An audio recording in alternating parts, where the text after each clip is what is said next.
His car was parked in front already. May ilan na naman nakatingin, maybe curious who owns that car, and when they saw us, they couldn't keep their eyes off us. Binuksan ni Brady ang pinto ng sasakyan sa likuran at hinintay ako makapasok. His driver was helping the guys at the back. When he went in, he was talking on his phone. Lumingon siya sa akin na wala sa kausap. I think I should buy you a car, Moira. Nanlaki ang mata ko sa sinabi niya. No. Hindi ko kailangan ng sasakyan at may iba akong dapat pagkagasasan at babayaran sa'yo. It's for free. Think of it as a gift. He looked at me, his face serious. You know I can't accept that. Bulong ko. Hindi mo ako tunay na asawa. We are married legally so I can do whatever I want to do with you. I can buy you anything I want. You don't have any choice but to accept my offer, Moira. He said stubbornly. Hindi naman sa ayoko pero hindi lang tama na pagkasasan niya ako masyado. Hindi okay sa pakiramdam ko. Mamaya kapag may nakaalam ko anong setup namin, sabihin pa nila, pinipirahan ko lang si Brayden eh. I can't drive, sabi ko na lang.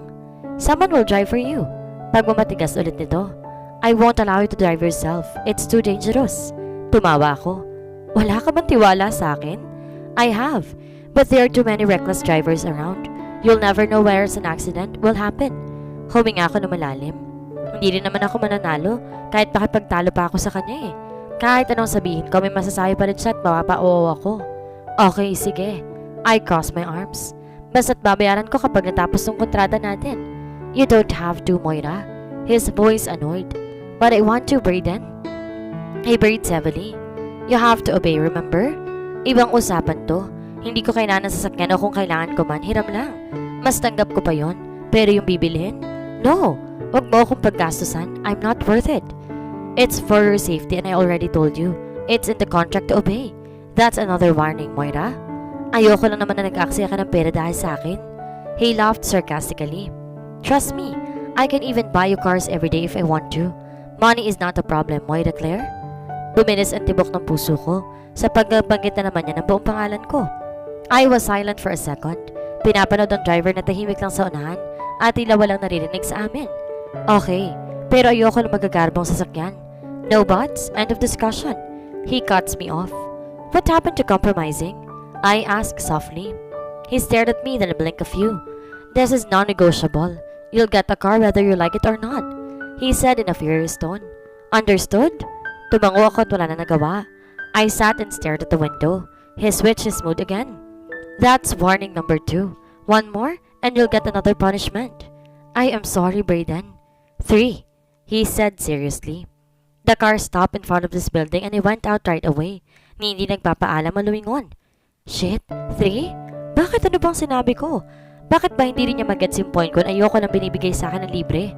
Siya lang ba may paninindigan? The driver looked at me worriedly. Nakalimutan mo siyang tawaging sir, ma'am. What? Alam niya rin ang tungkol sa kontrata. Hindi ko alam kung saan ako magugulat pa. I forced a smile. Ang sungit ng amo natin, no? Ganun talaga, ma'am. Kailangan natin sumunod dahil kung hindi, malilintikan lang tayo. I breathed heavily. Kung nasa mood lang siya, he would let it slip, but it was not. Bakit ba kasi ang tigas din ang ulo ko minsan? Hindi ko maisip yung gagawin namin ng punishment. Shit, Moira, you're doomed. Nagmamadali ako maba at kinuha yung mga pinamili namin. Luckily, someone helped me hanggang sa makarating sa meeting room nila. Natetense ako nilalamig ang tiyan ko sa nangyayari. Naiinis ako sa sarili ko. What took you so long? Salubong sa akin ni Miguel at isa-isang tiranggalan naman sa plastic. Nandito na kasi ang ilang supervisor ng ibang department. Mukhang si Brayden na lang hinihintay nila. Moira was here too, eyeing me irritatedly. Marami kasing tao, ang haba pa ng pila. Pagsisinungaling ko. Huwag mo nang uulitin sa susunod. Kapag may inutos ako, dapat gawin mo nang mabilis. Napataas ang boses si Miguel sa akin. Isa-isa naglingunan ng mga supervisors. They were shocked too but they did not notice it. Sumagot ka. Nanggigigil na sigaw nito sa akin. Hindi ako makasagot. Gulat na gulat ako sa ginagawa niya sa akin. Why did he hate me this much? Bakit niya ako kailangan ipahiya pa sa ibang tao? Moira! Sigaw nito ulit. Yes? Bulong ko lang. Pinipigilan ang iyak ko. Mr. Esqueza? Nagulat ang lahat pati na rin kami ni Miguel na magtayuan sila. Hindi ko na kailangan pang lumingon dahil ramdam na ramdam ko ang presensya niya kahit hindi ako nakatingin. Fix yourself. Utos ni Miguel sa akin. You may leave. Tumango ako habang nakayuko. I could see his shoes in his hands, but I did not bother to look up dahil madi-disappoint lang ako sa makikita. Who said you can raise your voice at her? Malamig na tanong ni Brayden kay Miguel. I slowly turned my head up and stared at him. His face was really not in the mood. Nagpatong-patong ata mga kasalanan ko sa kanya. I'm sorry, sir. Ang bagal niya kasi. Gusto ko lang siyang paalalahanan. You think you've got the right? He asked him again. Miguel did not answer. Panay ang ayoko na parang akong humingi ng dispensa sa nangyari. I did not want to be here anymore. I was about to get out when his hand stopped me. Where are you going? He asked. Napatingin ako sa mata niya. Sir, she's not part of this. Inutusan ko lang siyang bumili. I'm not asking you. I'm asking her. Nakakatakot ang sagot ito kay Miguel. And if I'm not talking to you, can you learn to shut your mouth? Nag-iba ang ihip ng hangin sa loob. Tila ba hindi humihinga ang lahat ng tao? Mabilis na naman ang pagtibok ng puso ko dahil hindi ko alam ang dapat isagot. To my department, sir. Yokong sagot ko. Sit. I looked at him confused. I don't have the position to be here.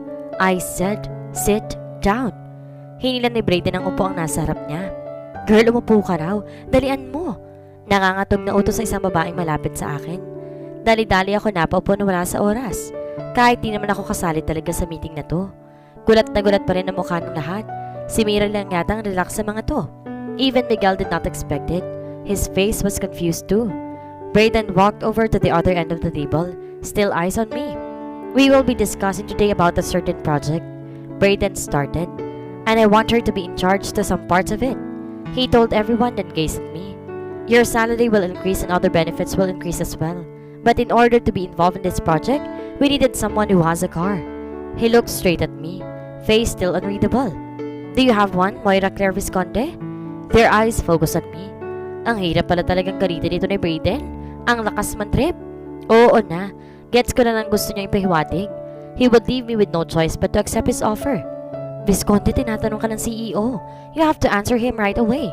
Sabay sa akin ni Sir Amiel. Sorry po, sir. Tatanga-tanga ka na naman. Kabago-bago mo pa lang dito. Bulong nito. I blinked. I was offended. Nagpalipat-lipat ang tingin ko kay Brayden at kay Sir Amiel. They heard it too. Alam ko namang mali ako. All of them respected Brayden so much. Ako lang naman ang matigas ang ulo dito. And that's how you treat a woman, Amiel? Brayden asked in a gloomy tone. Sir Sevilla, hindi naman po kasi tama. Answer my question. Now. Brayden's jaw tightened. Hindi kami makahinga sa kinaupuan namin. Iba siya mabad trip. Damay lahat ng tao sa paligid niya. Sir Amiel looked around, waiting for someone to save him, but no one dared to stood up for him. Even Miguel, he looked like a tamed pet, na mukhang magugustuhan din ang nangyayari. Hindi po, Sir Sevilla. He was using po, kahit mas matanda naman si Brayden sa kanya. Dala na rin siguro ng takot. His hands were already shaking.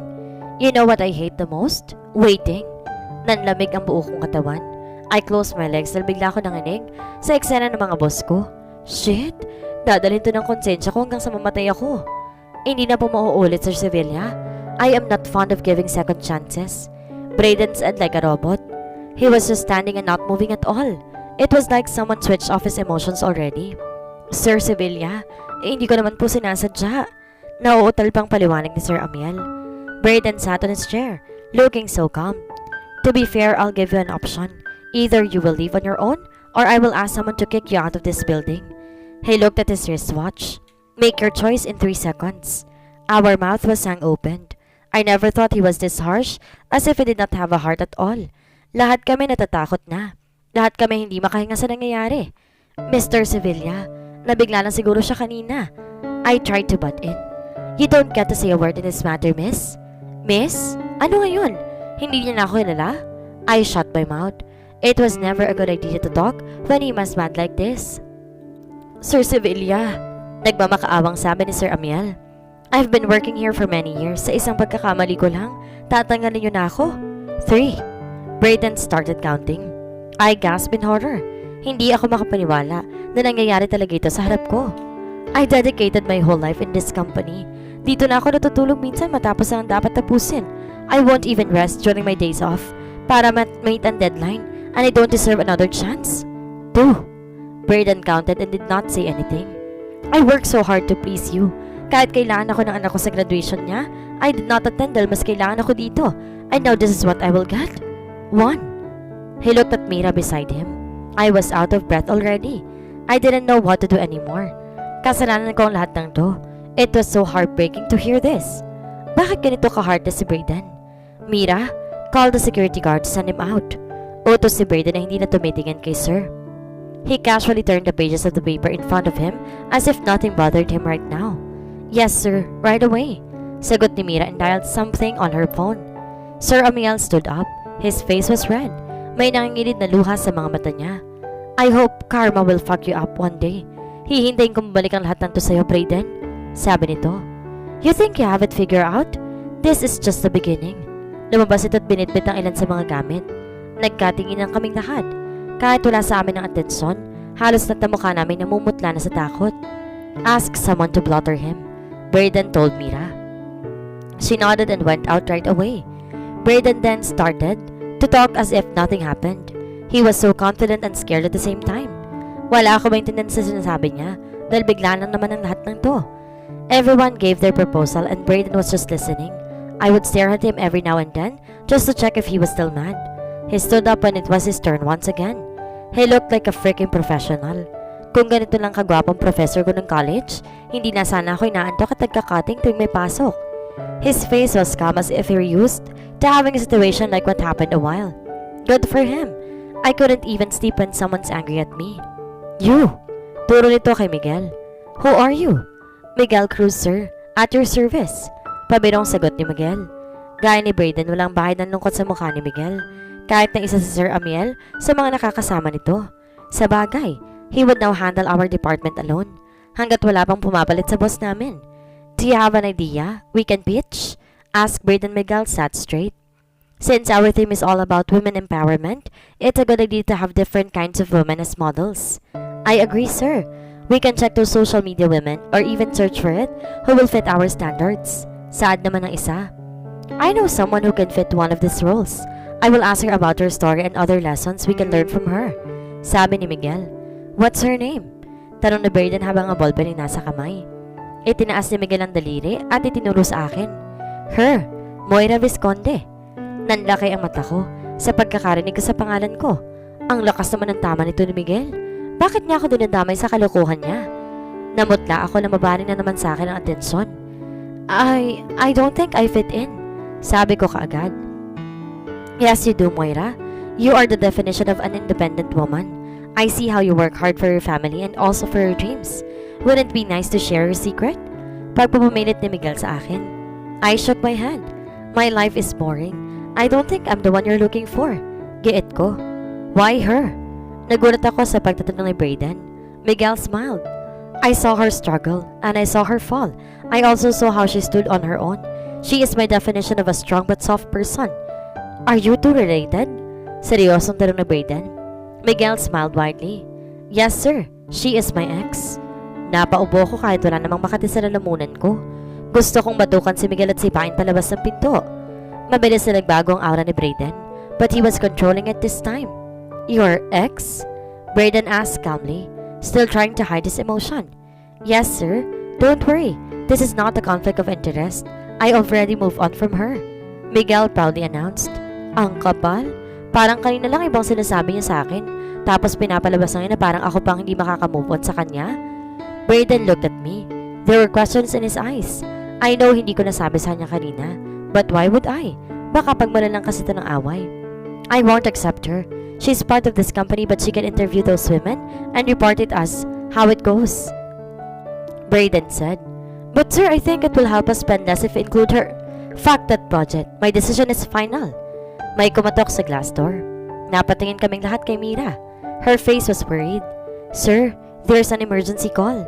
Nang kami-kami na lang naiwan sa meeting room, nakangising nakatingin sa akin, si Miguel. Why are you doing this? Tanong ko sa kanya. You are into him. I can see it. Nagulat ako sa sagot niya pero hindi ako nagpapahalata. Nababaliw ka na. Call me crazy, but at least I'm not selling my body for the sake of money. Napaawang bibig ko. I balled my hands into fist, but I did my best not to do anything. Mas nalaki lang ang gulo. Mukhang may alam kasi siya. I stood up and gathered my things. He was still following when I stormed outside. Lumipas ang buong maghapon ngunit hindi pa na nagpaparamdam si Brayden. Miguel also stopped bothering me. Romeo and Rose were asking what happened and he told them about me. Interviewing those women. You're lucky. Ano bang sekreto mo? Dahil ex mo yung bago no? Pang-asar pa ni Rose. Ganyan talaga kapag naka-floral dress ngayong araw, sinaswerte. Sabat ni Romeo. Gaya na sinabi ni Brayden, pinasundo niya ako sa driver niya at umuwi na mag-isa. Ashley was busy preparing something for a big event, kaya naiwan ako mag-isa sa kwarto and used his laptop to check and search about the project. It was already late. Bumaba ako sa kitchen nila to prepare a food for him. Nandun ang iilan sa katulong nila. They helped me prepare and brought it to our room. Wala rin naman kasi ang mga civilians ngayon dahil busy sa mga errands nila. I was holding a tray. Their main door suddenly opened. Inilawan nito si Brayden. I was smiling from ear to ear, hoping he would forgive me, but he would just went straight upstairs like he did not see me. Moira, mag-aaway ba kayo ni Levi? Nag-aalala lang tanong sa akin ni Lola Bell. I smiled shyly. Opo, Lola eh. Kulang lang yan sa lambing. Kilala kong apo ko. Suyuin mo lang siya at magiging okay na rin ang lahat. Huminga ako na malalim. Sana nga po. Ang dami po kasing nangyari ngayong araw. Hindi ko rin alam saan ba ako magsisimula. Baka dumagdag lang ako sa inis niya. Hindi magandang palipasin ng gabi na may tampuhan sa pagkasama. Sige na apo, umakit ka na't ibigay yung pagkain na inihanda mo. Kung normal na couple kami, lambing lang siguro kaya na solusyonan yung galit niya sa akin. Kaso hindi eh. Napapaligiran kami ng rules and punishments. Yung pagkakamali ko may katumbas sa consequences. Umakit na akong kinakabahan. Bit-bit ko pa rin ang tray. The door was unlocked so I went straight inside. Inilapag ko sa mesa ang tray, then walked over his library. He was stressing out. Sobra nakakunot ang noo niya sa mga papel na nasa harap niya. Brayden? I knocked on the door to get his attention. That's another warning, he said without looking. When will you ever learn? I bit my lip. I'm sorry, sir. Kinain ko na lang ang pride ko at hindi na nakipagtalo pa. Alam kong malilintikan ako kapag pinilit ko pang gusto ko. You should eat. I prepared food for you. I already ate. Tumango-tango ako, still not knowing what to do. I inhaled and exhaled to clear my mind if what I was thinking was right. Ito lang naiisip kong solusyon para umayos ang trato niya sa akin. Mr. Sevilla? He looked up. What? Nakailang warning na ako. I think it's time to have a punishment. His eyes changed and his facial expression somehow became dangerous. Napalunok ako sa titig niya ngayon. Are you sure you want it? No matter what it is? He asked coldly. Because you won't like it. Anything you want that faces you, it is okay with me. Kinakabang sagot ko. He stood up slowly then stretched his arms. Napaurong ako sa pwesto ko. I could feel how dominant he was at this moment.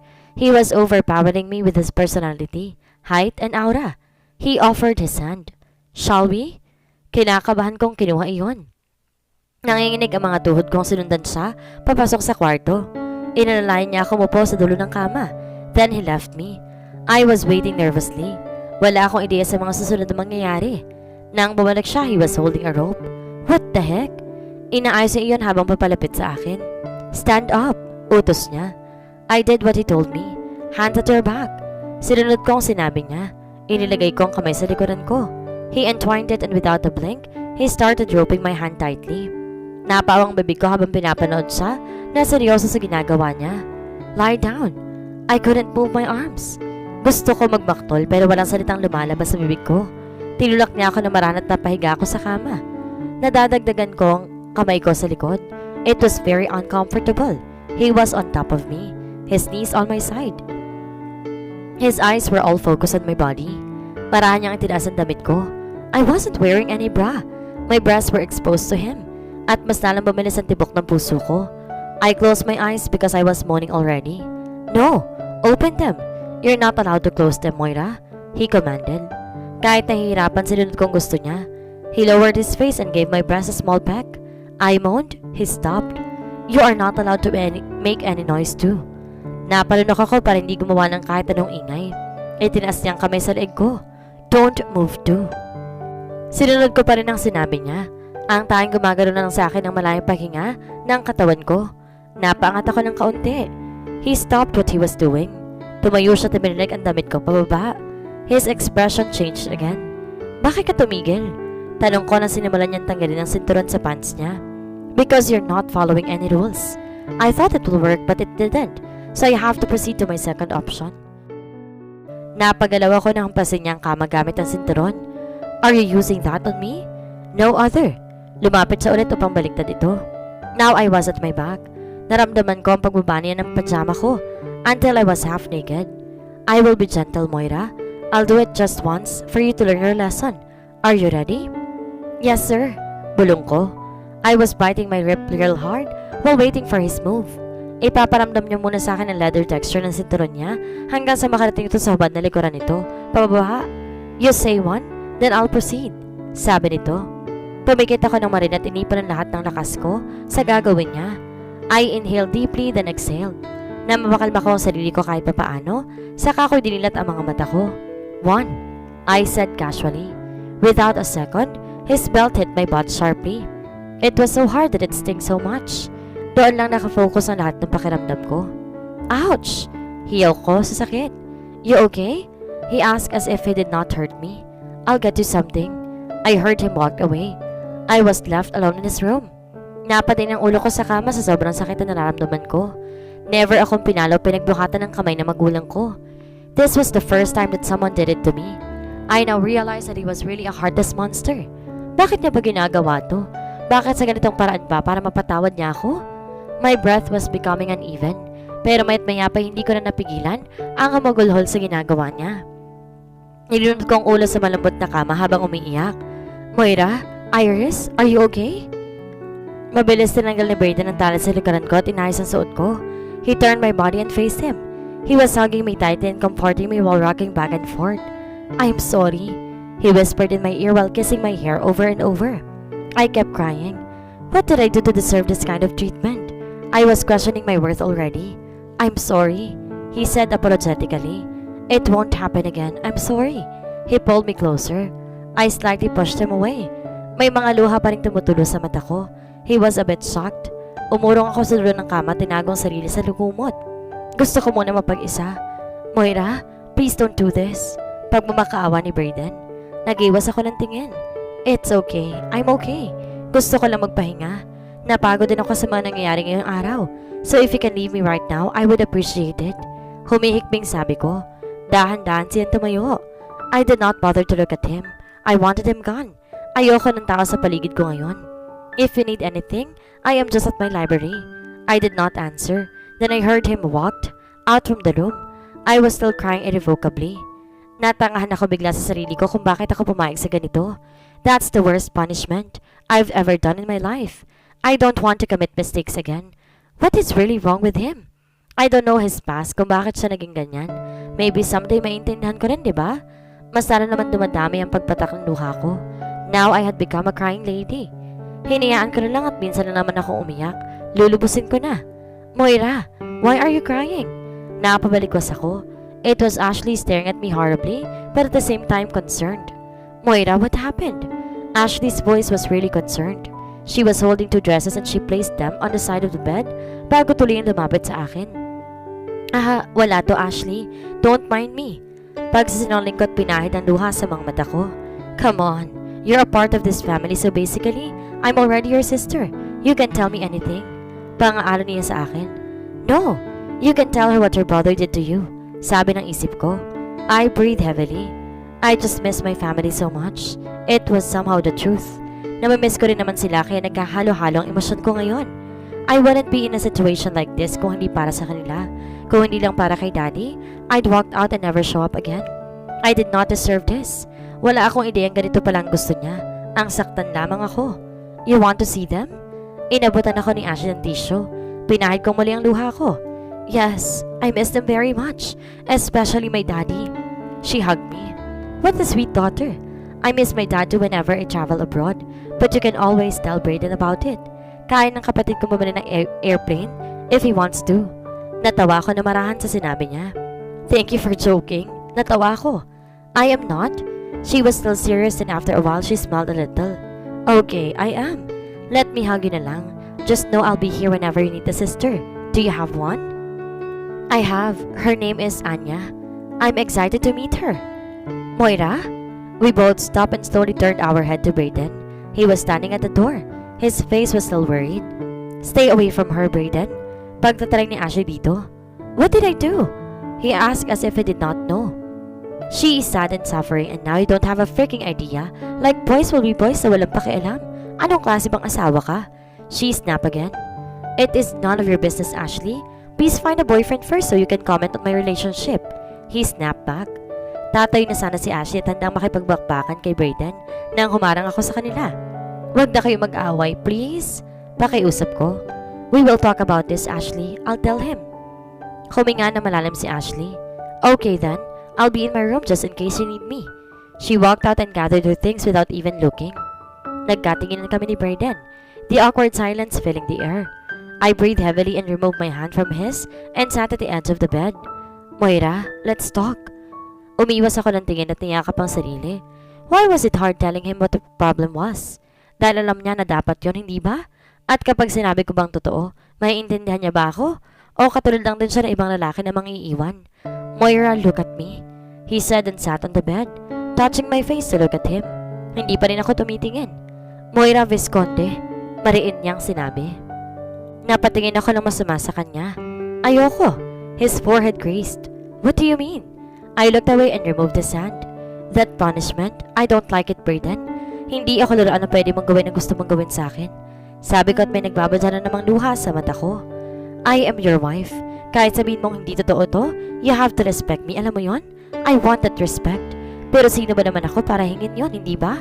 I signed the damn contract following every rules you want. Napaawang siya ng bibig. I'm really sorry if you felt that way, Moira. Mahinang sabi ni Brayden. I told you we can compromise. You have to tell me. I appreciate this. You opening up. I bit my lip. Hindi ako sanay sa ganito. Ang hirap sa akin sabihin to. But I really don't like it. Hinimas niya ang tuhod ko. Okay. I won't do it again. I promise. I'll ask for your permission first, Moira. Humihikbi na akong tumingin sa kanya. Thank you. Nagulat ako nang hilahin ako ni Brayden at niyakap ako papalapit sa dibdib niya. He was caressing my back. I am really sorry, okay? I have been stressed lately. You not following me. Your ex suddenly showing up in my company without my knowledge are such a mood-wrecking to me. Humiga ako sa dibdib niya. Hindi ko alam bakit andun si Miguel, Brayden.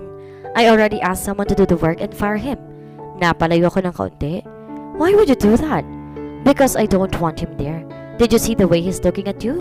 He is still into you, Moira, and he will get to see you every day. I don't want that, he said seriously. I was silent for a moment. May tama siya pero ayoko i-defend si Miguel. Pero kung kailangan niyo pa siya, then we will see what I can do with that. He hugged me again. Brayden, did you really enjoy it? What you did earlier? I asked out of the blue. He breathed heavily. That's the way I do it, Moira. It usually gives me satisfaction, but with you, after you told me you don't like it, I've never felt guilty as this before. It is always me doing it to them and not caring at all. Tumingin ako sa mga mata niya. Pero, bakit ngayon nag-a-adjust ka? Because it's you. You are different. You are not them. You are Moira. That gave me butterflies in my stomach. Pero lagi mo rin ba yung ginagawa sa kanila? He closed his eyes. When my partner disobey my rules, my brain automatically figuring out what punishment to do. If he would like to be like this always, I would not mess with Brayden. Ano ba ang pinaka-nagawa mo na hindi mo nagustuhan? I felt it was too much. Pagpapaliwanag ko, you always disobey me. He kissed the back of my hand while staring at me intensely. And always arguing with me. You are the only one who did that to me. He kissed the top of my hair.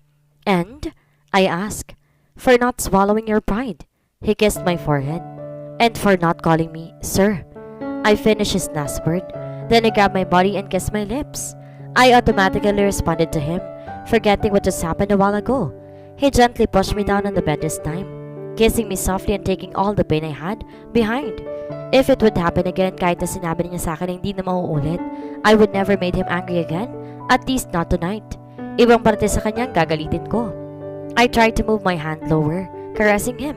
He smiled a little then kissed me deeply and removed my hand from his hood, then gently put it above me. Bakit ang bilis kong magpatawad pagdating sa kanya? Bakit ang bilis kong kalimutan na maling nagawa niya? Ganito ba talaga kapag unti-unti nang nahuhulog? Nagulat ako nang iangat niyang ulo ko at inilang unan sa dulo pa makahiga ako doon. Then he stopped kissing me and kissed my forehead instead. Natulala ako sa ginawa niya. Ang hilig talagang mambitin ng lalaking to. Time to sleep, love, he mumbled. Bakit lagi mong hindi tinutuloy? Tanong ko nang humiga siya sa tabi ko. I don't do it like that and you're not ready for that. Bakit hindi mo ako tanungin? Okay lang naman sa akin. He tilted his head. No, you need to rest right now. We will talk about it next time. He pulled me on his chest. It means you're going to sleep with me again? He nodded. Napangiti ako. I knew this was not him kaya ibang kilig na nararamdaman ko sa ginagawa niyang ito. The next time you cry, just cry in front of me, okay? He whispered. Napakulot ako ng noo. Why? Because I want to be the one wiping away your tears, love. Even if I'm the one causing it, let me make it up to you and make you feel better.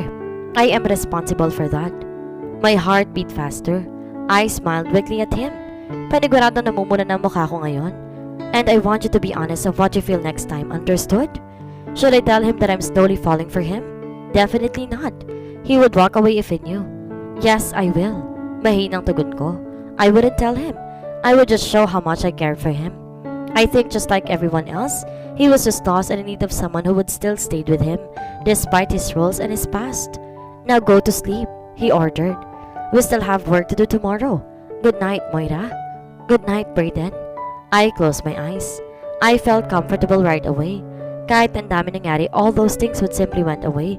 Basta't nasa tabi ko lang siya, assuring me. As he hugged my body fighter, I drifted into a wonderful night of sleep. I felt my legs went numb. As I kept running, hindi ko alam kung saan ako pupunta basta hinahabol ko pa rin siya. No! I shouted. Pero hindi pa rin ako pinapansin at patuloy lang naglalaho ang katawan niya sa hangin. No, Brayden, don't leave me. Nabubunggo ko na yung mga tao pero patuloy pa rin ako sa pagtakbo. Someone grabbed my body holding me like a prisoner. I opened my eyes. It was a nightmare. Hinihingal pa rin ako na lumingon ako sa tabi ko. I saw Brayden sleeping peacefully behind me. Nakapulupot ang kamay niya sa bewang ko habang nakaunan sa dibdib ko. Umayos ako ng higa, trying to distract myself from my nightmare. Kahit na hindi pa nangyayari, iniwan na niya ako agad sa panaginip ko. I sighed. Nagulat ako nang buksan niya ang mata niya. Good morning, Mr. Sevilla, I told him. Alam kong gising ka kanina pa. He smiled lazily. Gosh, he looked much more handsome in the morning. Reminded me again why he chose me. I really had a good sleep because you are here with me. I blushed again. Good morning, beautiful. Ang aga-aga, ang sesen agad ng puso ko. Parang binawi ang lungkot, takot at sakit na nararamdaman ko kahapon. Good morning, Mr. Sevilla, I answered cheerfully. Did you sleep well? Tanong niya sa akin. His face was too close. Tumayo ba to kanina para mag-toothbrush? Wala ako naaamoy sa kanya. Sounds fair naman this world. Yes, sabi ko at niyakap niya ako na mahigpit. Napawang bibig ko na may naramdaman akong tumatama sa ibabang parte ng katawan ko. I bit my lip. It was his morning erection. Nahalata naman ni Brayden ang pagtahimik ko at alam kong alam niya kung bakit. He showed me his playful smile, pulling his body more closer to mine. I know what you're really doing, Brayden. Sa kauna-unahang pagkakataon, pumasok sa isip ko yung begging thingy na sinasabi niya. And I know what you're really thinking, Moira. Balik niya sa akin. Oh, come on. Tatayo na sana ako pero nigpitan niya yung yakap sa akin. Brayden, not now. Pag mamakaawa ko. I know he was just teasing me. Pero hindi talaga ako mapakali ngayon. Kung kagabi, pwede pa sana eh. No. Should I share this morning glory to you? Kahit pumipiglas ako, mas malakas pa rin siya sa akin. Shit. Baka hindi na ako makapagpigil at bumaliktad ang sitwasyon. Then he turned. Nasa ibabaw ko na siya at ang dalawang kamay niya. Nasa gilid ko naman. He was being playful. This time, he kissed my neck. Ang kahinaan ko, I did not do anything to stop him. Medyo nakikiliti na rin ako sa ginagawa niya at hindi ko na rin napigilan ng pagtawa. Are you laughing at me, Mrs. Sevilla?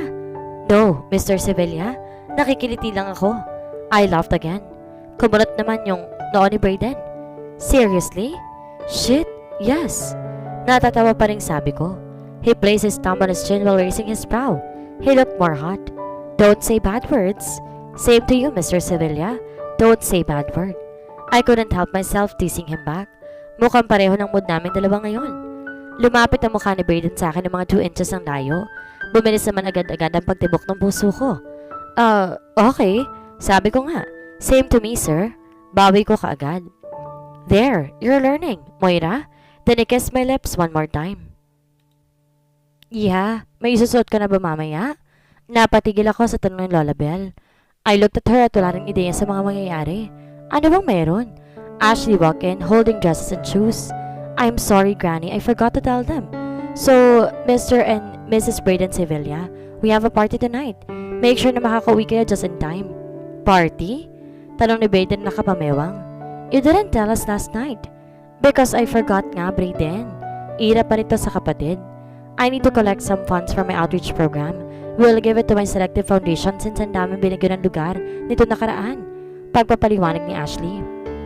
This will be fun, I swear. Napangiti na lamang ako. Ito pala yung party na kinukwento niya sa akin. Wala akong ideya kung ano isusuot mamaya. Siguro naman mapapili ako sa pinahiram niya sa akin. Huwag na kaya akong pumasok ngayon. Suhesto ni Lola Bell. In an important meeting, Grandma. Sagot ni Brayden dito. Ayan din ba yung emergency meeting mo kahapon? I asked curiously. He looked shocked. Mukha nagdadalawang isip sa isasagot. Wait, what's wrong with him? Yes. Tipid niyang sagot at umiwas ang tingin. I smelled something fishy. Or was it my brain overthinking again? Maybe. Ayoko nang panguna ng isip ko sa mga bagay na hindi naman ako sigurado. We ate our breakfast. Ang mami lang ni Brayden ang wala. Pagkatapos ng maraming pag-uusap, nakumbinsi na ni Ashley si Brayden na wag na akong pumasok para makapagpaayos at makapagpaganda para mamaya. Kaya iahatid ko na lang si sasakyan niya ngayon habang magkahawak ang kamay namin. Did it still hurt? Nag-aalalang tanong niya sa akin. Pinakaramdam ko naman yung sarili ko. Nakainom ako ng gamot kanina, kaya kahit pa paano, hindi ko naramdaman yung sakit. Buti na lang. Hindi na. Ngumiti siya ng bahagya. If it still hurt, don't forget to take ibuprofen, okay? He tucked my hair behind my ears. I smiled cheerfully. Yes, sir. Lumapad ang ngiti ni Brayden. I really love seeing him this happy. Napapaisip ako na kahit pa paano, kaya kong baguhin ang sistema niya sa buhay. His smile gave me hope somehow. I'll see you later, Mrs. Sevilla. I bet you'll be the most beautiful woman in this party. He sounded so confident. It is a tie, Mr. Sevilla. Can't wait to see you tonight. I said wholeheartedly. I'll miss you. He told me. Mas lalo ko napangiti. I will miss you more. Why we became so clingy suddenly? Pero hindi na ako magrereklamo. I like this side of him. He kissed me then waved me goodbye. Naiwan ako nakangiti sa labas ng bahay nila. Alam ko isa si Brayden sa magsistand out mamaya. So I needed to do my best to match his looks kahit malabo. Kailangan ko rin maging alisa sa mga babae na magtatry umaligid. But sorry ladies, the CEO is married. Napangisi ako nang sumalpot si Ashley sa likuran ko. Moira, there you are. Let's go to the parlor. We need to do some relaxing first para hindi tayo mukhang stress mamaya. Hindi pa ako nakakasagot na may pumarada na agad na ibang sasakyan sa harapan namin. Wala na ako magawa kundi sumama sa kanya kahit pa pang opisina ang suot ko. Si tita hindi ba kasama? Tanong ko habang umaandar ng sasakyan. No, she has her own parlor's team. Silang pumupunta sa bahay para ayusan siya. You know naman our mom, she's kinda maarte. The whole day we were really relaxing. Doing massage, foot spa, nail spa, hot oil, etc. Lahat na yata ng pagpapaganda ginawa na namin ni Ashley. Kung ganito lang kami kayaman before, sana nag-level up din ang beauty ko. I was feeling excited as the sun went down. Inayusan na ako ng mga baklang tuwang-tuwa na hindi na raw sila nahirapan sa akin. I had a fair skin and long lashes. Naman ako yata ito sa daddy ko. They even colored my hair chestnut brown dahil ayoko naman na masyado matingkad. Nagmumukha ako mataray. Nang matapos kami ni Ashley, napaawang ang bibig ko sa salamin dahil hindi ko nakilala ang babaeng nakikita ko. I had a peach eyeshadow and my eyebrows were thick than usual. Nakakarl na ng middle length kong buhok. When we got home, ibang-iba ng design sa labas ng bahay nila. May mga dekorasyon nakalagay rito at madaming lamesa at upuan. Dumiretso kami sa kwarto ni Ashley para magbihis. Nakailang pasada na ako sa salamin, hindi pa rin ako makapaniwala na ako talaga ang nakikita ko. Moira, are you ready? Ashley was wearing a pink tube above the knee dress. Bagay na bagay sa slim niyang katawan. Her hair was tied up and she had a lot of necklace on her neck. Wait a minute. Kung kailangan mo nang bumaba, pwede ka namang mauna, Ashley. Nakangiting sabi ko. Are you sure? Yes, sure na sure. Okay, see you. I loved this red dress. May pagkasitroy siya sa bandang bewang ko at tapit-tapit ito sa katawan ko. I wondered what would Brayden think when he saw me. Nag-retouch lang muna ako na mabilis at saka lumabas ng kwarto. Nagulat ako sa dami ng tao sa bahay nila na halos bawat sulok yata may nagkukwentuhan. Nag-iinuman at nagsasayawan. They all looked expensive. Bigla ako nahiya na may iilang mata ang napatingin sa direksyon ko. It made me uncomfortable. I didn't know why. Yumuko ko at nagsimula na maglakad para hanapin ang asawa ko. Nakakatatlong alok na yata sa akin ng wine ng mga waiter, pero hindi ko pa rin siya maaakit. Maybe he'd still had his meeting? Pwede ba kitang maisayaw, magandang binibini? Nandaki ang mata ko na makita si Mr. Foreign Guy sa harap ko. He was the one holding an adult magazine. Nakasuot to ng white long sleeve na may kurbata. He looked so fine. Bakit ka nandito?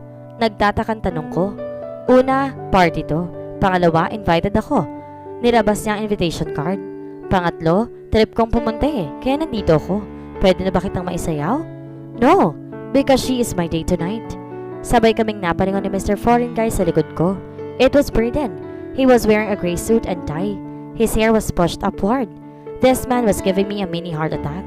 Mr. Braden Ali Sevilla. Nakangiting bati ng lalaki sa kanya, but he sounded sarcastic. I don't know you.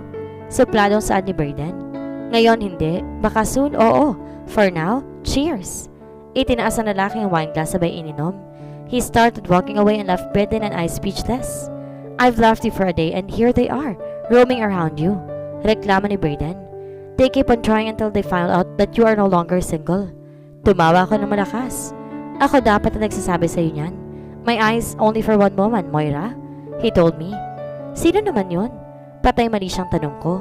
In fact, she'll be my partner tonight. Shall we, beautiful lady? He offered his arms to me. I snaked mine on his. Does this mean we are official? I won't deny nor confirm. He smirked. Hinila ko ni Braden sa gilid, malayo sa mga tao. Niyakap niya ako agad. I've missed you, he murmured. I am getting used to seeing you by my side. The moment I don't see you, I kept on thinking about you. I smiled. Sobrang naiihi ako sa sinasabi niya. And so are you, Braden? Kanina pa kita iniisip. Ang hirap pala ng buhay may asawa, no?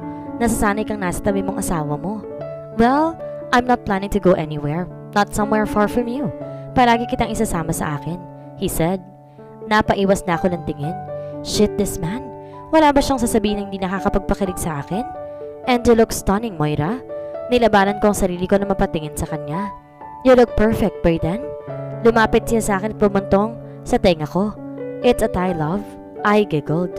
Ah, that is Braden Ali Sevilla, my one and only son. Napatingin kami pareho sa direksyon ni Tita Micaela. Napapaligiran siya ng mga magagandang babae. Mukha sila mga sosyal na hindi ko naman ka-level. Napakapit tuloy ako sa braso ni Braden. Nagtatakang tumingin si Braden sa akin at sinundan ng direksyon ng mga mata ko. He laughed. Lots of single and beautiful ladies tonight, ha? Pangaasar niya sa akin. Subukan mo lang. Baka ikaw makaranas ng punishment mo. Napaawang ang bibig niya. You can? Nag-init tuloy agad yung ulo ko at hindi na sumagot. He laughed, enjoying my annoyance. But I still prefer my beautiful and lovely wife. Umirap ako. I was still thinking about those women kahit na umalis na sila malapit sa amin. Don't be jealous, Moira. You know you can hold me at the palm of your hand. He looked at me sweetly. Unti-unting nawala ang pagkainis ko. Now, may I dance with you, madam? I laughed. Ang galing talagang mambola nito ni Braden kahit wala sa personality niya. You may, basta't walang tinginan sa iba. I bended slightly like a princess. My eyes will only focus on you, love. Sa pinakagitna kami pumesto at tinapit naman ni Braden ang bewang ko. His nose was close to me as if smelling every inch of me. I could smell him too. He moved so perfectly. Gosh, pati ba naman ang pagsasayaw, he could control me? This dress suits you, love. Bulong niya sa akin at bumaba ang kamay sa likod ko. I can't wait to kiss again each and every part of your body, so if I were you, he kissed my earlobe. I'm going to bed right now, and as a return, I promise that I'll give you one-of-a-kind mind-blowing orgasm of all time. Ah, shit! Nagsitayuan ng mga balahibo ko. Inikot naman ako ni Braden at mas lalong hinigpitan ang pagkakahawak niya sa akin. But we have to set some boundaries, Mr. Sevilla. Bulong ko. He smirked. Of course we will, once we've decided if it's a go or not. Sumabay kami sa tugtog ng kanta at ngayon ko lang din napansin na halos lahat ng tao sa amin nakatingin. I was enjoying my moment. This once-in-a-lifetime experience. I hope it would not end pero lahat ng bagay na may katapusan. Kahit nga buhay natin may dulo eh. We were lost in the moment na biglang nagsalita si Ashley sa stage. Ladies and gentlemen, sorry for interrupting you, but it's time for more fun and games. What this night will be without it, right? Boundaries. She laughed in her attractive voice. Lahat kami napahinto sa ginagawa. We strictly chose the people who will participate in this game. Nagtingin na ng lahat, lalo ng mga kababaihan. Braden rested his palm behind me. We will put these 3 lucky gentlemen in a bidding. Then whoever bids the highest wins. You'll get a chance to have a one-on-one date with them. Isn't that wonderful? Everyone clapped like they were excited to this game. Halos ang mga katabing babae namin kay Braden at nagtaas ng kilay sa akin. He seemed relaxed. And the first lucky guy is no other than my most hottest, handsome, and gorgeous brother, the CEO of Civilis Corporation, Mr. Braden Ali Sevilla. He removed his hand on my back, biglang sumimangot, while girls were eyeing him excitedly already. Hindi pa rin siya gumagalaw like he never expected this to happen. Oh, come on, Braden. Try to be a good sport. It's just a game and just one date. Bati na tayo kapag sumali ka dito. Ashley persuaded. Braden Ali! Sigaw ng isa. Ali! Dalawa na sila. Ali! Ang dami nang sumisigaw sa pangalan niya. I heard him breathe heavily and gave me slight look, then proceeded to the stage. Nagpalakpakan mga tao. I rolled my eyes. Mga babae pala. I told you sasali siya. Sabi ni Tita May Ekaela kanina. Dinig kong matarin na sambit ng babae sa likuran ko. This is our chance para makasambit ng mayaman. Sabi naman ng isa. Girl, I've already prepared for this auction. Watch me. Ako. It's me, bitch. Don't waste your time. Nag-aaway na yung mga babae kung sino makakadate ni Braden. Kung alam lang nila kung gaano kahirap pakisamahan ng isang Braden Ali Sevilla. I was thinking if I could join this auction. Kung oo, saan naman ako luho ng pera ipababayan? I sat on the side. Buti na lang wala nakaupo. There was a card placed on the table. Hindi ko na nga narinig yung pangalan ng ibang contestant sa kakaisip. Let's start with Mr. Bautista. Saad ni Ashley. Starting price is 5,000 pesos. 6,000. 8. Itinaas nila isa-isa mga cards nila. Para ako nananaginip sa nangyayari. I tried to look at Braden but its face was really serious. Bad trip na naman ba siya? Going once? Going twice? Congratulations! The girl in the orange, you won this round. Ashley smiled widely. Now for my brother. I know you've all been waiting for this. His price starts at 10,000 pesos. What the heck? 10,000? Eh, ang dami ko na nabiling gamit online yan, ha? 20,000 pesos. I was shocked. Bigla ako nabulunan sa narinig ko. Who would do that? Just for one date? 30. These girls were crazy. Grabe pagkasayan ng pera para na makadate si Braden. 40. 10,000 laging tinataas. Ano ba nangyayari? 55. 60. Ganito na ba sila kadesperada kay Braden? Patas ng patas na narinig ko. Nalululuan na ako. It was almost 90,000. Panay pa rin ang taas ng mga cards nila. 95,000. Napanga ang lahat ng tao. Tumingin kami sa babaeng nagsalita. She was wearing a black leather outfit. Her face was hidden under a half mask. She was smirking, showing her dark red lipstick. Stood up. 100,000. Napabaling ang lahat sa kinatatayuan ko. Even the woman in black raised her brow. Mas talong lumawak ang ngiti niya. Braden even smiled like he was proud of me. Going once? Ashley continued. 100,000. Then, taas ng babaeng nakaitim sa card niya. Me too. 100,000. Singit din ng isang babae. Hindi na ako makapagsalita. Hindi ko na lamang gagawin ko. That money was too much for me already. I would not waste my money on him. Kaya ko naman siyang yayain. Baka magkakaproblema tayo dito. Saad ni Ashley. Since the 3 of you bid for 100,000, we'll have a next game. For now, congratulations for the 3 of you. See you on the next round. People clapped. They were too entertained of what happened. Habang pinagpapawisan ako ng malala. Kailangan ko na yata magsimulang magbenta ng parte ng katawan ko. Kidney for sale na ba to? Bumaba na ng stage si Braden. Habang tulala akong sinilubong siya. He was smiling widely. I'm so glad you bet for me, he said and kissed the side of my hand. Hindi ko naman hahayaang makipag-date ka sa ibang babae. Nauutal na sabi ko. I will do the same with you, love. I smiled back when he pulled my hand and sat on the chair. I've already sent money to your bank account, you know that? I blinked. You what? You are my wife. You deserve all the good things I have. What's mine is yours, Moira. Pero hindi ko kayang bayaran yun. May utang pa nga kami sa'yo. That's a gift, love. Let's not argue. End of discussion. I said my thank yous kahit hindi na naman ako komportable sa ginawa niya. He kissed the back of my hand na nakakakuha na ng atensyon sa ibang babae. But one woman got my attention.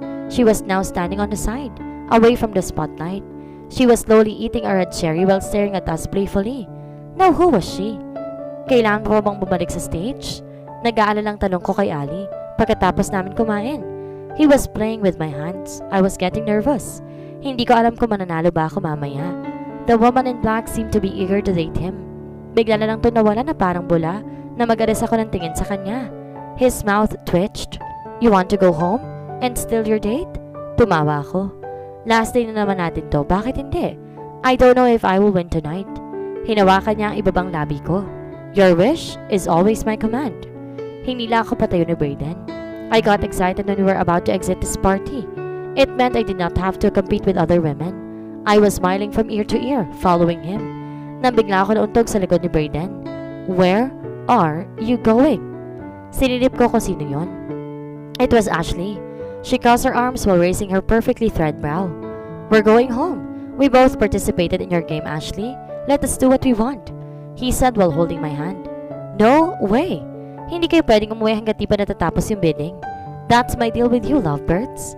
I'll just pay you and your penalties, Ashley. Matigas na unong sabi ni Brayden. Be reasonable. Brayden sighed heavily. Why do you always push people to do what they don't want to do? Napatingin ako sa dalawa. They had the same attitude pero magkaiba nga lang nilang ginagamit ang paraan para makuha ang gusto nila. I stepped in between them. Hindi yun na kailangan mag-away. We'll wait until the bidding is over. Brayden looked at me with disbelief. You don't have to do this if you feel uncomfortable, Marita. It's okay, love. Humawak ako sa braso niya. I'm pretty confident I can win this. He smiled playfully. I know you will. That's one of the things I liked about you. Persistent. He was about to kiss me when Ashley held her hand in between us. Respeto naman sa mga single. Tumawa kami pareho ni Brayden at napatingin sa kanya. She kept rolling her eyes. Well, ito ang gusto ni Ashley, ang magstay kami. This was her consequence. Wag na wag kayo magpi-PDA sa harapan ko. Oh please, makes me wanna vomit. Brayden still gave me a kiss. Umakto si Ashley na para nasusuka. Tawa na ako ng tawa. I really liked Brayden when he was in the mood like this. Don't mind her, he told me while Ashley was still complaining. Anong don't mind me? Gusto ko na lang maging tablecloth kung ganyan lang naman kayo sa harap ko, no? I giggled. Brayden was still enjoying his own show. Hindi ko alam kung bakit sobrang showy niya ngayon. Hindi na ba talaga siya natatakot na kung anong isipin ng ibang tao sa amin? He pulled me to his side. Would you still let us join that game? Of course, reklamo ni Ashley. Bahala na kayo dyan. Just show up on the stage later para pwede na kayong umuwi later. Padabog na lumalakad si Ashley. I wondered why she was single. Ang ganda niyang babae. Alam ko marami nagkakagusto sa kanya. Maybe she was too high maintenance? We finally got rid of her, he mumbled. I raised my brow. You're using me para umalis si Ashley? He was shocked a bit and kissed my cheek. Are you going to get mad if I am? I guess, Ham. I answered quietly. Everyone, we're going to start our next round once again, Ashley said loudly. Wala nang irita sa mukha nito. I'll be back, don't get mad, he told and walked away. Nagsimula na naman maghiyawan ng mga babae na umupo si Brayden sa upuan na nasa gitna ng stage. Since we need to do a tiebreaker, I will blindfold my brother and he'll get to choose which woman is appealing to him without seeing them. Pagpapaliwanag ni Ashley. Everyone went silent. They were all focused to Ashley. He'll get to choose which part he wants to smell or touch to know if he wants this woman kahit hindi niya nakikita. Kahit hindi pa nagsisimula, kinikilig ng ibang babae. Dalawa lang kami nakapila ng isang bumoto. Nawawala yung isa naka-black leather kanina. So ladies who bet on my brother, I already wrote your name on. And to be fair, who will go first? Bubunutin ko kung sino ang mauuna. Kinakabahan ako. It was like a beauty contest, the question and answer portion. Nag-aalala lang tumingin si Brayden sa akin bago suotin ang blindfold na hawak niya. Inikot ni Ashley ang papel sa glass bowl. Bumunot siya ng isa. Daan-daan siya lumapit sa aming dalawa ng babae. You are girl number 1. Turo niya sa babaeng katabi ko. You are number 2. Sabi niya sa akin, I'm sorry sis, you need to spray this. Inabot niya sa akin ng pabango. My goodness, Ashley, bakit mo ko pinapahirapan ng ganito? I sprayed it on my body and gave the bottle to her. And the last one is, where is she? Talong niya habang nalilingon ng paligid. Pa-VIP nga naman masyado. Well, siya ang huli. Bumalik na ulit si Ashley sa stage and she was laughing like she was having fun. Go on, number 1. Pwede mo na siyang lapitan. But please don't talk para hindi niya malaman kung kaninang boss ang magsasalita. Girl number 1 went to the stage excitedly. Her heels were clicking on the stage floor. Tumayo siya sa harap ni Brayden, far enough not to touch him. Kahit na malayo siya ngayon, hindi pa rin ako komportable sa nakikita. So, Brayden, touch or smell? Touch, he said seriously. Touch? Why would he wanted to touch her? Akala ba niya ako yung babae? Bumilis ang tibok ng puso ko nang humakbang papalapit dito ang babae. I wanted to close my eyes but I needed to watch what would happen. Which part of her body? Ashley asked excitedly. Her hand, of course, he answered. Sinenyosan ni Ashley ang unang babae na lumapit kay Brayden. She walked over him and pulled his hand. Napakagatlabi ako sa napapanood ko. His mouth did not move. He was still touching the woman's hand like he was searching something. Other one. Seryosong sabi niya sa babae. Itinaas naman ng babae ang kamay na kinikinig. Kumindat pa siya sa audience bago tuloy ibigay kay Brayden ang kamay niya. Mas lalong kumabog ang dibdib ko. Ang bigat na nararamdaman ko. Nakakabaliw pala makakita ng ganito. I touched my hand and noticed I was wearing our wedding ring. Napawang bibig ko na maisip ko kung bakit ang kamay ang hiningi niya sa babae. He must be looking for this ring. He placed his hand down when he was done touching her hand. Nakahinga na ako na maluwag. He was really genius. I couldn't even think that fast in a situation like this. Oh, mukhang may dadalaw isip na. Biro ni Ashley. Thank you for your effort, number 1. Now let's call on number 2. I was thinking of something para malaman niya na ako to since may pinaspray sa akin si Ashley. If he would just touch, then he would not have any problem with it. Pero kapag smell, mukhang doon kami nagtagilid. Dahan-dahan ako lumapit kay Brayden, but Ashley intervened. Silanyasan niya ako na wag muna nalapit ng sobra kay Brayden. Tumango ko tagintay ng sasabihin niya. Touch or smell, Brayden? Please choose touch, Brayden. Please choose it. He smirked first. Both. My heart skipped a bit. Oh shit, alam niya na ba agad? Everyone gasped behind me. How come he knew it was me already? Or was he trying his luck? But you can't. You can only choose one. Pagmamatigas ni Ashley. I said both, Ashley. Pagmamatigas din ito kay Ashley. Ashley rolled her eyes. Okay then. Lumapit muna siya sa akin at nag-spray pa ulit ng pabango sa katawan ko. Dahil alam ko na alam niya ang plano ni Brayden. Which part? I will prefer her neck, he said playfully. Huminto halos ang paghinga ko. I was holding my chest already. Ang dami rin kasing tao nanonood at nasa gitna kami ng spotlight. Ashley tilted her head disapprovingly. The crowd were cheering while Brayden was enjoying the show. I liked this playful side of him. Hindi siya takot ay ipakita sa lahat that he could be this playful as well. Inalalay naman ni Ashley ang kamay ni Brayden. I lowered myself for him to touch my neck. Napasinghap ako nang kumama ang tamay niya rito. A spark was electrifying our body. He smiled confidently. He was holding my neck like he was holding me before. I closed my eyes, feeling the uncomfortable but yet warmth hand on my skin. Neil, can you? He ordered.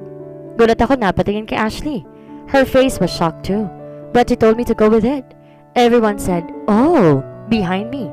Maybe he wanted them to see who was in control in this relationship. Kahit masakit ang balakang ko, I did what he told me. Dahan-dahan ako lumuhod sa harapan niya. Wala na akong ingay na narinig mula sa likuran ko. Tanging ang mabilis sa pagtibok ng puso ko na lamang ang ingay na marinig ko. He slowly lowered his hand to my neck.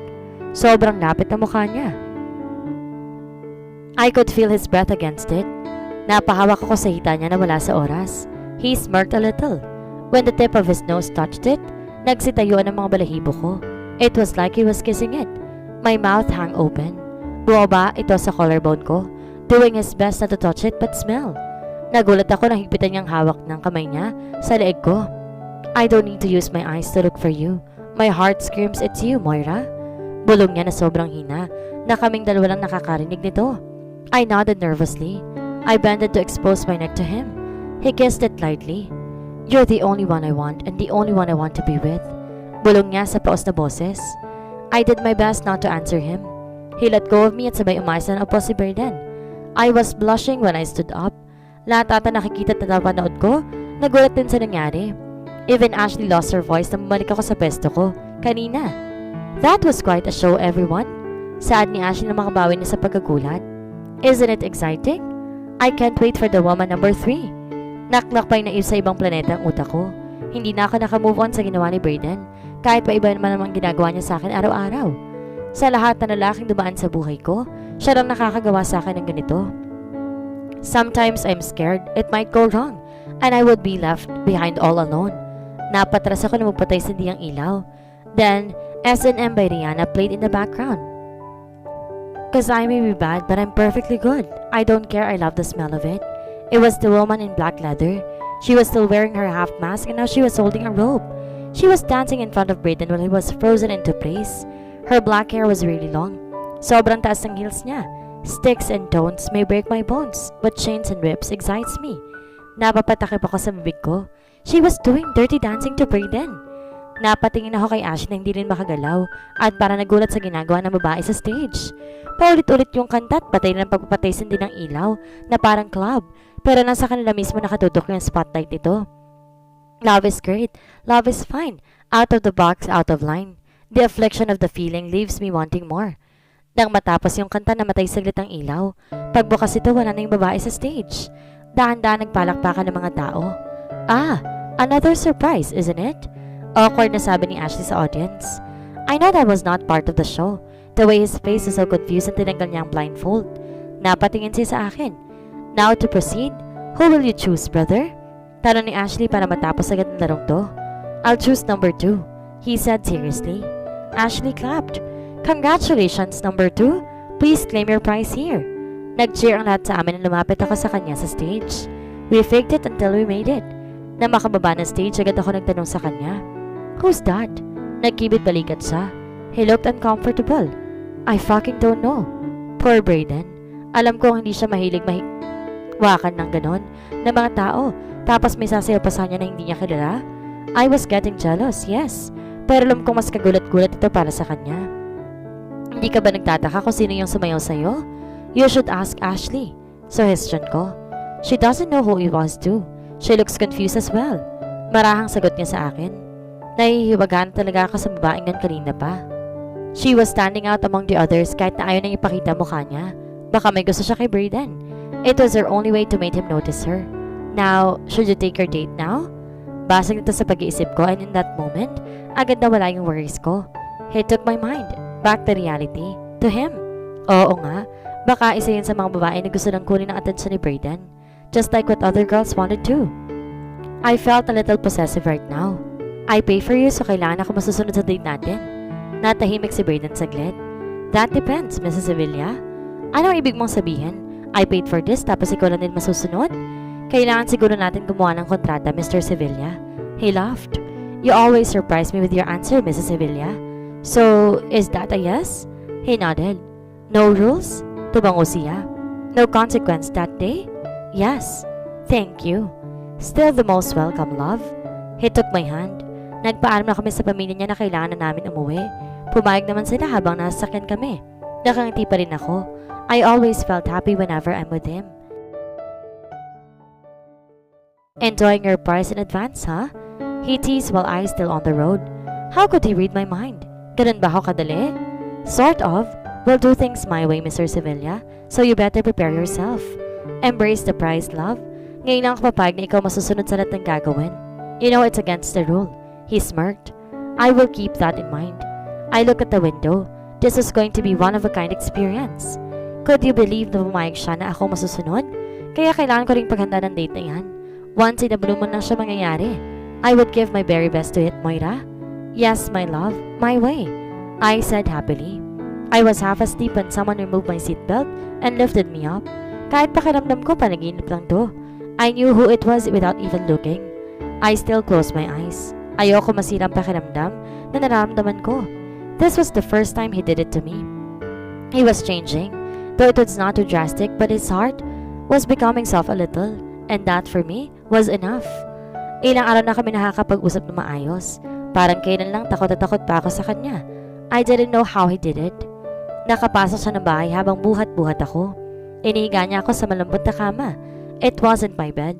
I opened my eyes a little and saw Brayden's room. Ipinikit ko agad nang kinumutan niya ako. Lumalim ang kama sa gilid ko, sabay humaplos sa kamay sa buhok ko. Kahit nakapikit, alam kong tinititigan niya ako ngayon. You got me the first time I saw you at the bar. He started. Teka, was he talking to my sleeping self? You were dancing like a free woman and I was smiling like an idiot from above while watching you sway your hips, move your foot, and your hair was bouncing involuntarily. I don't know what do you have that others don't. You mesmerize me just like that. Hindi pala sa elevator unang pagkikita namin? What was he talking right now was Romy's birthday. It was the night before my orientation in his company. Kaya niya ba alam na may hangover ako kaya nung araw na yon? I knew it. Kaya pala pakiramdam ko ng mga oras na yun na may nanonood sa akin. I felt so depressed that time. Dahil nagsisimula ng mga problema ang pamilya ko dahil sa pera. I needed a break from reality. You looked innocent that was trying to mix within the crowds, but yet, you look so lovely. He said and caressed my lower lip.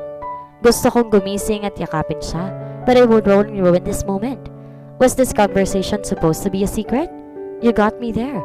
I knew you are the one I'm looking for. Naisip niya ba na ako babaeng kailangan magpanggap sa pamilya niya noong mga oras na yon? Everything happened was not a coincidence at all. It was his plan. Are you scared of me, Moira? I bet you are. Someone's stalking you every now and then after that night, and I think I'm going crazy if I can have you that time. I always get what I want, but I'm very lucky to have an incredible woman like you. I want to make you happy as much as possible, even if it means fighting with my own demon.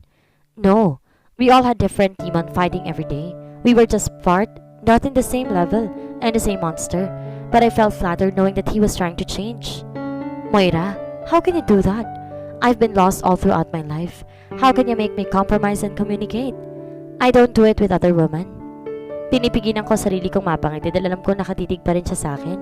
I would ask him with the same question, why he was challenging day by day. Anong meron sa akin na wala ang iba? Hindi ko rin alam. But his rules would not allow me to fall. I would get a bigger punishment for it. Ayoko siya mabigla dahil hindi naman siya sanay sa mga ganitong bagay. I bet he had not entered any relationship before. It was like he was full of shield and truly afraid that one day someone would jump in and break it. By then, he wouldn't know what to do. But who does? Life was a continuous learning cycle where he had to adapt to new things and learn to be comfortable with it. Kapag tinulungan ko ba siya, hahayaan niya ba ako? I don't have enough strength to come near you that time because I don't want to hurt you. He breathed heavily. I'm afraid I might ruin you if I won't plan it correctly. Nakuha ko pa rin ang sagot sa tanong ko. Kaya pala palagi kami nagkikita dahil plinano niyang lahat. I would not mind as long as it was him. But fate played us. I did not know that you'll be one of my new employees attending the orientation the next day. It was maybe fate, but I hope he would learn to allow someone to love him. He deserved it.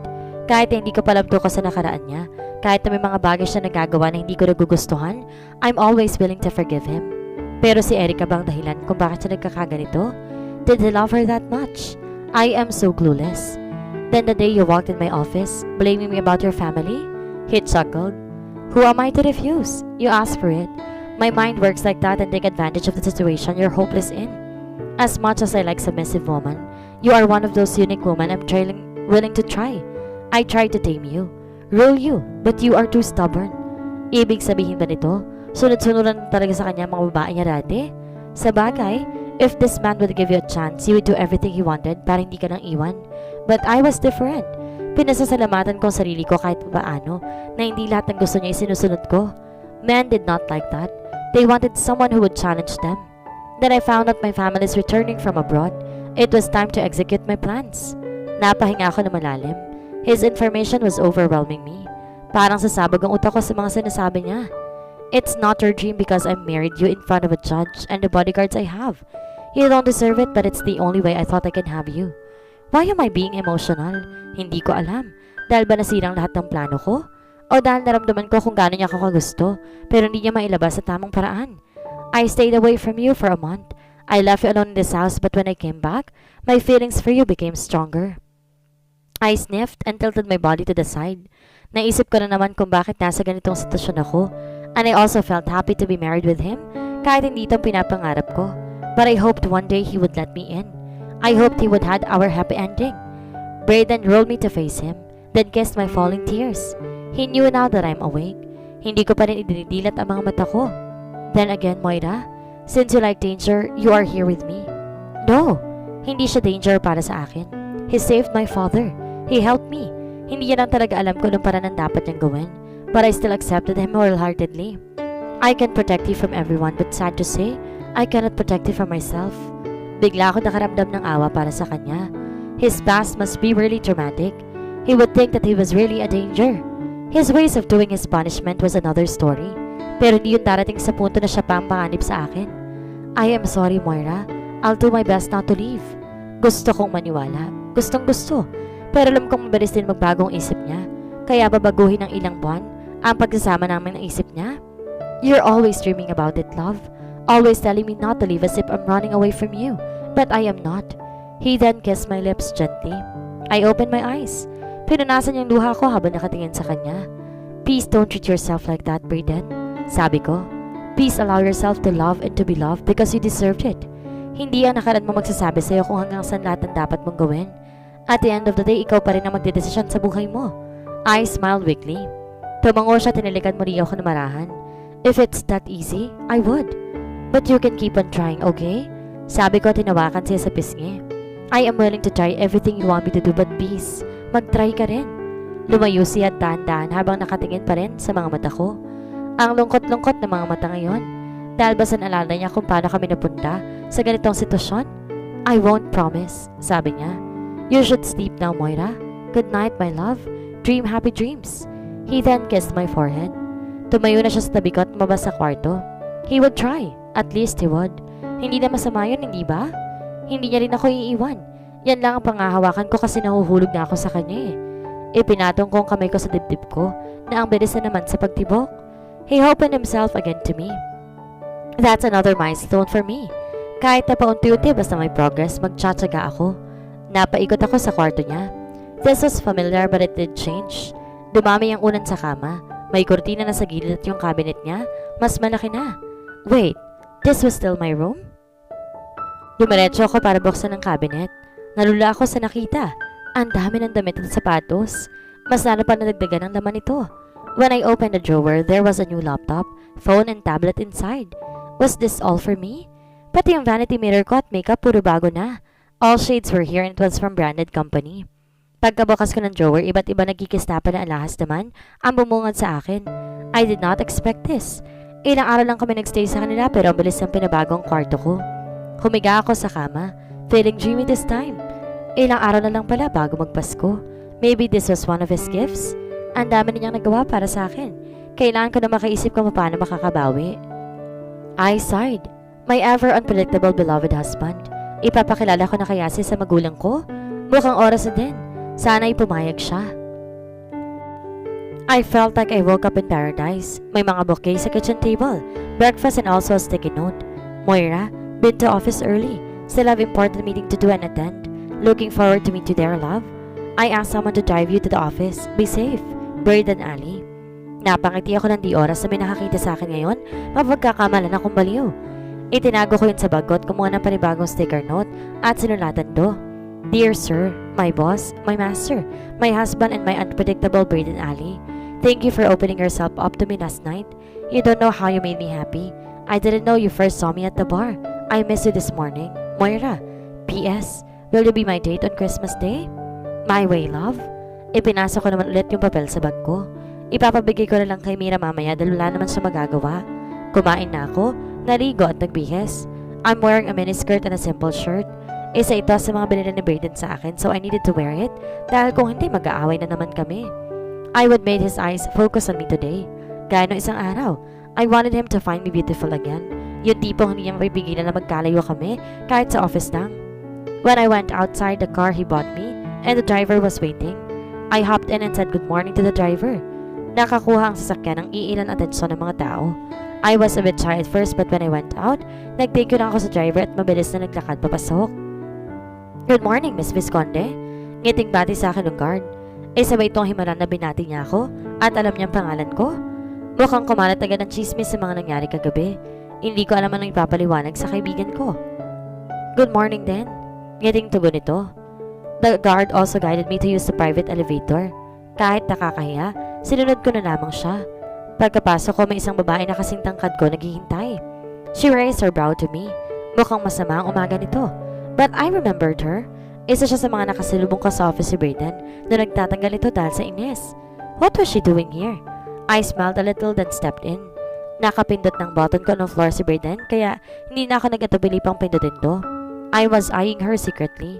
Anong kailangan niya kay Brayden? She walked out first when we reached Brayden's floor. Her heels were clicking on the floor. Binilisan kong lakad para makita kung tama bang hinala ko kung saan siya pupunta.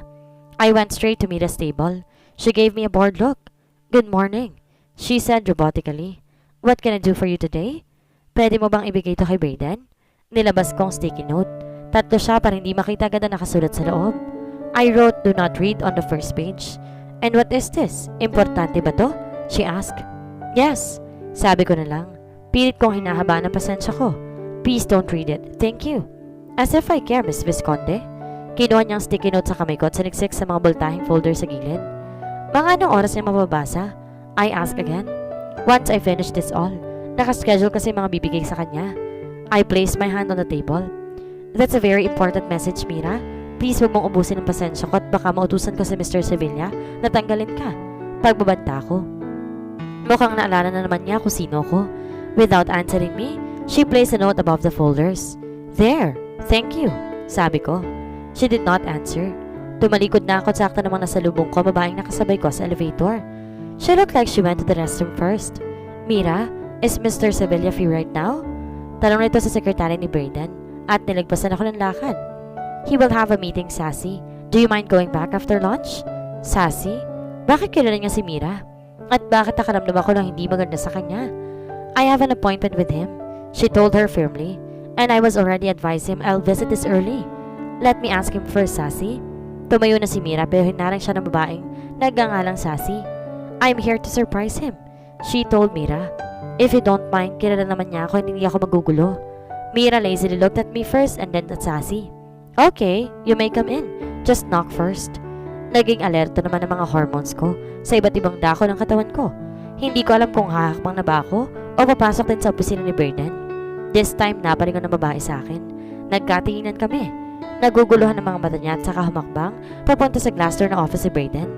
Siya ba yung private meeting na sinasabi palagi ni Brayden? Dali-dali ako lumapit kay Mira. Alam kong alam niya kung anong gusto kong gawin. "No, it's not possible, Miss Visconde." She smiled sweetly. "I have a question to ask." Saglit lang. Pagpapalusot ko. "It's a private meeting, Miss Visconde." Her mouth twitched. I knew it. Siya palang kausap palagi ni Brayden. Was she and the woman last night the same? Hindi ako mapakali sa pwesto ko. "Okay then, I'll just wait. Can you get me coffee, please? Non-fat, 1 sugar, and stirred well." Utos ko sa kanya. Napaawang ang bibig niya. "I am not your assistant." "But you are my husband's assistant." I smiled sweetly too.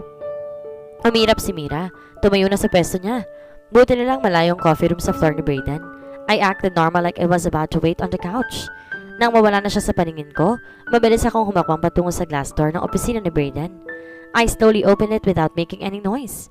Gusto ko lang marinig anong pinag-uusapan nila, but hell, I regretted it so much. Sana hindi na lang ako nakinig. "Master, give me another chance. I won't ask for more. It was clear to me before kung ano lang talaga tayo. It was my fault that I asked for more. I'm sorry, Master." Para akong biglang sinampal ng malakas sa aking mukha. She was one of his exes. Mukhang wala na sila ni Brayden.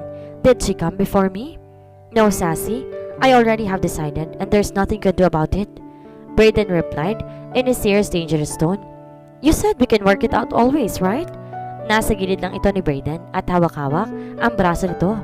"Yes, as long as you're following my rules, but you did not."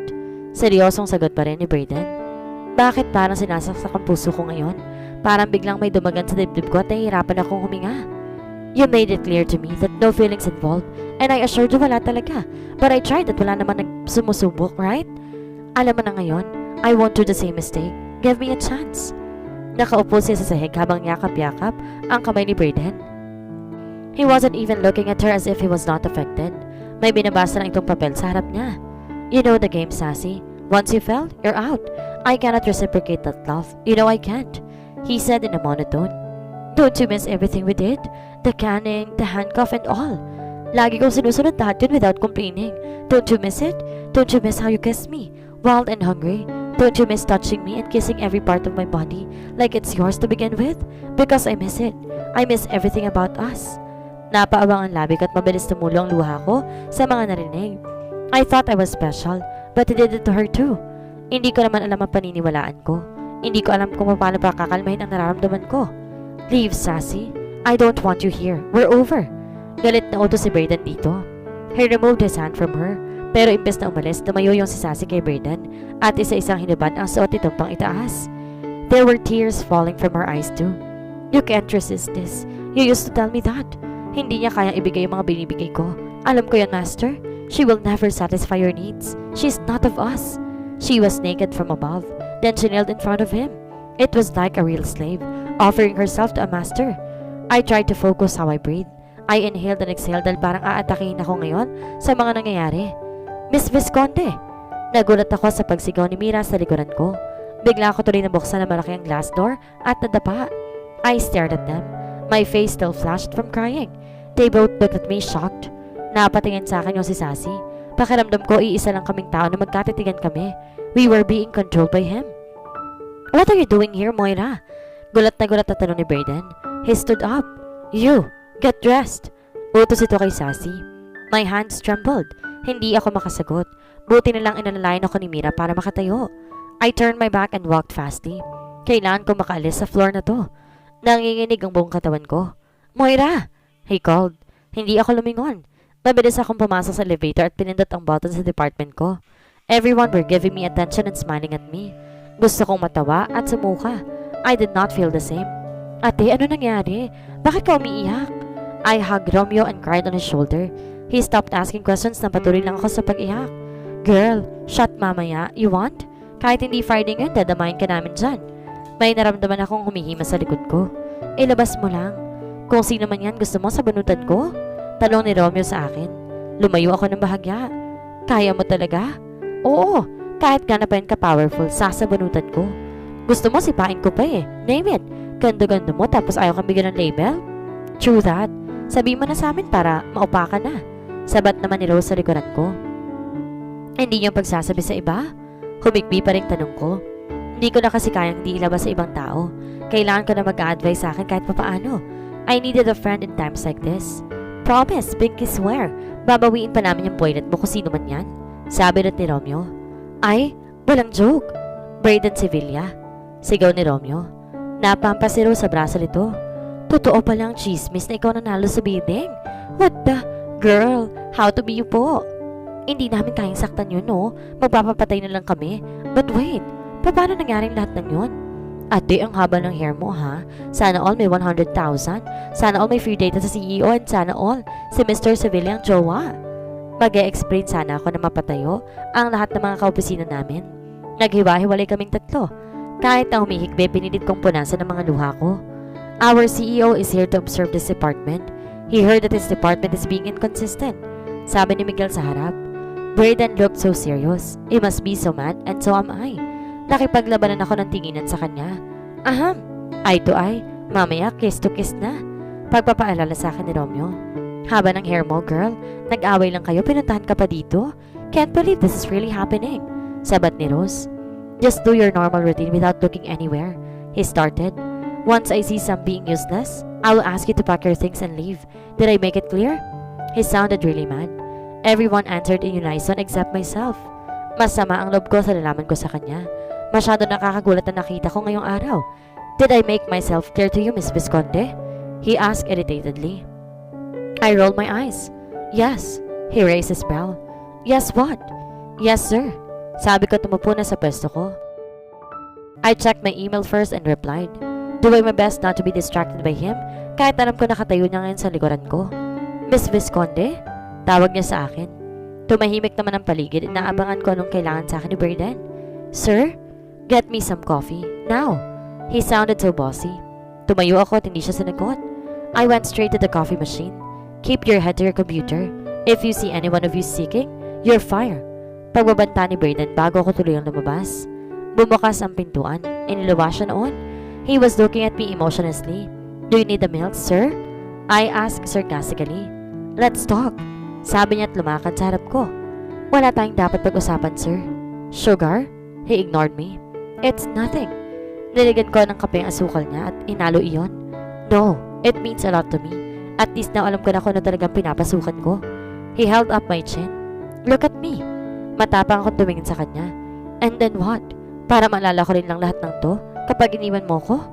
We talked about it already, Moira. Why would you believe everything you heard? You are not the same. I told you you're different. He explained. Bumitiw ako sa pagkakahawak na sa akin. Pero parehong ginagawa mo sa amin. I know every time you touch me, I remind you of her. Iyak ko. No, it's not like that, love. Hindi na niya ako papalapit sa kanya. I've been giving you assurance. I never did it to them. He hugged me and brushed my tears. You don't have to worry about her. She's part of my past. You are my present now. Patuloy pa rin ako sa pag-iyak. Kinakain ako ng securities ko sa mga narinig ko kanina. I will never be them. I can never satisfy you. Tama siya, Braden. I can never. He hugged me tighter. I'm sorry if you feel that way. We can always compromise, Moira. You are enough for me. Don't do that. You're not like them. Nag-iwas ako ng tingin. Tama siya. Magkaiba kami ng mga naging babae niya. They were all willing to please him while I wasn't. Pahirapan na kapag ako. But at the back of my mind, I wanted to do it. I wanted to please him like them. Stop worrying, love. I'm all yours. Pangaalo niya ulit sa akin. Nagulat lang ako sa nakita ko kanina. I didn't know your ex should act like a slave in front of you. Hikbi ko at tumantay sa dibdib niya. Huminga siya na malalim. Don't mind it. Did I scare you? No. Liar. I know you got scared. You don't need to think about it and you don't have to try. We have different story than them. Yakap niya sa akin. Hindi ako sumagot. Iniisip ko rin ang mangyayari kapag ginawa ko yon. I will be your date on Christmas Day, love. Will you? I looked at him. Of course I will. Is that it? Huminga ako na malalim. He then tucked my hair under my ear. Can you meet my parents too? Nagulat siya ng bahagya pero nawala yun ng mabilis. Of course. It's on Christmas Day too, love. Tanong ako. Kung okay lang, hindi kita pipilitin. I will.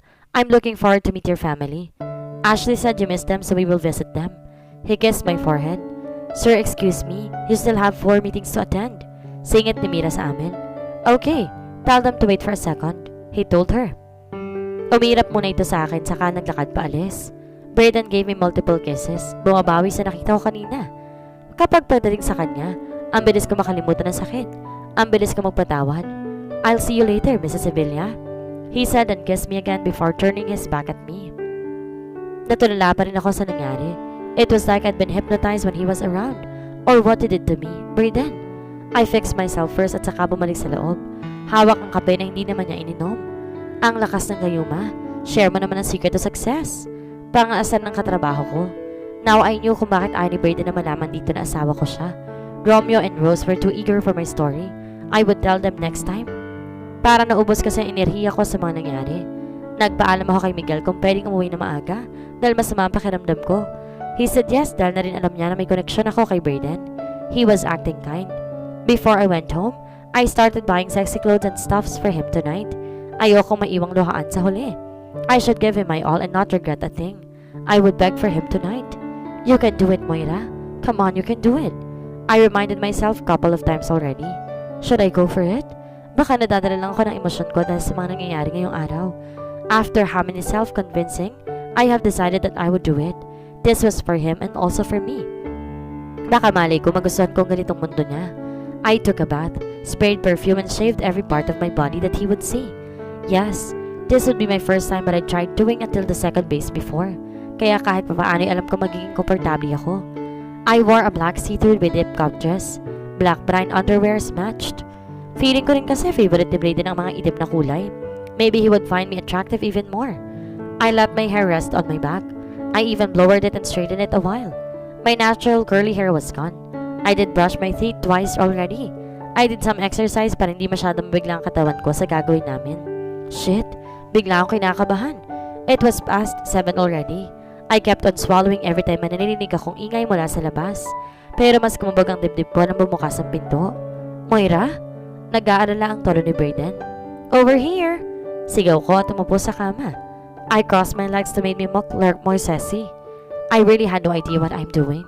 Are you okay? Because they informed me you left earlier. Nanlaki ang mga mata niya na makita niya ako. Moira, what are you doing? I stood up slowly and walked over him seriously. I stared on his eyes and bit my lip before I whispered, I need you. He closed his eyes. You don't want this, Moira. I want you, Braden. This is me too, giving you what you want and you need. I said sexily. We've talked about this. You don't have to force yourself of something you're not comfortable doing. Then make me. Make me comfortable. Make me want for more, Braden. He was taken aback a little. Moira, I'm not forcing you to do this time, am I? Umiling ako. I want you to give me a night that I will never forget. He groaned and closed his eyes again. You don't know what you're doing. I want to fulfill your needs. I want to make you happy. Let me know you more about this side of yours, Brayden. Bulong ko. He caressed my cheek. I closed my eyes and he went down to my lips using his thumb. There's no turning back, Moira. Once I started, we have to finish it. Do you understand? Tumango ako. Open your eyes and tell me you understand it. Utos niya. I said as what I told. I completely understood it, Brayden. Make me feel like I'm really yours. Please? I looked straight to his eyes. You are mine already, you know that. Iba ang aangkinin ko sa'yo ngayon. Shit, he was hotter when speaking Tagalog. I bit my lip again really hard this time. I know I could do this. I had been anticipating it since then. Inikot niya ako para mapatapat sa salamin. We were both looking at each other. His hand went down on my waist. You look so fucking sexy right now, love. Can't wait to hear everything later. He looked so dangerous right now. Dapat natatakot na ako pero I found him attractive. Bakit ganito? Nag-iba na rin ba ang gusto ko? I could see it in his eyes that he truly needed this. But what if I'm not in the mood right now? Will you do something about it? My bad, master, I said in a low sexy voice. I forgot about it. Inihulog ko ang damit sa sahig. This was how I saw Sassy a while ago. Ginaya kong ginawa niya. You don't have to do that. You're still my wife. You are different from them, he told me. My heart fluttered. I smiled at him slightly. Thank you for that, Mr. Sevilla. Nagbago na ang ekspresyon ng mukha niya. Are you 100 sure now, Moira? His voice was hard. Para bang may mali sa ginawa ko. O hindi lang siya sanay nakakita ko ng ganito. Yes, I'm always sure about you, Brayden. Kinakabang sagot ko. He stood up. We will go to my room and once you enter my room, the rules and punishments will apply, Moira. He asked bossily. I am ready for that. Sagot ko na nakalagay pa rin ang kamay sa hita. We were not breaking eye contacts, which made this moment hotter than I'd imagined. I was always getting lost with his eyes every time. Is that so, Moira? He squat and held my neck. Even if I make you awake until morning? Tumayo ang mga balahibo ko. Ibang-ibang dating ng pagkakasabi niya sa akin. Shit! I gave him my sexy look. We will see about that, sir. Kung hanggang saan ang kaya mo para mapaserin ako ngayong gabi. Buwaba ang kamay niya sa likod ko, pulling me closer to him. Are you challenging me again? Moira? Don't. I know this game before. I played it a couple of times and in fact, I mastered it. He lowered down to kiss my neck slightly, teasing me. My eyes closed because of the arousal I was feeling right now. Ibang-ibang senaryo na to. We are not even starting yet, and here you are closing your eyes. You're not allowed to close that later. He whispered through my ears. Napadilat ang mga mata ko. Hindi ko alam kung anong laro ang gusto niyang mangyari. I wanted this game. Him controlling me. Him being busy in bed later.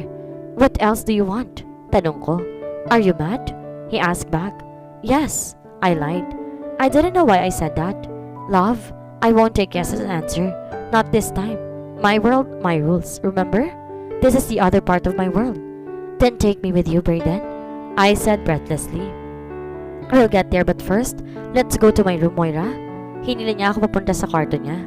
His walk was different. His aura was too confident. I didn't know too that I was aching for him this much. I wanted him now. Behave yourself, as well as I don't want to hurt you, he reminded me. I am sorry, master. Kneel and wait for me, he commanded. Sinunod kong gusto niya at lumuhod ng katulad kanina. He walked out of the door as I was waiting for him impatiently. Nang mabukas ang pinto, he brought some wine, bucket of ice, and one glass.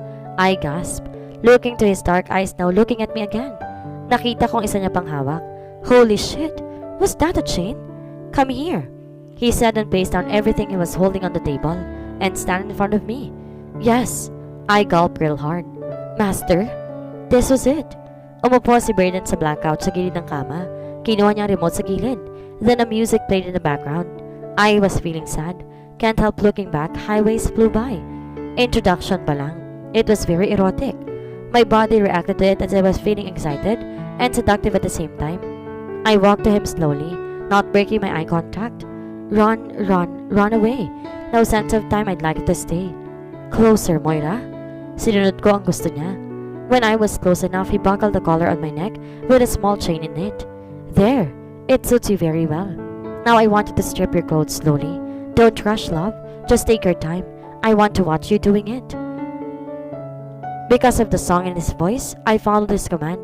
Ibinaba ko ng dahan-dahan ang aking black see-through ko. I was swaying my waist a little too. Inampisan ko sa kaliwang balikat ko habang nakatingin pa rin sa kanya at saka sinunod ang kabilang balikat. I lowered it unhurriedly.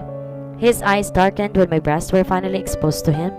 Hindi ko alam kung hindi ako nakakaramdam ng hiya dahil ba sa nakita niya ito o may iba lang sa kwarto niya.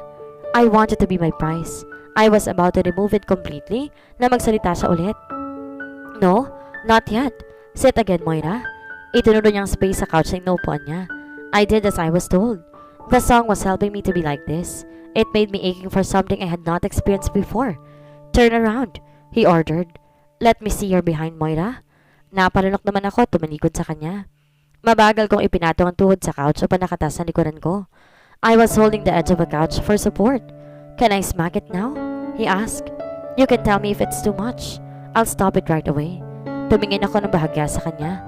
Can I trust you? Will you trust me? He asked back. Tumango ako.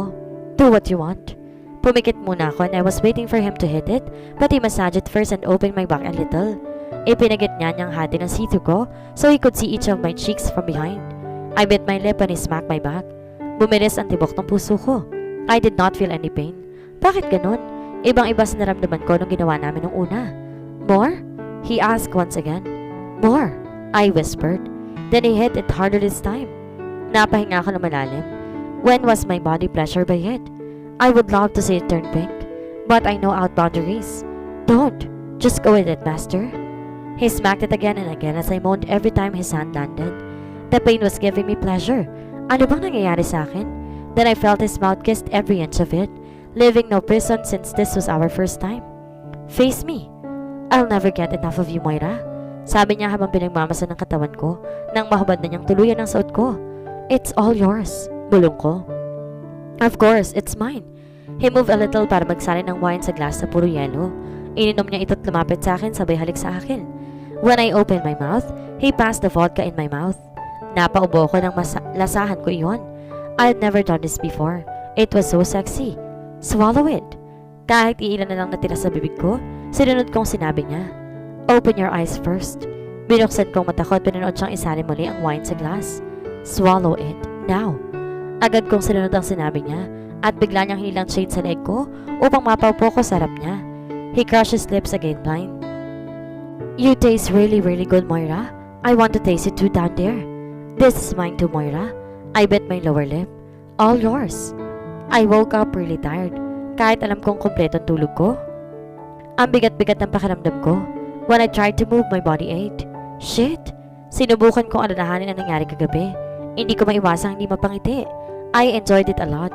I did feel our connection when he kissed me and every little part of my body. Napagalawang hita ko. I guess I was already blushing kahit bagong gising. It was a pleasurable punishment.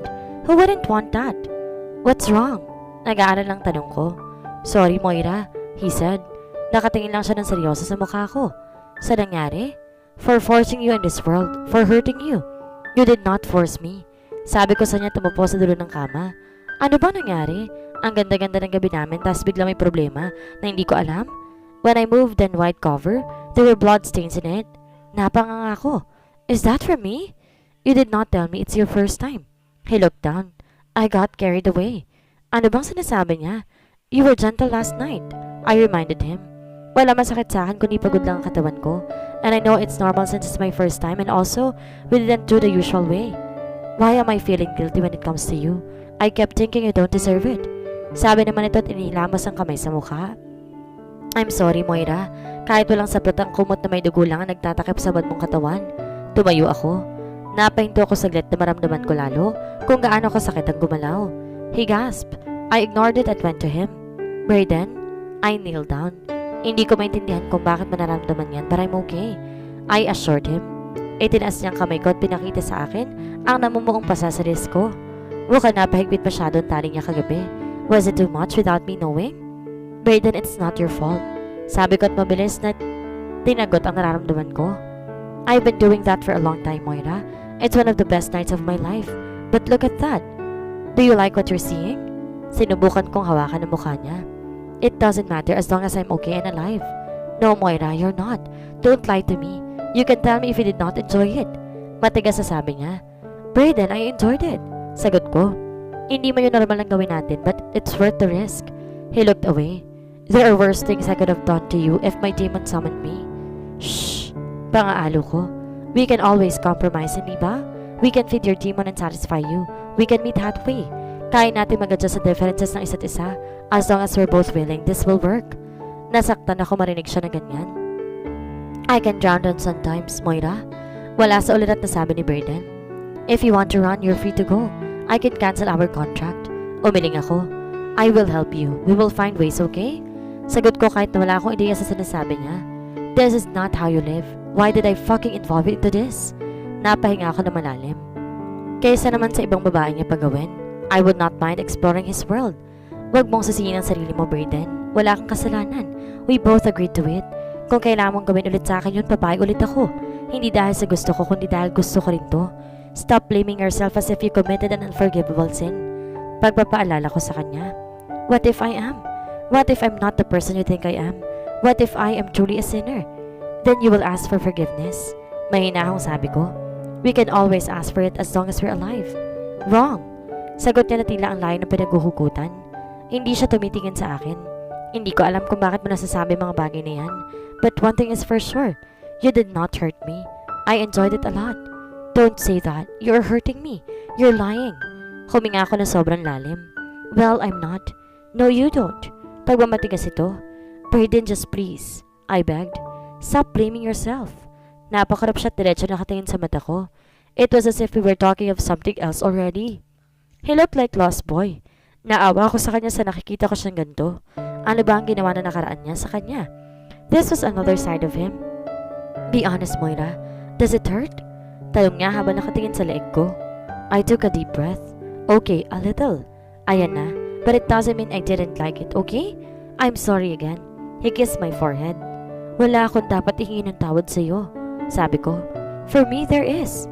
He kissed my wrist too, and then pulled me on top of him. I was now sitting on his lap, half naked. I shouldn't have done that in the first place. Bumaba ang kamay niya sa likod ko. We were like a magnet kapag nagdikit, sobrang hirap na magpahiwalay. Idinantay niya ang daliri niya sa katawan ko. Hindi ko alam kung hikis bang nandoon o pasa. If he asked me to stop, I would. Hinimas niya patas ang katawan ko hanggang sa leeg. You should have told me if it's too much. Yes, it's too much. I caressed his hair. He stared at me for a nanosecond, confused. His expression changed like I slapped him in the face. I smiled. Sobrang nakakabaliw kasi sa pakiramdam. Hindi ko alam kung saan pa ako huhugot ng lakas para makayanan. I never thought that a feeling like that existed. It was too overwhelming and mind-blowing, Brayden. I told him honestly. Relief flashed through him. You're not lying, are you? Tumango ako. Wala pa bang nagsabi sa'yo niyan? Umiling siya. We don't communicate like this. They're not allowed to comment. Napalinok ako sa sinabi niya. What a fuck buddy without the talking. You should be thankful that I found you attractive because with them, they're not even allowed to sleep in my room. I'll wake them up if they do. Halong selos at ginhawang naramdaman ko. I was imagining how his mouth kissed them and his hands roamed over their bodies. My mood changed quickly. Why does he handle a lot of women before me? Tinago ko lang ang emosyon ko. It only means you're kinda serious about me. Kinda? No, I truly am, Moira. I smiled widely, but his face went serious. He must remembered something that made him upset. We can do so much better next time. Pangaakalo ko dahil mukhang naisip na naman niya ang nangyari. He frowned. Get dressed now, Mrs. Sevilla. Stop pushing your luck too much. He said, not answering my statement. I guess there would be no next time. Nasa may sasakyan kami ngayon papunta sa office. Actually, ayaw ni Brayden na pumasok ako. Magpahinga na lang muna daw ako sa bahay pero hindi ako pumayag. Hindi makakabuti sa akin na magstay sa bahay lalo pat wala siya. Mamimiss ko kasi siya agad. You will call me if it still hurts and when it gets worse, okay? He asked anxiously. Wala namang masakit. Humigpit ang pagkakahawak niya. Yes sir, I will. Hindi din naman siya sumagot at tila may bumabagabag sa kanya. Nakarating kami sa building niya na hindi nag-uusap. He let me out first sa basement dahil may tumawag sa kanya. I kissed him on the cheek but he was not paying any attention. Ate, anong problema mo? Nag-aalala lang tanong sa akin ni Romeo na makarating ako sa desk. Okay na bang pakiramdam mo? Mukhang lamig na lamig ka sa turtleneck mo ngayong araw ah. Nagkatinginan sila ni Rose. Baka nakagat ng malaking sawa. Tanong nito. Bati na kayo ng CEO no? Tuwang-tuwang sabi ni Romeo. Kwento na ate. Sabi mo magkukwento ka sa amin ko na. Ready ng ears ko. I sighed and sat in my swivel chair. Bakit ba ganun silang mga lalaki? Ipaparamdam sa'yo na sweet sila tapos sa sunod hindi na. Siyempre girl, CEO ang kadate mo no? Marami kang kaagaw kaya galingan mong paggiling-giling. Tanong ni Rose sa kinakembot pa ang katawan. Gaga, ano naman kung maraming kaagaw. Ang mahalaga siya napili. Haba ng hair ng kaibigan ko. Malamang pumunta pa yan sa Quiapo at naghanap ng gayuma. Sabi naman ni Romeo. Napaka mo kasi girl. Sana nagkwento ka agad para nasagap namin at tulungan ka. Since umuwi ka na maaga kahapon, alam mo ba, ang ex mo sa Miguel, nalipat na sa ibang department. Saan ni Rose? Nanlaki ang mata ko. What? Ganun kabilis? Oo, yes. Hi, ate. Utos na nasa taas at kinikilig ka pa kami nang pinagkwentuhan namin yun. Para ka nasa K-drama, ate. Oo nga. Sana all po. CEO ang bebe. Kami kasi si ano mo lang eh. Nakapangalumbaba na sabi ni Rose. Ano naman kayong pumasok sa utak ng boss natin? Why have mercy? Ang sama mo? Sabi ko kay Rose. Hindi naman nakwento sa akin ni Brayden yun. Hindi rin naman talaga magsasabi yun unless magtanong ako eh. Panay ang kulit pa sa akin ng dalawa. Gusto nilang ikwento kung po nangyari. I told them pero hindi yung parte na kinasal kami ng boss namin. Baka mas lalo lang silang magwindang. Lunch break. Napagpasyan kong pumuntahan si Brayden pero pag sinaswerte ka nga naman, pasakay pa na ako ng elevator na may tumawag sa likod ko. Marie! Pilit akong umiti. Oh, hi Miguel. May kailangan ka ba? May sasabihin sana ako sa'yo. Nakakapanibagong tono ng pagsasalita niya. What is it? Spit it out. Hinawakan ni Miguel ang kamay ko na kinagulat ko. Marie, gusto ko lang mag-sorry sa nagawa ko sa iyo ng mga nakaraang araw. May ilang nakakita sa ginagawa niya. Shit naman. Wala yun. Huwag mo nang isipin.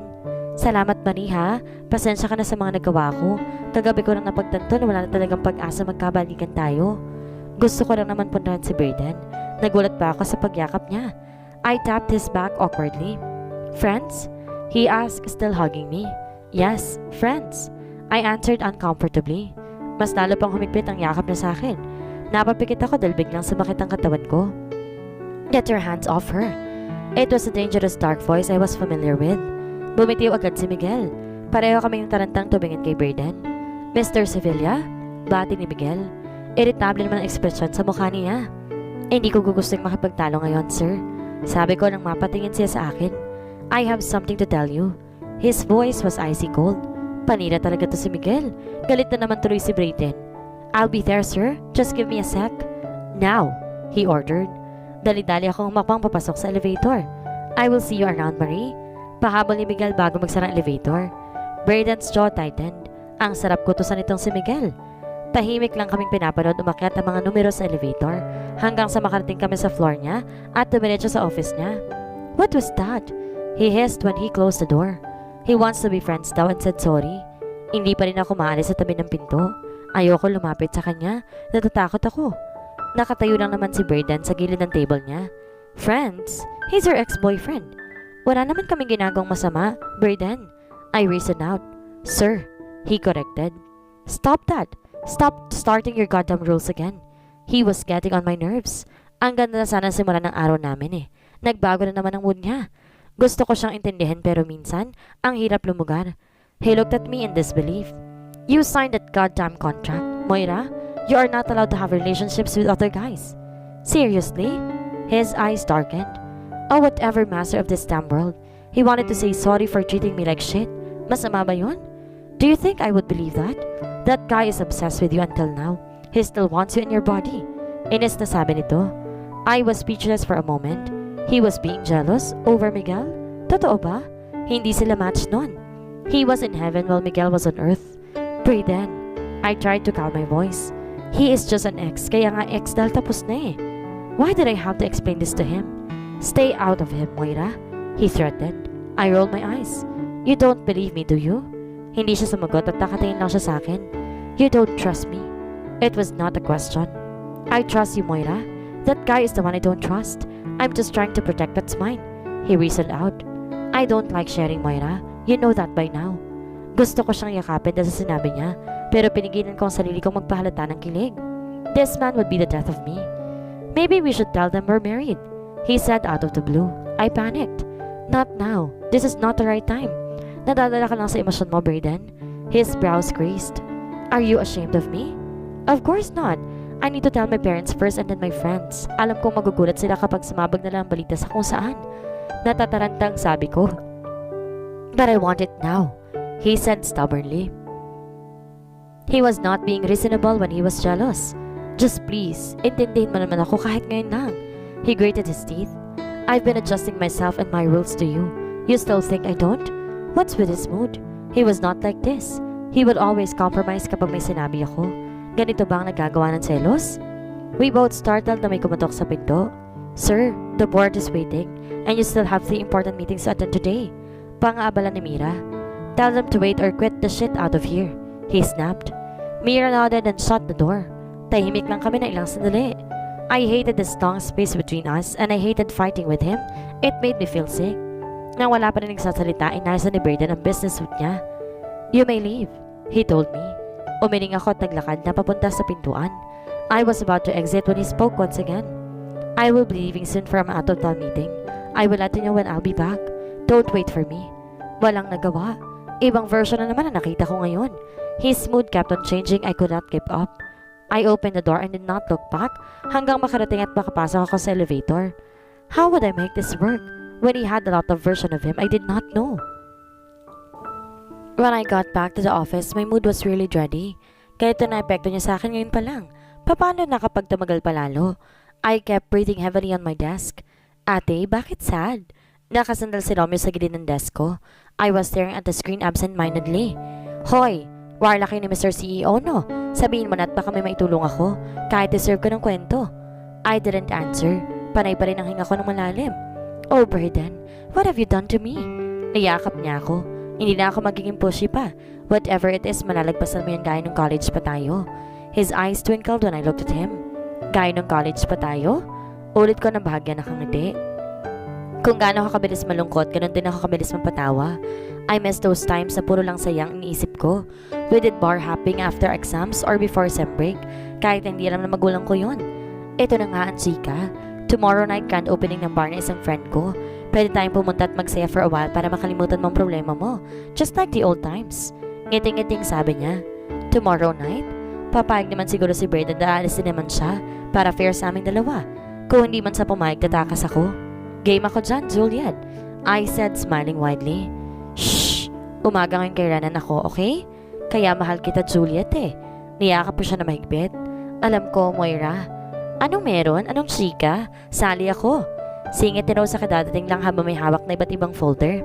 We both smiled at her dahil sasama namin siya sa pangarap namin dalawa. Lunch came. I didn't eat. I was busy typing when someone called my last name. Miss Visconde? Napalingon kami ng mga kaopisina ko sa lalaki na kasat ng sombrero. He was holding a box of food. It's me? Anong meron? Nagtatakang talungkot na patayo. Delivery po. Ngiting sabi niya talapag sa desk ko ang iba't ibang uri ng pagkain. There were desserts, chicken, rice, pork, and all. Akala mo bibitayin na ako bukas? Hindi naman ako nag-order. Sabi ko sa kanya. May umorder sa amin, ma'am. Ang sabi dito daw po i-deliver. Huwag ka mag-alala, bahad na po ang lahat ng yan. He said smiling. Bandang huli, wala ako nagawa kundi tanggapin na lang ang pagkain. Masama din naman ang humindi sa grasya. Wow, may festival ba ngayon? Hindi makapaniwalang sabi ni Rose pagdating at nakita kong bultuhan ng pagkain. Kanino galing? Renan eyed me suspiciously. May ideya na ako kung sino pero hindi ko maisip na gagawin niya dahil magkaaway kami ngayon. Right then, I saw a sticky note on the side of my drinks. Kinuha ko yun at binasa. It, Miss Visconde, I'm watching. Napangiti ako ng bahagya at tumingin sa may CCTV na nasa harapan ko. My sweet bird and Ali still cared for me even when he was mad. I mouthed thank you to the camera and ate happily.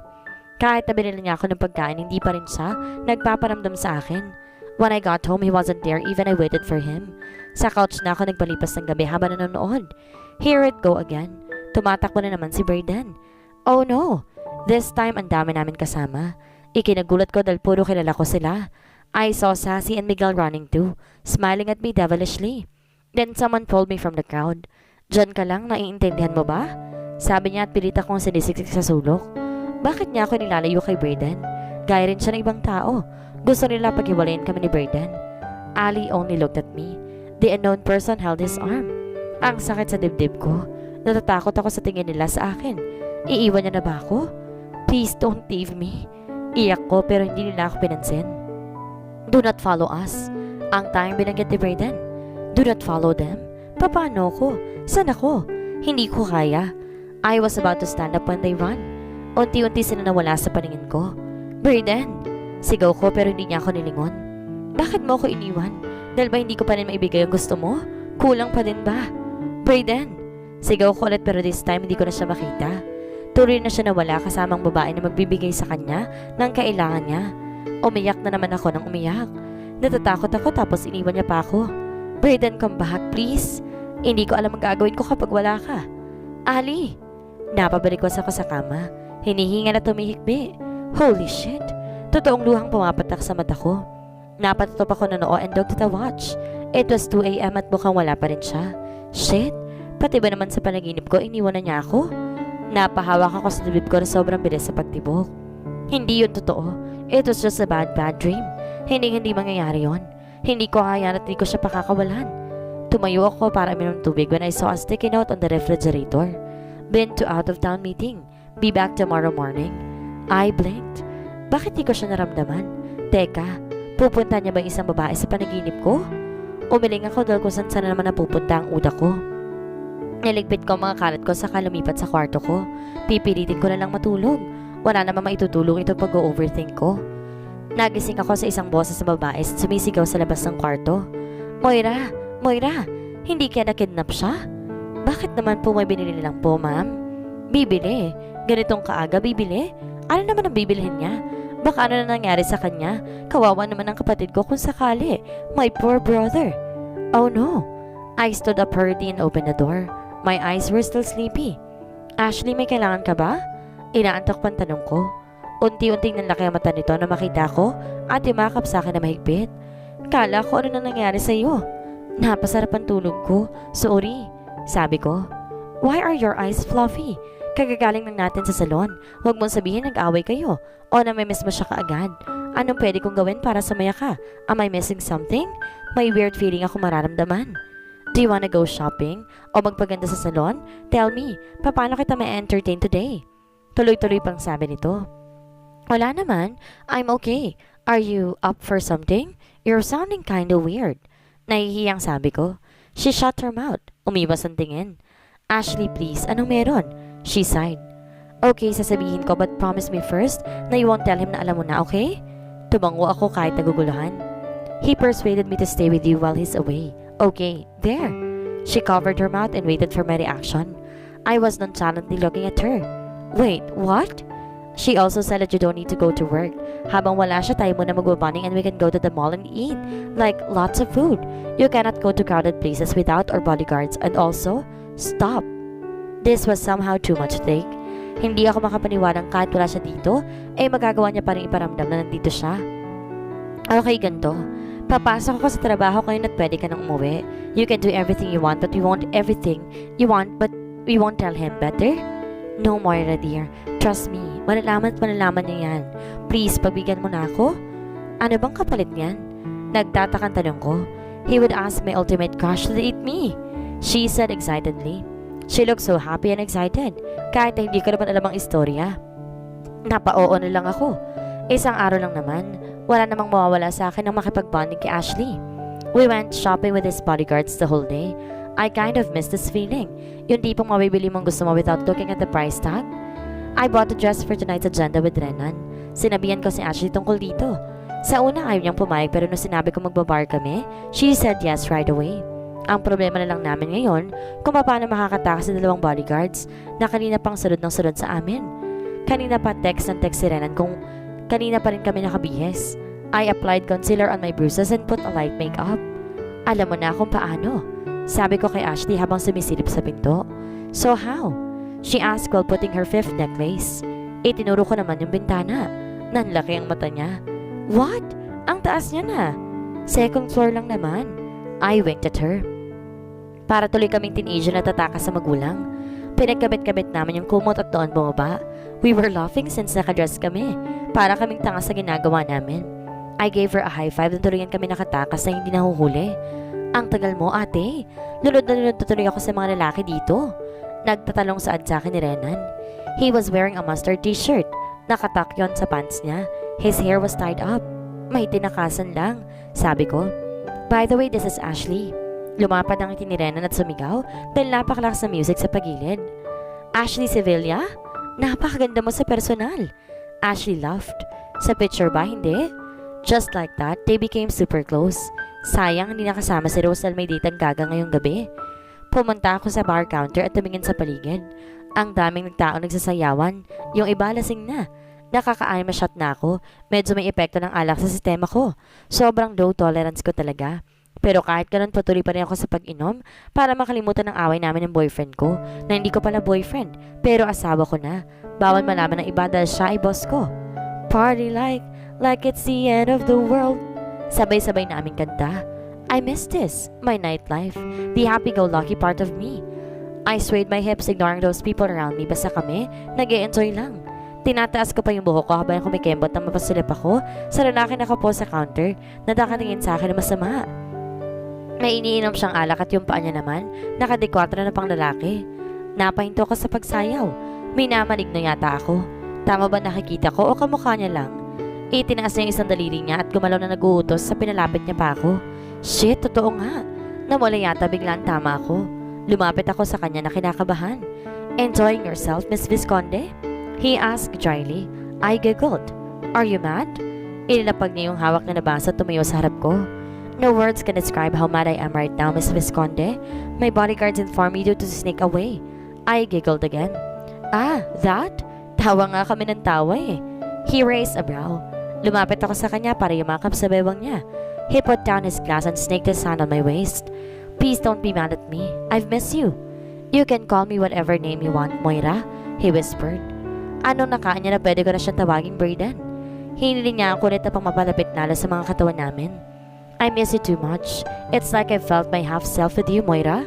I made a face. Let's not fight. Masyado ako nagpapamiss.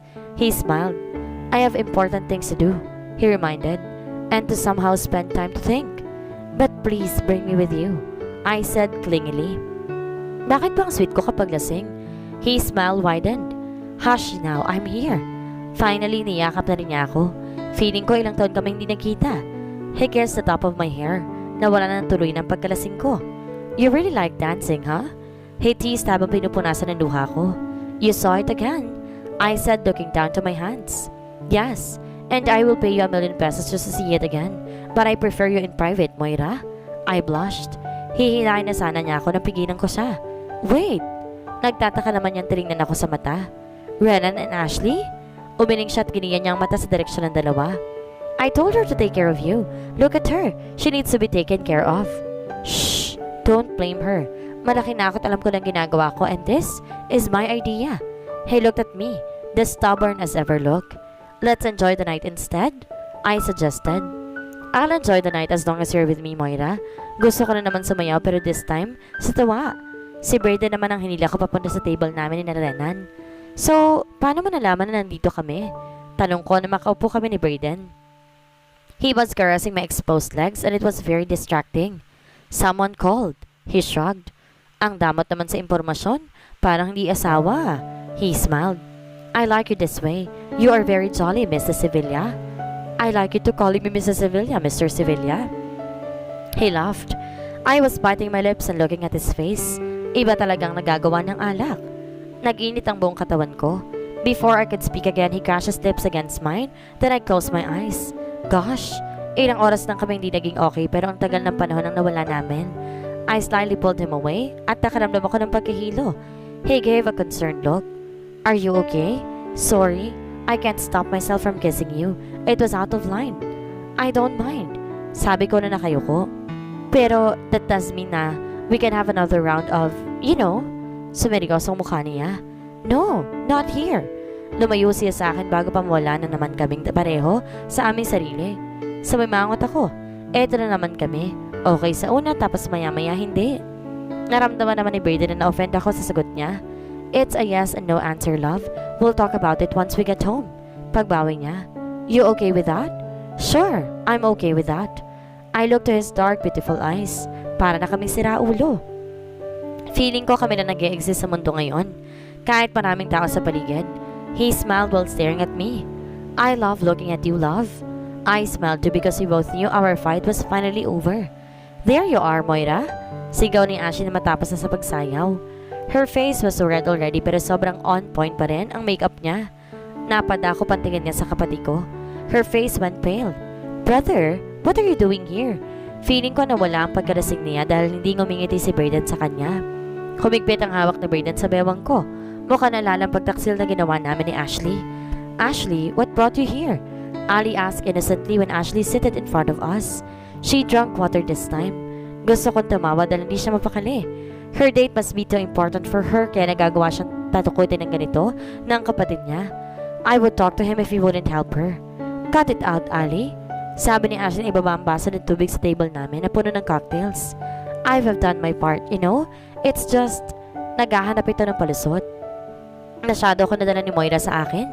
Nanlaki ang mata ko. Bakit biglang napapasa?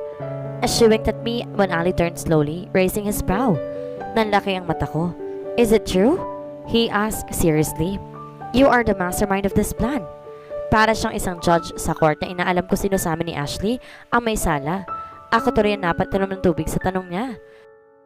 Kakaayos lang namin at baka mag-away na naman kaming dalawa. Hindi ko nakakayanin na hindi rin naman kami magkita. Lumunok muna ako. Aha? You are lying, Moira. He accused and trumped his fingers on the table. Hindi ko alam kung bakit relax na relax si Moira ngayon. It only meant he was not in the mood. I should grab this opportunity. Mukhang mamimisi rin ako sa hindi pagkita at pag-uusap. Umirap si Ashley. Are you telling me that I'm the liar? I didn't say any name, Ashley. Brayden said. Okay, then you should give me his number and tell him to date me. Suggestion ni Ashley dito. Sorry, but try again, Ashley. This isn't your night. Sabi ni Brayden at gumisi. Ashley rolled her eyes. I wanted to laugh so bad, ang saya lang. Kasi nilang tignan kapag nag-aasaran sila ng ganito.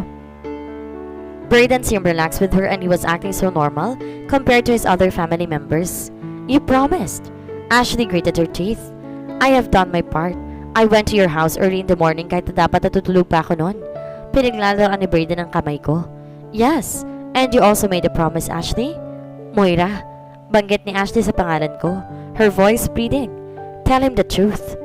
Actually, kaming dalawa naman talagang may ideya nito. But of course, I did not want her plan to go to waste.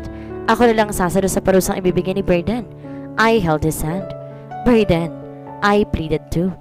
Moira, he said absent-mindedly na tilang hindi magbabago ang kanyang desisyon. What's with the Moira? Tanong ko. It always feels weird when you call me by that name. Reklamo ko. Because you two are teaming up. Sabi niya tinignan kaming dalawa ni Ashley. We're not. We're telling the truth. Duh. Singit ulit ni Ashley. I sighed. Hindi naman talaga kasalanan ni Ashley kung bakit kami nandito, Ali. I just need some time with my friends. Hindi rin kasi tayo nagpapansin. I felt like this is the only way to forget that you're away. And in fact, ako talaga nagaya sa kanya. Ashley sat confidently. See? Narinig mo ba? I told you so. I saw a ghost smile on his face. Wait, was he playing with us? Maybe he knew it all along, and he was just enjoying his own show. But that doesn't change the fact that you two sneaked away. Come on, Brayden. Napasaya naman ako ni Moira ngayon. You owe me for that, Ashley said stubbornly. And you're here now at safe na safe naman kami. Lumingon si Brayden sa akin. I don't think so, he told us. It's because you're not here the whole day, Ashley complained. Kaya hindi mo alam kung paano ibang ginawa namin kanina. I sat back. Mukhang pinaglalaroan niya lang kami talaga ni Ashley to get even. She hates shopping, sabi ni Brayden. Ashley's eyes widened. She's not. No girls hate shopping kaya. Tumawa ko. I was watching them argue instead. My playful Brayden was back. I would just appreciate his side of him before it turned him into something that he was not. My cell phone kept on vibrating. Mukhang may sunod-sunod na nagte-text. So I stood up and excused myself. Hindi pa ako nakakalakad nang hawakan ni Brayden ang kamay ko. Where are you going? I wanted to laugh again. Restroom. Sama ka? He stood up too. I'll go with you. I will wait outside. I'm not comfortable you're walking around here with drunk people. I placed my hand on his shoulders. Wag na. I can handle myself. Nandiyan naman din ang mga bodyguard mo para tumingin. Pigil ko sa kanya. Kausapin mo na lang si Ashley muna. You guys have unfinished business. I'll be back in a minute. He did not move for a while. Nakipagtalo pa siya sa akin ng titigan. I gave him a heavy breathing. He said afterwards na mapansin niya na hindi ako nagpapatalo. He saw to that his bodyguards were around so I'm safe. They are watching you as well, he told me. If someone hit up on you, tell me. Tumawa ko. Yes po, Mr. Possessive. I want to vomit again. Reklamo ni Ashley sa amin. Kinuha ko na yung purse ko sa mesa nang bitawan na niya ako. I was about to walk when a couple of people pushed me para mapunta sa gitna ng sasayawan. I did my best to hand my way out pero persistent sila sa pagtulak sa akin. Everyone was really drunk. I was getting lost in the crowd when I had pulled my arms from the people. I looked up who he was but he was wearing a mask and a cap. He seemed familiar. Hindi ko lang maalala kung saan ko siya nakita. You're welcome. Sabi niya sa akin habang tulala pa rin ako sa mukha niya. I'm sorry. Sabi ko agad. And thank you. He tapped my shoulder and turned around. Nakakulot pa rin ako dahil naalala ko kung saan ko ba siya nakita dati. Nang maglaho na siya sa paningin ko, I went to the restroom. Buti na lang walang masyadong tao. I sat on the first toilet and checked my phone. There were missed calls from him. He must be stressing a while nang magsambok ang bodyguard sa kanya. Knowing him, kapag hindi na susunod ng utos niya, hindi na siya mapakali. 2 messages received. Burden, where are you? Go home now. First time niya mag-text sa akin. I giggled. Kanina pa nga niya kami hinahanap kaya siguro inis na inis siya. Pero buti na lang ang bilis na naglaho ng galit niya sa amin ni Ashley. I wondered too what happened to his meeting. Then I saw a text from my dad too. Daddy kong mahal. Christmas Eve, December 24. Expecting you to come right before lunch. Anya will bring her boyfriend. Dad misses you. Bigla ako nakaramdam ng kaba. How could I be able to be on Christmas Eve? Hindi naman ako papayagan ni Anit basta hindi naman yun papayag. Maiwan sa bahay unless may gagawin din siya. But wait, should I tell my parents about him? Would he let me? Pero papaano kapag nilaman nila ng totoong rason kung saan ko siya nakilala? Would he hated him? I think he would forgive him as long as hindi niya malalaman ang tungkol sa kontrata naming dalawa. I would tell him that he was my boyfriend. Yes, right. That sounded better. Moira, Dad, I will. We will. I miss you too more than you'll ever know. Looking forward to see you, Dad. Advance Merry Christmas, Daddy. When I sent a text message, I felt excited seeing them again. I would give them my Christmas bonus para may paghanda rin kami sa Pasko. Then nakakaya kay Braden baka ano pang maabutan niya sa bahay namin sa probinsya. And also, I was thinking of dating him there since he owed me that. Inayos ko ng sarili ko sa salamin at nag-retouch na makeup. I looked haggard but Braden was still looking at me like I was the most beautiful he had ever seen. Napakaswerte ko naman talaga kahit papaano sa kanya. I was so careful when I went out pero hindi pa ako nakakalay na may mabubunggo talaga ako kahit papaano sa kanya. But this time, bumuhos ang inumin na hawak ng lalaki sa damit ko. Oh shit! I looked down. My dress was all wet and it smelled like tequila. Bakit naman ako biglang minalas ng ganito? Miss, are you okay? I'm sorry. Sabi ng lalaki. Tumingala ako para tingnan siya. It was the same cap and same mask I saw earlier. I was blinking a couple of times when he removed his mask. Nanlaki ang mata ko na makilala ko siya. Ikaw? It was Mr. Foreign Guy. Anong ginagawa mo dito? Gulat na tanong ko sa kanya. He wore his mask again. Chilling like an ice cream, chilling. Umirap ako sa sagot niya. Tinignan ko ulit ang bra kong suot. Kapag tayo talaga nagkikita, sinaswerte ako. Sarkasikong sabi ko. I could feel he was smirking under his mask. Syempre, God sent yata ako. Long time no see ah. He then stared at my dress. Kung hindi lang nabasa dahil sa clumsiness mo, you look good tonight. Ang laki na ng pinagbago natin ah. He said na para bang close kami. You too. Balik ko sa kanya at bigla ko naalala yung magazine na nagpapahamak sa akin. Salamat din pala last time sa pagpapahiram ng porn mo. Tumawa ito kahit ang lakas ng music, rinig ko pa rin. Sabi ko naman sa'yo, wag yon. Ikaw lang mapilit. Kahit na, I argued. Sino ba namang matinong lalaki magdadala nun sa initan? Eh di ako. He answered obviously. Bakit ka ba nandito? Mukhang may date ka ha. Tumingin-tingin to sa paligid. Sino? Tingin nga ako mas gwapo sa akin? Hindi mo ako binigyan ng chance kaya patingin na ng bibe mo. I stop it. Saway ko sa kanya. Bakit ka kinakabahan? Damot, gusto ko lang naman makita. Wala ka na ron. Huwag kang chismoso. Pangbabara ko pa. Marites ako eh. Napakunot ako ng noo. Anong marite? Mare, anong latest? He then shrugged. Napaka-corny talaga nitong lalaking to. Nagulat ako nang lapitan kami ng 2 bodyguard sa Braden.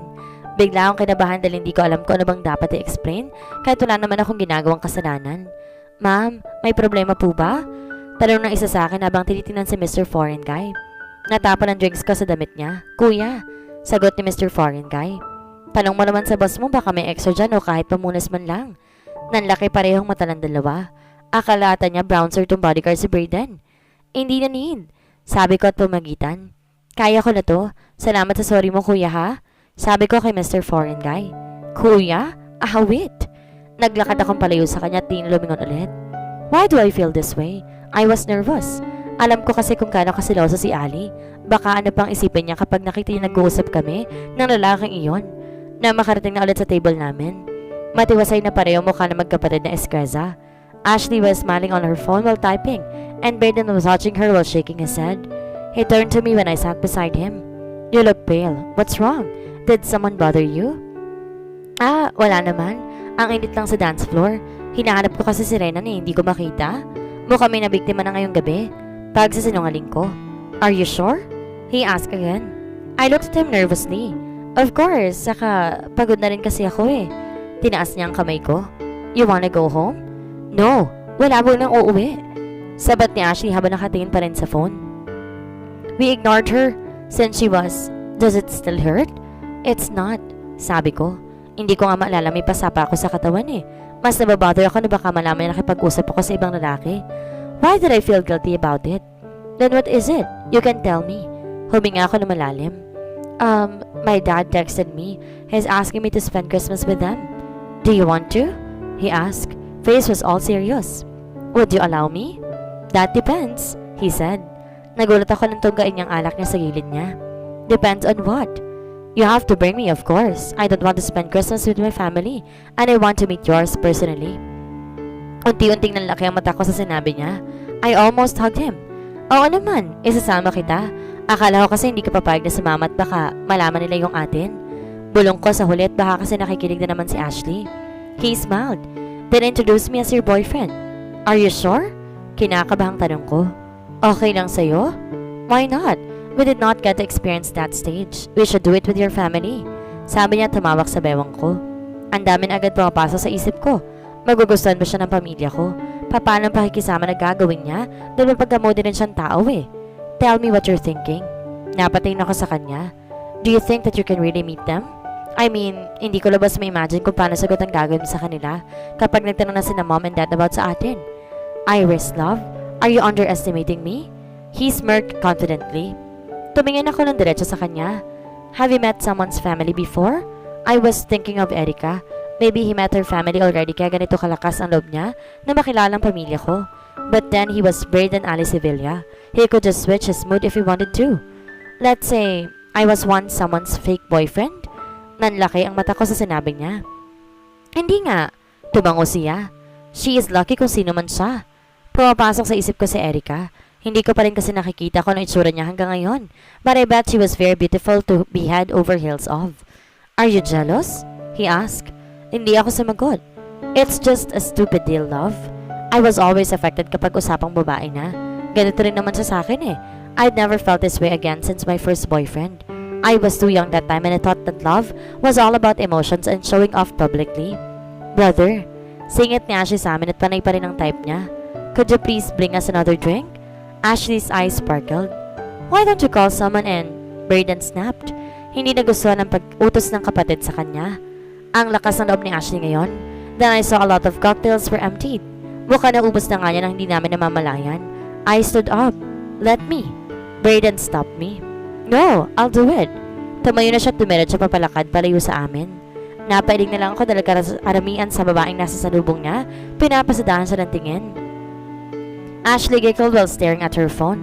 Nakuha mo ba? Tanong ko sa kanya. Yes. Thank you so much, my sister-in-law. Congrats. Masayang bati ko sa kanya. Sa sunod ikaw naman ang magpapakilala ng karelasyon sa pamilya ninyo. Mas lumawak ang ngiti niya. I like the idea. Iniisip ko lang ako saan kami pwede mag-date eh. She said excitedly. And guess what? Ang sabi ni Braden hindi niya kami papakailaman. Wow! I clapped my hands. Great job to us, Ash. No, thank you the most. She gave me a high five. Napahinto lamang kami sa pagkukwentuhan nang sumulpot si Romeo sa harap namin. Pawis na pawis ang kaibigan ko at gustong-gusto na at ang damit. Ate! Ashley! Ate! Ashley! Nagtitidiling sigaw ng kaibigan ko na akala mo'y nanalo sa loto. Bakit? Baka sigaw ka naman. Madami ka na namang nabingwit, tama? Tanong ko. Tell us more. Singit ni Ashley. Rhiannon was dancing happily. Lagpas sa tenga ang ngiti. I met a guy. Sobrang gwapo niya as in. Ang sarap ng usapan namin kanina. He's asking about me and my friends kaya nakwento ko kayo. Sabi niya gusto niya raw kayong ma-meet. Tuwang-tuwa si Ashley. Where is him? Let him meet us. Well, I'll call my jowa. He's mine ha, walang agawan. Sabi pa nito sa amin at saka may kinawayan sa gilid. Everything was slowly getting muted when I saw the same familiar shirt, cap, and mask. Nanigas ako sa kinaupuan ko. It was Mr. Foreign Guy. He waved at us as we did not owe him. Kahit malamig dito, pinagpapawisan na naman ako. Hi girls, you must be Rhiannon's girlfriends? He told us. Hoy, girl at friends, magkahiwalay kaya? Sabi ni Renan dito. My goodness, you look hot. Patanggal ang mask para ma-judge ang face? Sigaw ni Ashley. He lifted down his mask and smiled at her. Ayos na? Goodness, kung hindi ka ng kadate ang kaibigan ko, I would date you. Which one? Mr. Foreign Guy asked. Naguguluhan kami nagkatinginan sa isa't isa. Joke lang. Tatakutin ko sana kayo na may multo sa tabi nyo eh. Ah, he is really the one guys, hindi ba? Kinikilig na sabi ni Romeo. But sadly, friendzone niya ako agad. Ayaw mo ba nun? May pogi ng kaibigan. Kaibigan? Pero ayaw sabihin ng name? Reklamo ni Renan. Why naman? Pa-mysterious type ka pa ha? May papakilala ko sa'yo na kaibigan ko. Mysterious din yon. Bagay kayo kaso may pagkamaldita. Suggestion naman ni Ashley. Tumawa si Mr. Foreign Guy and he and Renan sat on my side. Kinabahan na ako at paningtingin sa paligid dahil baka damating si Braden at malintikan na naman ako.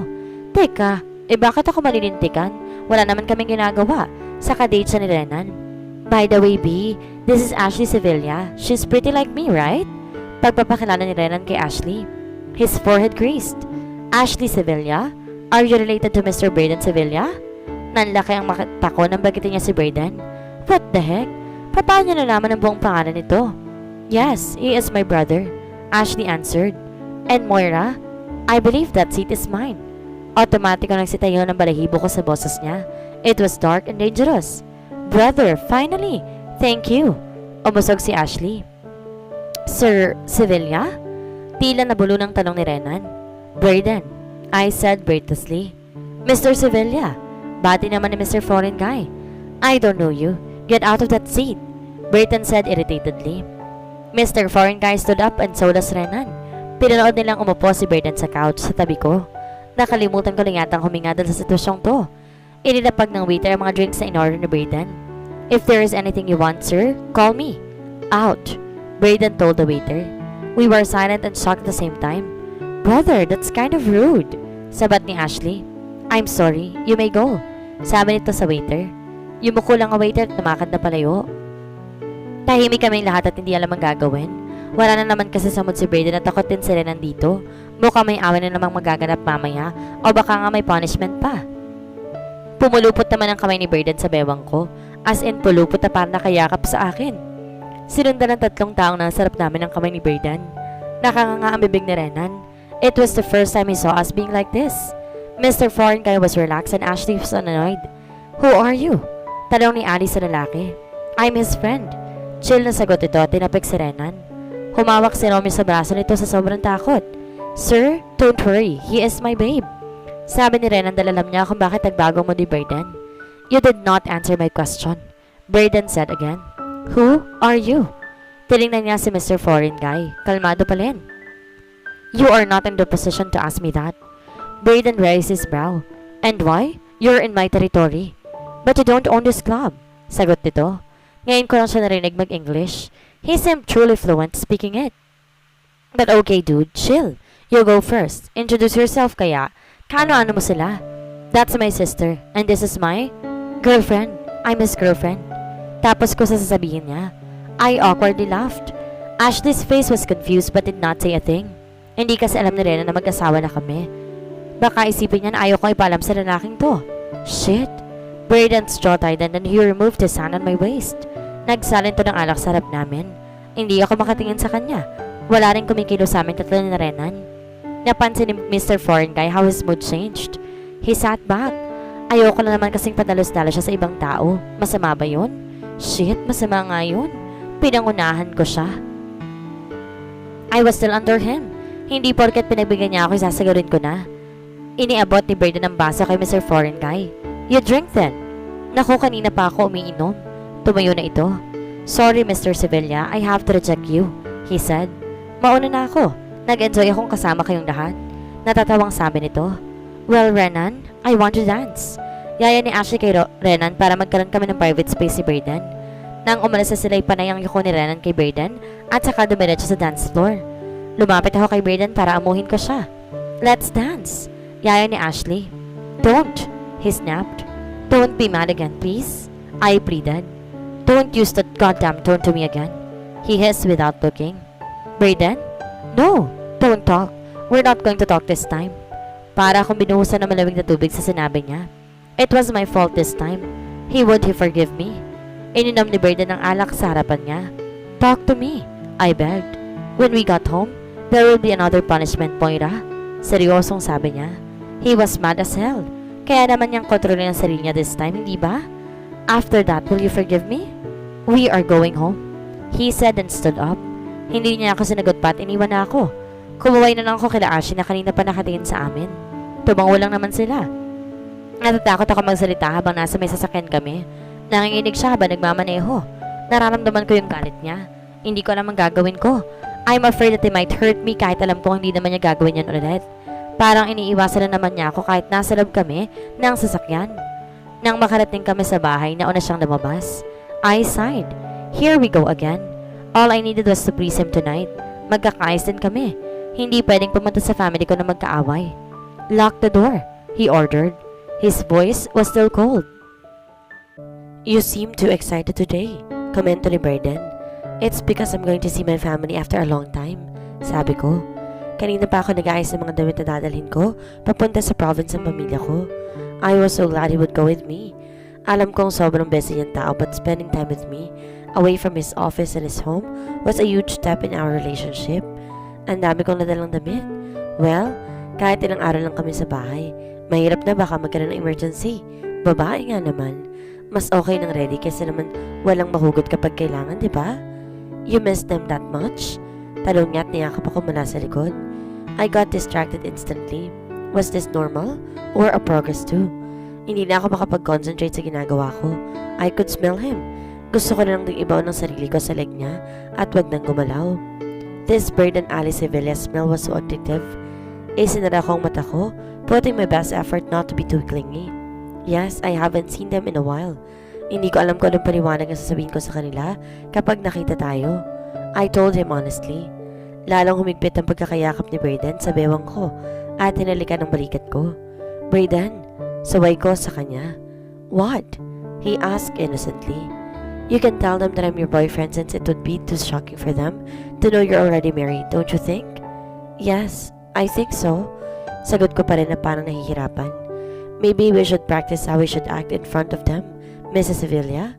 He whispered to my ears. My body hair were standing up. You don't have to. They're my family, they won't mind. He kissed the top of my shoulder. Hindi pa nga ako naka-move on sa mind-blowing anger jealous. We missed each other's sex last time. Ito na naman kami. It had been weeks since then. I wanted to do it. Kung ako ang tatanungin. Pero si Braden, depende lang sa mood niya kung kailan niya gusto. Minsan pakiramdam ko, isa yun sa paraan niya para mailabas ang emosyon niya. Buti na lang, hindi na pa nagtanong si Ashley sa akin.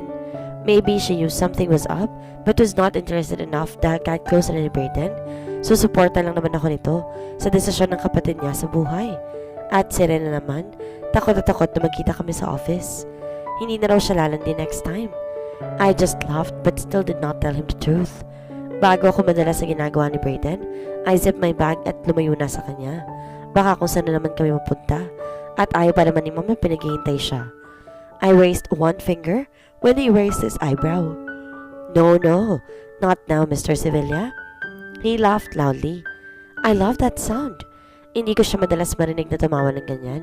Either he was always mad or stressed about something. I'll show you another unexpected talent of mine that you haven't seen before. You don't like that? He teased. Very tempting, Mr. Sevilla.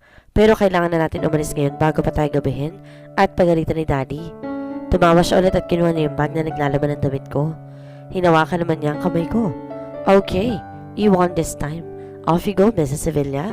Please try to be a good responsible wife. Sabi niya habang naglalakad kami, papunta ng sasakyan. I raised my eyebrow. Ganun ba ako kasamang asawa?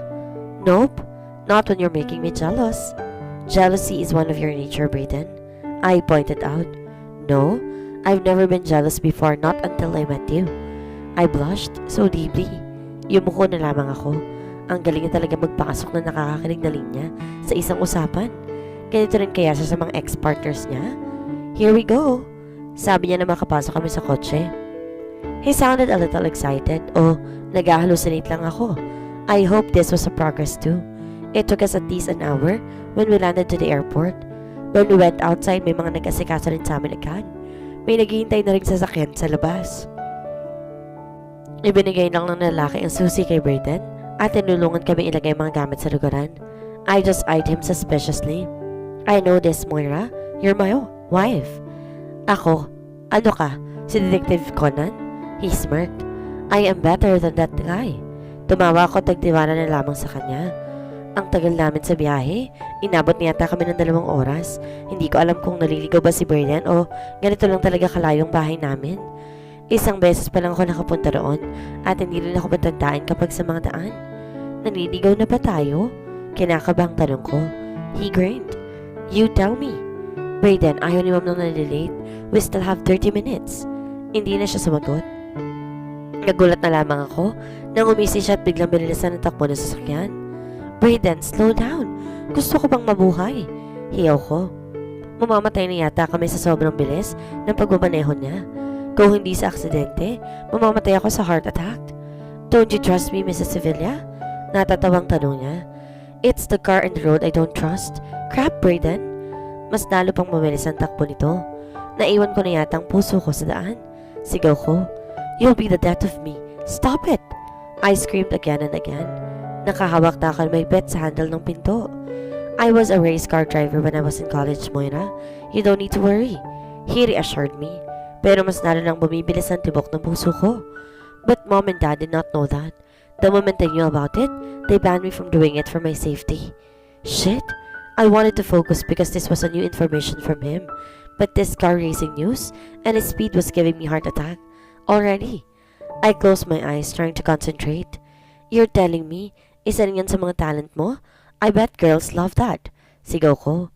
Mas madami nagkakandara pa, pero siguro sa'yo noon. Kung sakala naging schoolmate o classmate ko si Brayden ng college, aba, ang swerte ng school namin at ang swerte namin dahil may gwapa mag-i-inspire sa amin na pumasok araw-araw. Pero malas lang namin dahil hindi nangyari yun. He wouldn't give me a chance if we met back then though. You know what, Mrs. Sevilla? Let me tell you a secret. I only had one girlfriend back then. Napadilat naman ng mga mata ko. One girlfriend? Brayden being stick to one. I wanted to laugh, but my smile faded when a thought scrambled my mind. Yes, one. Who is she? Kinakabahang tanong ko. Don't ask that. Sa tono ng pananalita niya, hindi naman sa ayaw niyang sabihin. Mukhang ayaw niya lang ako magselos. Say it, Brayden. Gusto ko lang namang malaman. No, he laughed. I've heard the scenario before. He wanted me to beg then. Say it, please. Sumeryoso mukha niya at bumagal ang takbo ng sasakyan nang tingnan niya ako. I said no, Moira. Gusto ko malaman mo tungkol sa past niya. Si Brayden na teenager. Paano siya mag-handle ng mga babae before? Paano siya makipag-break? Umiiyak din kaya siya?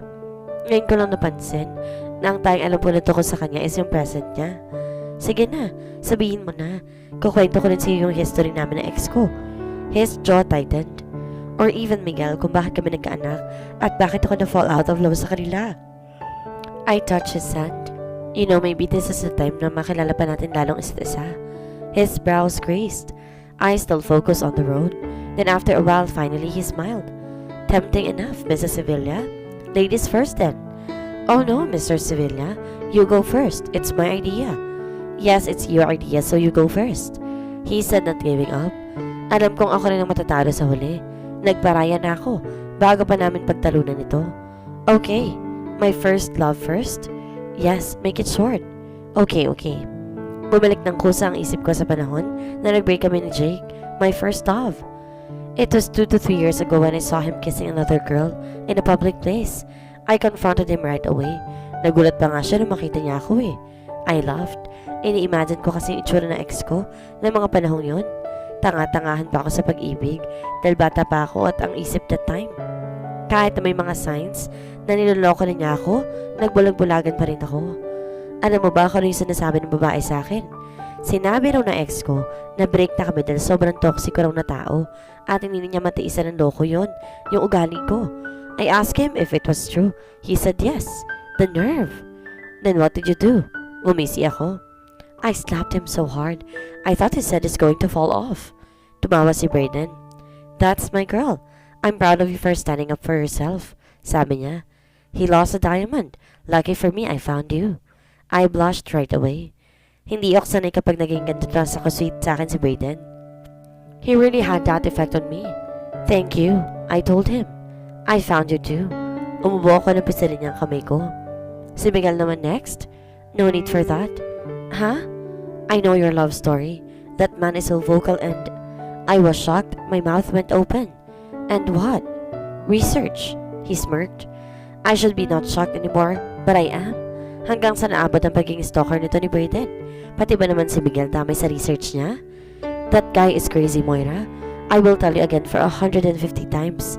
Stay away with your crazy ex. Understood? Ngayon, ang boss na naman niya. Yes, sir. Sagot ko. Good then. I turned to him. Your turn, Mr. Sevilla. Tell me about her. Huminga na malalim si Brayden. Tila inaayos pang sasabihin niya. It was Erica. She's my first. He paused. I interrupted him. You mean, first in everything? Yes and no. Here we go again. The mysterious side of Brayden. She was Ashley's best friend and my childhood friend. Pakiramdam ko, may daan-daan sumasakal sa akin ngayon. I wanted to hear their story na hindi ako nagsiselos, pero childhood friend, ang tagal na nila magkakilala. Lagi kami magkasama. Pagpapatuloy ni Brayden. We depend with each other. Inhale, Moira. Exhale. So why did you guys break? Nagdadalawang isip naman ngayon si Brayden kung sasabihin niya ba o hindi. I could see it on his face. He sighed deeply. Because she loved me. Naguguluhan ang utak ko. What?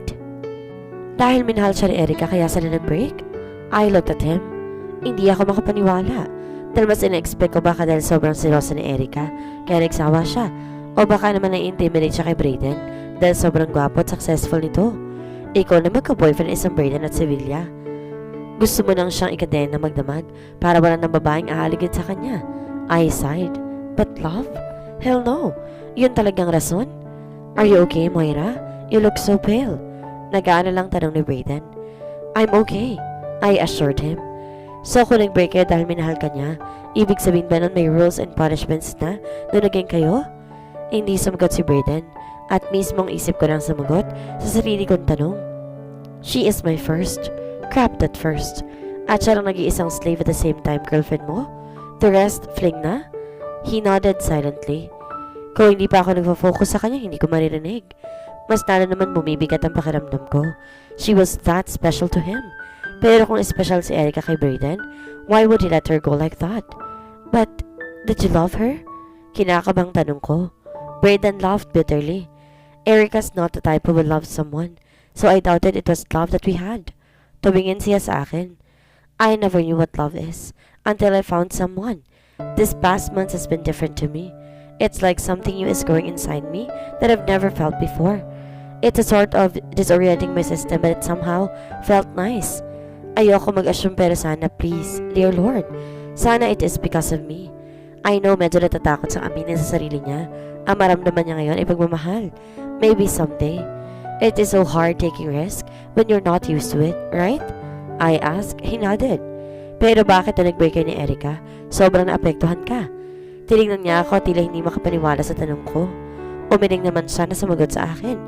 I don't know. Maybe because she was my first. I don't know how to go on in my life without her. I don't know that there are some people out there that can give me the same pleasure we've been doing for so long. And he paused. And I said, I was wrong. I explored more and get to know the world more without her. Pero bakit kailangan ng kontrata? It is to protect me and that person's privacy. I don't want someone telling me secrets to everyone. That's disrespectful to hear. Pero bakit pagdating kay Erica, sobrang komportable ka? He stared at me for a while. Hindi niya akalain na madami na rin akong alam tungkol sa kanya. Umiwas siya ng tingin. Ashley, he said almost to himself. Yes, it was Ashley who told me. Brayden? I asked again. She knew me well, how truly dangerous and hideous I am, while I don't want to feel that world love. Yet still in the end she decided to tell me what she felt, which I don't like to hear in the first place. That's why I let her choose. Either I'll break up with her or she will break up with me. And to save her ego, she's chosen the latter and told everyone it's her fault why we did not work out. End of story. I was so speechless. Hindi ako makapaniwala sa narinig ko. Poor Erica. I feel bad for her dahil nagalit sa kanya si Ashley kung si Brayden naman pala nagdesisyon na makipag-break like a gentleman. But on the other side, I felt happy na hindi naman niya pala minahal si Erica. Pero ang daming tanong pa rin na naglalaro sa isipan ko. Brayden, can I ask you one more question? One. Alright. When you said she knew you very well, what do you mean very well? He sighed na tingnan na napapagod na sa paulit-ulit na tanong ko. My dangerous and hideous side, Moira. Bakit bang sama ng tingin ni Brayden sa sarili niya? He was not that bad. I did not want him to feel that way. I wanted him to feel the love that he deserved. I could not just tell him that. I needed to show it to him because actions should speak louder than words. You're not dangerous and hideous, okay? Don't think of yourself that way, Brayden, because you're not. I am. Madiing sagot niya. You don't know me enough, Moira. Kahit na. I know you're not. Hindi ka lang showy sa nararamdaman mo, but you're not as hideous as you think. Stop it, Moira. Stop making me feel like a fucking hero in this world. Lumiko naman si Brayden, at ngayon ko lang din napansin, medyo malapit na kami. Huminga kaming pareho ng malalim. Hindi ako titigil hanggat hindi ko napapakita sa kanya kung gaano kaswerte ang mundo dahil pinanganak siya. You really are, Brayden, I said again. How about because he saved my stupid, boring, wasted life? Hindi ko alam kung totoo, but I think I saw him smile. His facial expression softened. It's a tie, love. I rolled my eyes. See?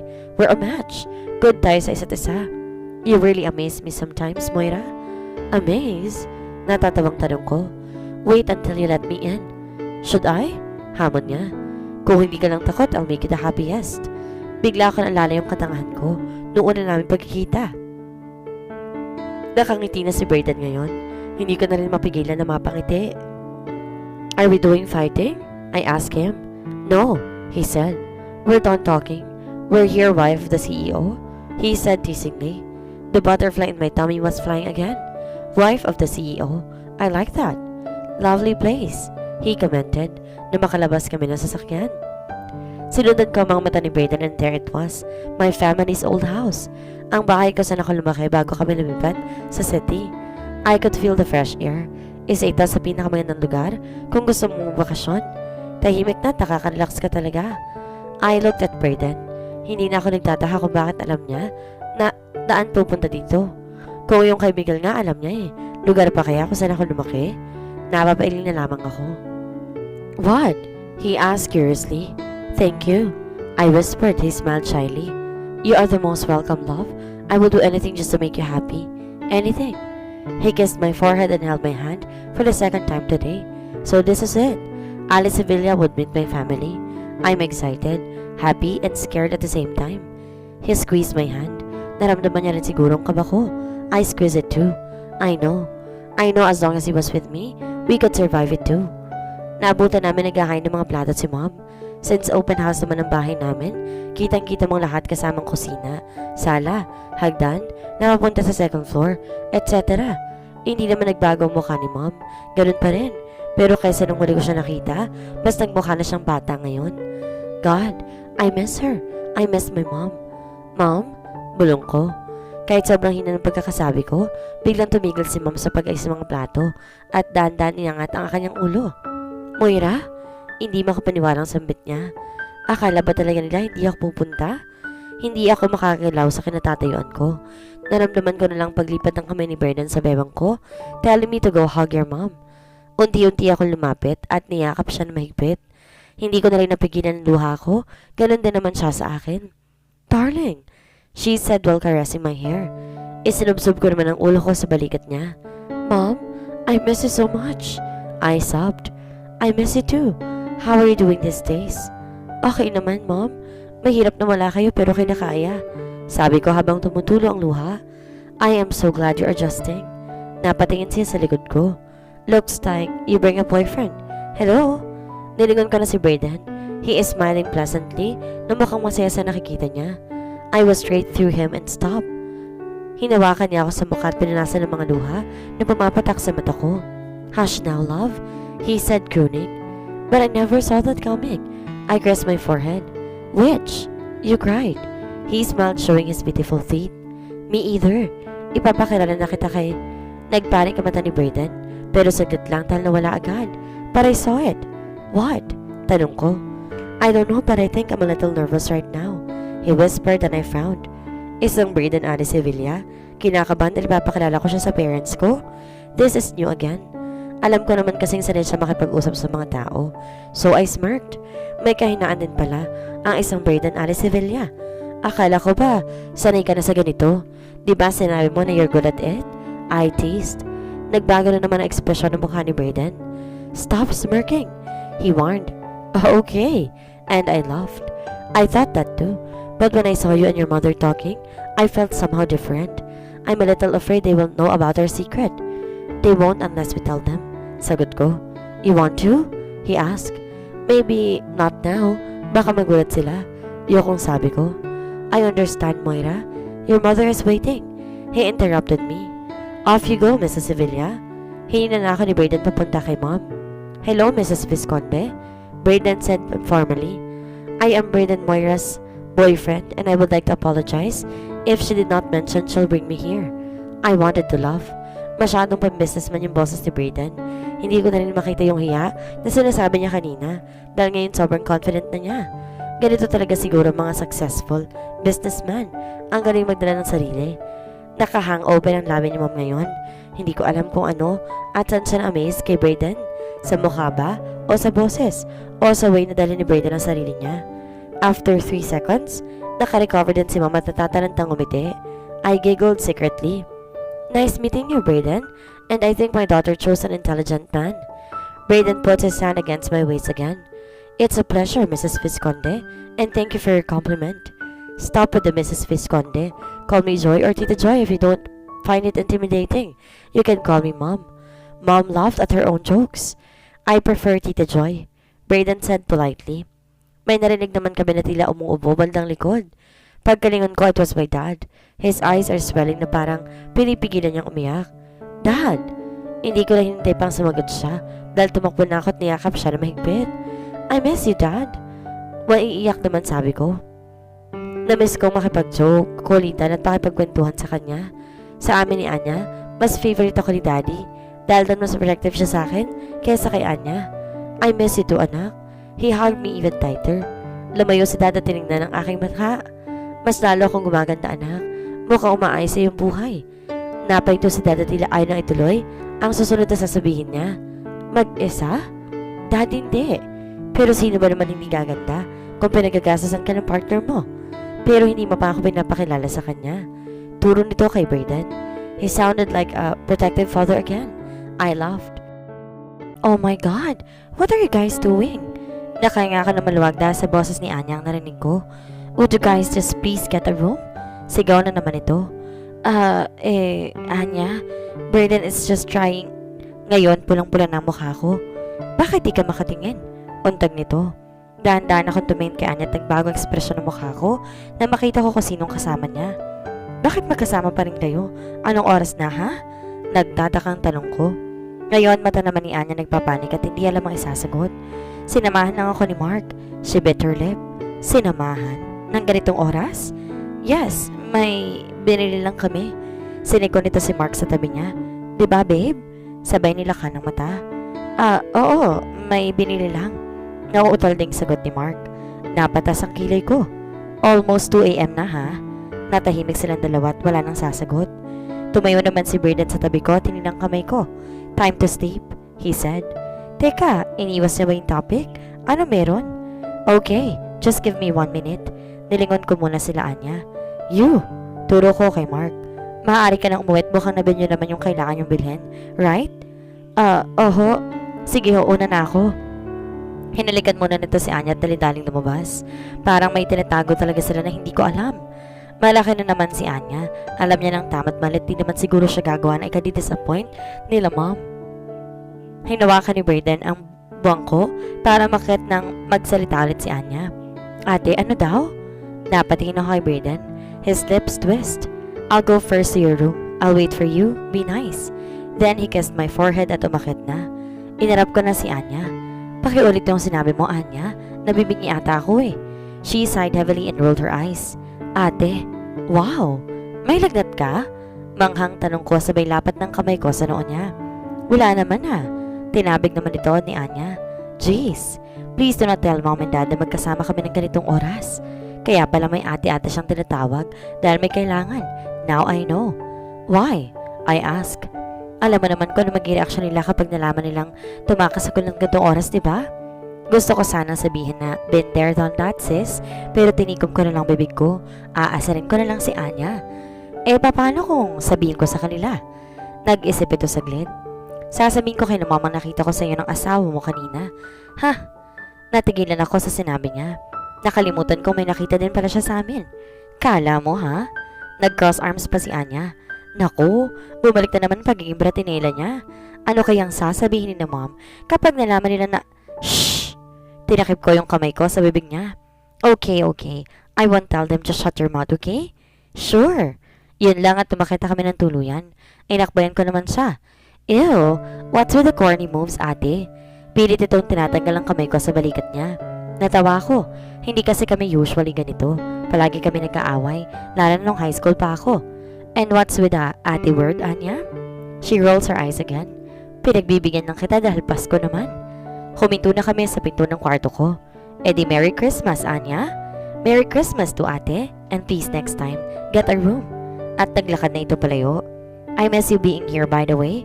She whispers. Nanlaki ang mata ko sa huling sinabi niya. Nilalagnat nga talaga si Anya. Kinukumbulsyon na. Pero bandang huli napangiti ako at may tinatago din palang katamisan ang kapatid ko sa katawan. Pumasok na ako sa kwarto. Natigilan naman ako. Si Brayden kasi nakigana sa kama. Yung isang kamay nakatakip sa mata niya. Wala na siyang pang itaas at tanging suot na lang niya yung jogging pants. Naparin ako ko at dahan-dahang lumapit sa kanya. Pinagbastan ko muna siya at hindi ko talaga akalain na may kasama akong ganito kakisig at halos perpektong lalaki ngayon. Staring at my body, ha? Nagulat ako dahil bigla siya nagsalita at tinalis ang takip sa mukha niya. Is that bad? I smiled, teasing him. Maybe. Well, if staring at you is a crime, then let me be guilty forever. Ngumiti naman si Brayden at tinawakan ng kamay ko. Napatili ako. Paano ba naman hindi niya ako dahilan upang pumaibabaw ko sa kanya? Nakayakap ng kamay niya sa likod ko at halos magkapantay na mukha namin. Kung magiging guilty ka lang din, bakit di mo palubusin? He grinned. Not tonight. We must sleep then? Okay. He adjusted himself para patay ng lampshade. Wag! Pigil ko. He cursed his forehead. Bakit? Hindi kasi sanay ako matulog na patay ang ilaw. Ayoko na madilim. Do not be. I am here. Umayos na siya ng higa at hindi na pinatay ang lampshade. Good night. He kissed my lips. Brayden? Moira? I smiled. Can I? What? Itinaas kong kanang kamay ko. Humihingi ng permiso kung pwede kong ilagay sa dibdib niya. Yes. Nag-aalang ang sagot nito. Your way, isn't it? Thank you. Tuluyan ko lang dinantay ang kamay ko sa kanya. Hindi siya nag-flinch. Thank God. Dahil ba sa kilala ko na siya kahit papaano? Iniga ko na rin ang ulo ko sa dibdib niya. Now I can hear his heartbeats. I closed my eyes. He caressed my hair. Later, I heard him murmur. Or, should I say he is singing? What? A lullaby. Brayden Ali is singing to me right now, and the more I focus to the song, mas lalo akong inaantok. God, it's really working. Later that night, I went to a wonderful sleep with him. Ang bigat ng pakiramdam ko. Sinuukan ako ng mag-ina, pero ang bigat talaga. Hindi ko na din maigalaw ang mga kamay ko. Dahan-dahan ko binuksan ang mga mata ko. Hindi ko alam kung paano nangyari dahil si Brayden na nakadantay sa dibdib ko na ngayon. Nakayakap sa akin ang kamay niya at dahil matas-tas na rin ang sikat ng araw, kitang-kita ko ang biceps sa braso niya. Oh God! Ang init ng balat niya. Tumungo naman ang mata ko sa mukha ni Brayden. I smiled a little dahil naka-slightly hang ang bibig niya at para siyang bata. He looks more on his age right now. Maya-maya gumalaw na si Brayden. Nararamdaman niya talaga kapag makatitig ka sa kanya. Good morning, Brayden. Good morning, Mona. Morning? Yes, morning. I blinked. Inilagay ni Brayden ang dalawang kamay niya sa gilid ng braso ko at daang-daang bumaba ang mukha nito sa leg ko. Noong una parang inaamoy niya lang ako, pero hindi kalaunan hinalikan na rin niya ang leg ko. Hinahalikan lang niya ito at hinahalikan maya-maya patungo nito sa earlobe ko. I arched my face to the other side and gave him more access. Dahil sa sensasyong binibigay niya na sa akin ngayon, I moaned. He chuckled and stopped. See? Moaning. He bites it. Tumawa naman ako. I now get your point. Still naughty in the morning, Mr. Sevilla? Well, let me rephrase what I said. Good morning, then. I closed my eyes and moaned. I love hearing you moan, he said. Should I moan quite often? I said with a teasing tone. Eager to please me, huh? Of course, I love pleasing you. Only you. I couldn't agree more then. Hinalikan ako ni Brayden sa labit bago pa magkalimutan. Ang lahat tumigil na siya. Tumayo na kami para maligo at mag-ayos. The only man I really love to please. It's him. His name is Brayden. Thanks, darling. Sabit ni Mom. Andito kami sa sala ngayon at magbibigayin kami ng regalo. Yay! Binigyan ko si Mom ng hikaw since mahilig talaga siya sa jewelry. Si Dad naman new cap. Si Anya makeup. Pero ang kinagulat namin binigay na ni Brayden ang regalo niya. Trip to Europe in 3 months? Gulat na talong ni Anya. Hindi pa ako nakakapunta ng Europe. Wow! Sambit naman ni Dad. Mukhang excited na ako mag-January. Thank you, Brayden. Sabi naman ni Mom. No problem. Excited silang lahat. They really deserve to have a vacation after these few stressful months. Gaano ba kamahal ang ticket papuntang Europe? I squeezed Brayden's hand, another unexpected gift from him. Thank you. Ngumiti naman siya. Pagkatapos namin magbigayin, nais na ka ng gamit para sa date namin. Hiniram kong lumang sasakyan namin kay Dad. Moira, hintayin niyo munang dumating ang tita mo bago kayo umalis, sabi ni Dad. Okay, Dad. I mumbled. I lied. Pag hinintay ko pa kasi sila, hindi na kami makakaalis. Meron kasing tradisyon ng pamilya ko. Pag unang kita lang nila sa tao, meron silang never-ending questions. Nakaupo lang kami ni Brayden sa kusina nang marinig namin ang boss nila tita. Binulangan ko si Brayden. Let's go. At saka tumakas. Sa backdoor na lang kami dumaan. Sa tingin mo makakarating tayo sa pupuntahan natin? Iiling-iling na tanong ni Brayden. Nasa kalagitnaan na kami ng biyahe ngayon. Wala ka bang tiwala sa akin? Sa'yo meron, pero sa pagdadrive mo at sa Shh! I said irritably. My way, remember? Ngumiti naman si Brayden. His teasing smile. Kinakabahan kasi ako sa date na to. Hindi ko alam kung mag-e-enjoy siya. Hindi naman kasi ako nakapag-isip na masyado. Sa favorite place ko na lang kami pupunta. Bad mood, ha? He smiled again this time, his crooked smile. Yes, I said, but my voice betrayed me. Mukhang ginagamitan na naman ako ng magic spell ni Bossy. Moody, hot, irresistible, Brayden Sevilla. Gusto mo, tanggalin ko muna yung bad mood mo? He offered. Concentrate on the road, Moira. Huwag ka magpapa-apekto. Sinusubukan ka lang niya. He is trying to distract you. I sighed heavily. Behave yourself, Brayden. Tumawa naman ito. Natatakot ka na baka hindi tayo makarating sa pupuntahan natin ngayon? I looked at him with disbelief. Nagpanik ang mga mata niya. Eyes on the road, Moira. He says authoritatively. Change of mood again. Okay. Ano na namang iniisip mo? Tumingin si Brayden sa rilo niya. 12 p.m. to 5:59 p.m. your way. Magto 12 p.m. na. Pero nung sinasabi niya, hindi kita guguluhin ngayon in one condition. Hanggang 5:59 lang yung pakikipag-date ko sa'yo. Pag 6 p.m. na ako na masusunod sa kahit anong gusto kong gawin sa atin sa oras na yon. My turn, my way, love. Crap. Sa tingin mo papayag ako dyan? His mouth twitched. Do you really want to do it here? He asked innocently. Nanlaki ang mata ko. He said playfully. Fine. Bakit pa ba ako nakikipagtalo sa kanya? Kung sa huli naman, siya pa rin naman nanalo. Sakasa niya din naman ng perang pinusta ko sa larong yon. Right. Pera ko nga, pero binalik na rin sa bank account ko. Fine, Mr. Sevilla. I said again. Until 5:59 p.m. Deal. Oh, I'll behave then. So he smiled triumphantly. As always, whenever he wanna fight with me. Kanina pa kami paikot-ikot dito sa park habang tumatagal, mas dumarami ang tao. Napapangiti lang ako sa ginagawa namin ni Brayden. Papasok kami sa mga shops at pagtitripan yung mga bagay na binibenta nila. Pagsasaway na kami ng may-ari, saka kami lalabas sa parang walang nangyari. See? We can do crazy things together as long as it is my way. Wear this. Inabot ko kay Brayden ang black mascara na napili ko. Half lang siya hanggang ilong. Mabuti nito para wala namang masyado makilala kay Brayden kung sakali. Nasa harap kami na isang stall ngayon. Napangiti ako nung kunin ni Brayden ang binigay ko dahil sa dalawang dahilan. Una, hindi na ako tinanong kung bakit, which means he trusts my judgment right at this time. Pangalawa, dahil nakamaskara siya, kitang-kita pa rin ang pagiging magandang lalaki niya. Like this, Mrs. Sevilla? Sambit ni Brayden nung maayos niya na.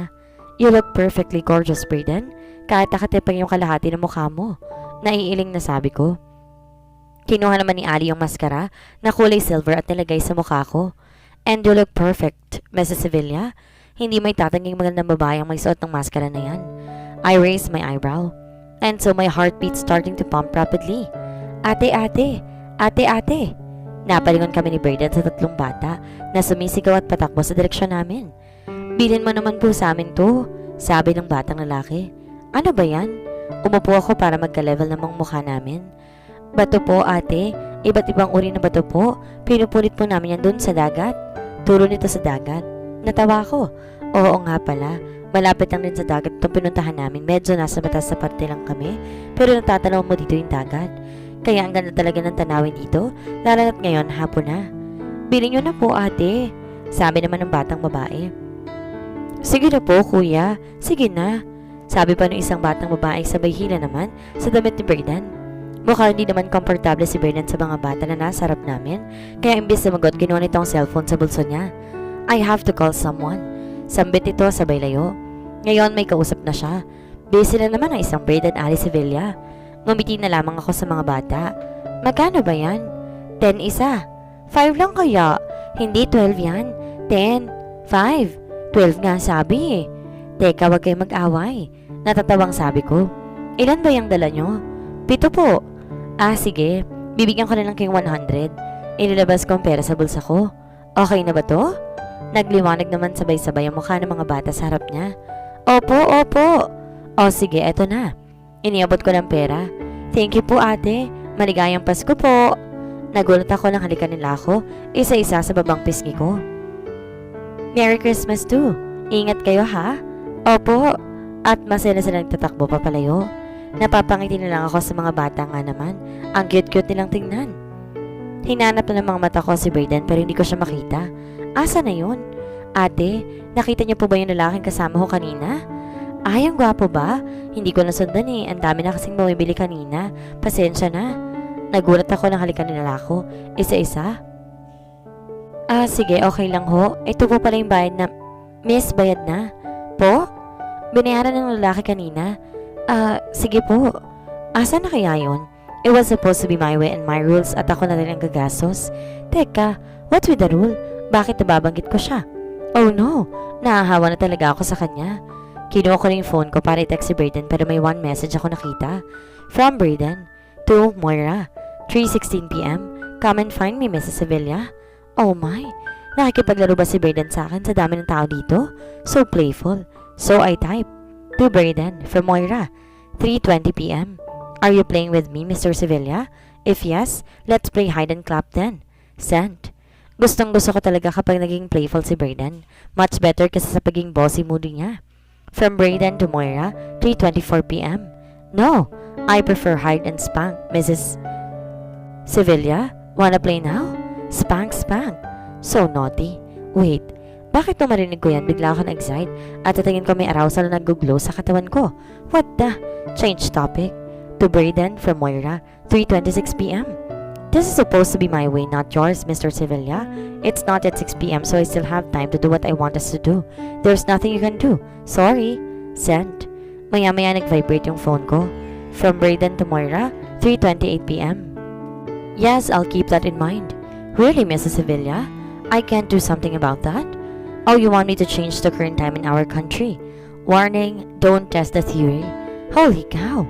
Seryoso ba siya? Grabe, nagbibiro lang naman ako. Take note, wag na wag talagang bibiro na isang Brayden Ali Sevilla.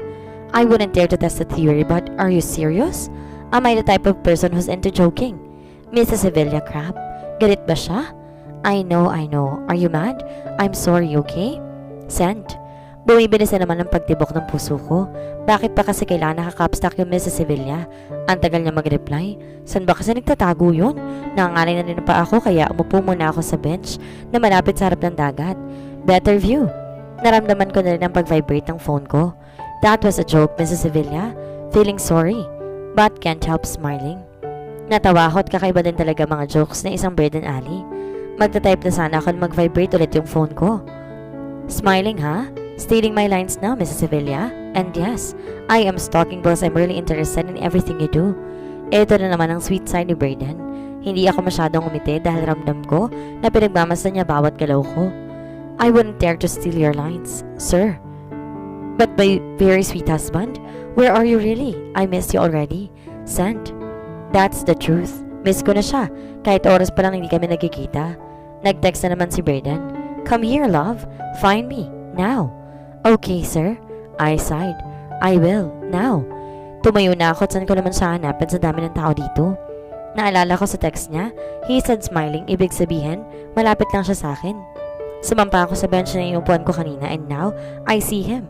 Ang kaisa-isang lalaki nag-i-stand out sa lahat. Ang lalaki na kamaskara. I laughed. Tumawa din si Braden na makita niya ako. Bumabahan na ako sa bench at pumunta sa direksyon kung saan siya nakatayo. Nang malapit na ako sa kanya, bigla siyang lumakad palayo. Damn! Nakikipagsiksikan ako sa mga tao sa bawat hakbang ng paa ko. Mas lalong lumalakas ang music na narinig ko. Tinaboy ko silang tinaboy hanggang sa nakarating ako sa gitna na nagsasayaw ng mga tao. Nang maskara din sila tulad ko. Isa ito sa tradisyon sa lugar namin. Every year. Iba-iba ito siguro ang napili ngayong taon. At buti nilang nakiuso kami ni Braden. Naramdaman kong may humawak sa braso ko. Pagkatingin ko sa kamay na nagkasambong katawan ko dahil hindi siya si Braden. Marie, sabi ng boses ito. Hindi na ako nagulat pagkangat ko kung sino nakita ko. Miguel? Merry Christmas, Marie. Ngiting bati sa akin ni Miguel. Merry Christmas din. Bakit ka nandito? Naisip ko kasi na baka makita kita dito. Diba every Christmas dito tayo nagpupunta? His eyes softened. Tila binabalikan na nakaraan namin. Pwede ba kitang maisayaw? Bakit hindi? Sagot ko. Sa kapas ko naman, uso magbigayan. Ilalagay na ni Miggy ang kamay niya sa bewang ko. Pinatong ko naman ang kamay ko sa balikat niya. Pasensya ka na nung huling pagkikita natin, ha? Sabi ko. Wala yun? Tinitigan niya ako ng mata sa mata. Hindi ako komportable kaya nag-iwas ako ng tingin. Nag-resign na pala ako sa kumpanyang pinapasukan natin. Ha? Bakit? Kapapasok mo lang, diba? Ngumiti si Miguel na mapakla. Alam mo ba na gusto nila akong ibaba sa housekeeping area? Ano? Housekeeping? Seriously? Ganun ka ba? Oo. Hindi ko alam kung bakit pati nga si Dad nagulat kaya nakipagtalo pa kami. Ayaw nga nilang pumayag dahil napagdesisyonan daw ng board yun. Nag-usap kami ni Dad na umalis na lang dahil doon. I am sorry for that. Malungkot kong waring sabi ko pero in reality, thank you Lord. That's bad news. Okay lang, may good news naman. Kinakabahan ako sa sunod na sasabihin niya. Ano? Ngumiti na ulit si Miguel na tila proud sa sasabihin niya. Magtatayo na kami ng sariling kumpanya. Ha? Wow! Just wow! Congrats! I tap his back. Kaya kung sakaling pinapahirapan ka na ng Sevilla Fairstone, pwede kang lumipat sa amin. Hinawakan niya pa yung kamay ko. Crap! Alam ko naman kung gaano kahirap ang sitwasyon mo ngayon, lalo pat naibenta yung kumpanya niyo. Lumayo ako ng kaunti. Masaya pa naman ako sa trabaho at sa arrangement na to gusto kong idagdag. Mukha nga. Kayo ba ni Sevilla? Hell what? Oh crap! Si Braden. Dapat hinahanap ko si Braden. Nangangako pala ako sa kanya na hindi makikipag-usap sa ex ko.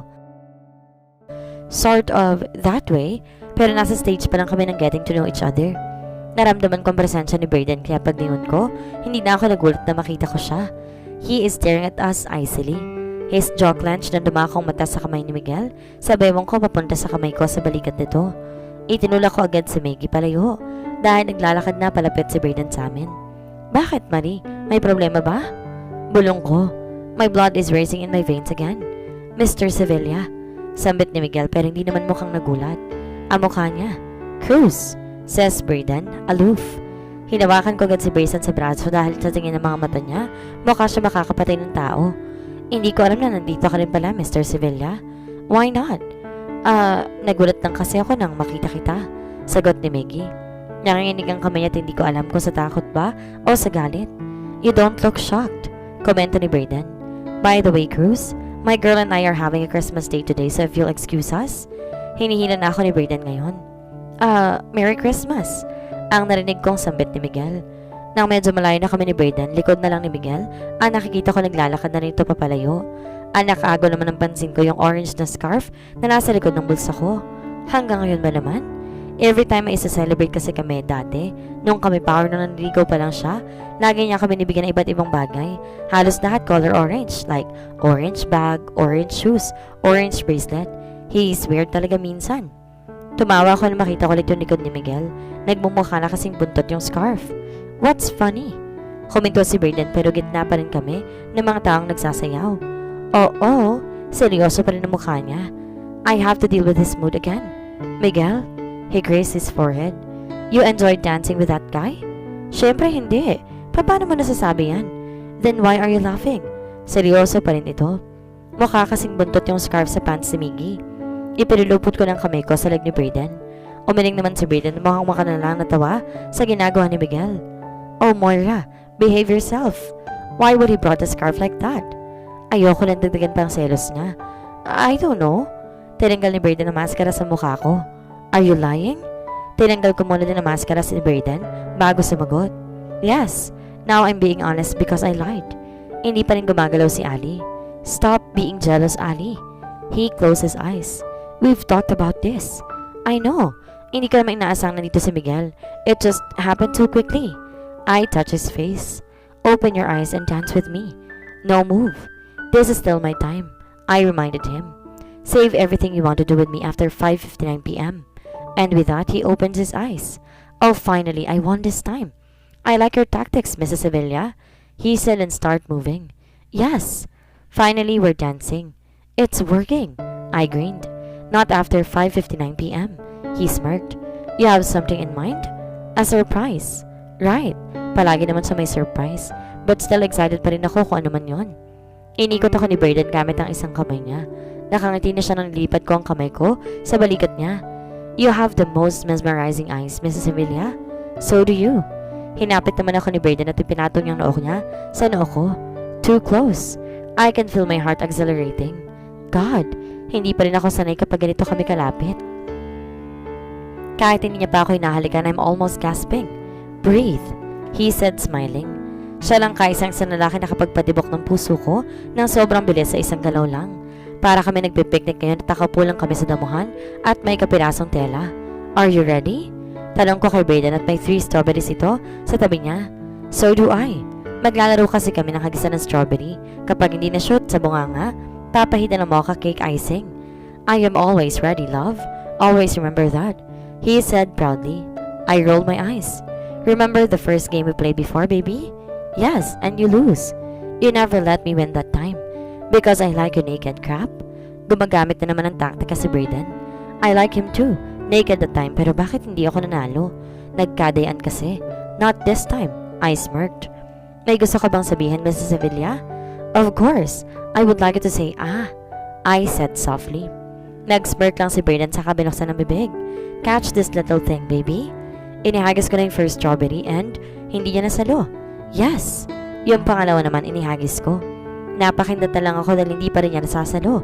Ngiting tagumpay. Are you good in catching, baby? I thought you're good at everything. I teased. It depends, love. He said, still relaxed. Nang ihagis ko naman yung pangatlo, sa kanya na shoot. As in, swak na swak at parang ngayon ko lang na-realize na sadya talaga yung pagpapatalo niya kanina. I giggled. My gentleman, mapasaya lang talaga ako since ako pa rin naman masusunod sa mga oras na to. 2 mocha icing coming up. Sigaw ko sabay dikit na isang daliri ko sa cake. Pinahin ko naman sa ilong ni Brayden. There! Napapikit naman si Brayden sabay ngiti. Kumuha ulit ako ng icing at ipinahit sa pisngi niya. Tumawa ko ng tumawa dahil mukhang bata si Brayden ngayon. God, is this really happening right now? Nakikipaglaro siya sa akin kahit alam ko na hindi niya hilig ang mga ganitong bagay. So my turn, love? I nodded. Ayusin mong paghagis, baby, ha? He grinned. Pagkahagis niya sa una, nasalo ko naman kung tuwang-tuwa ako. I'm good at catching, see, baby? Cause I'm good at shooting, love, he replied. Shooting what, baby? I teased. Napalunok ako sa sinabi niya. Time to behave again. Alam mo naman si Brayden, kayang-kayang gawin ang lahat.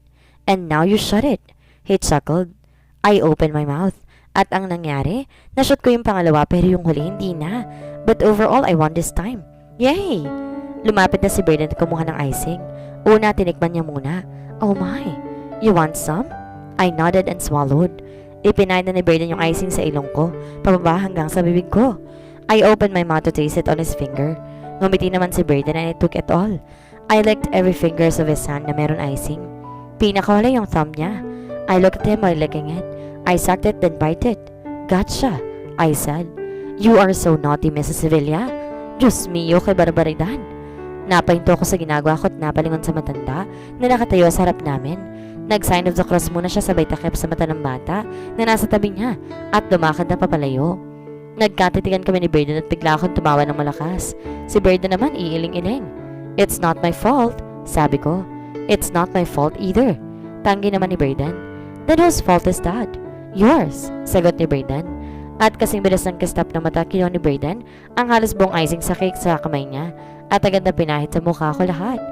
Nanlaki ang mata ko at hindi ako makapagsalita. Braden! Halos buong mukha ko may icing sa laki ba naman ng kamay ni Braden, hindi imposible yon.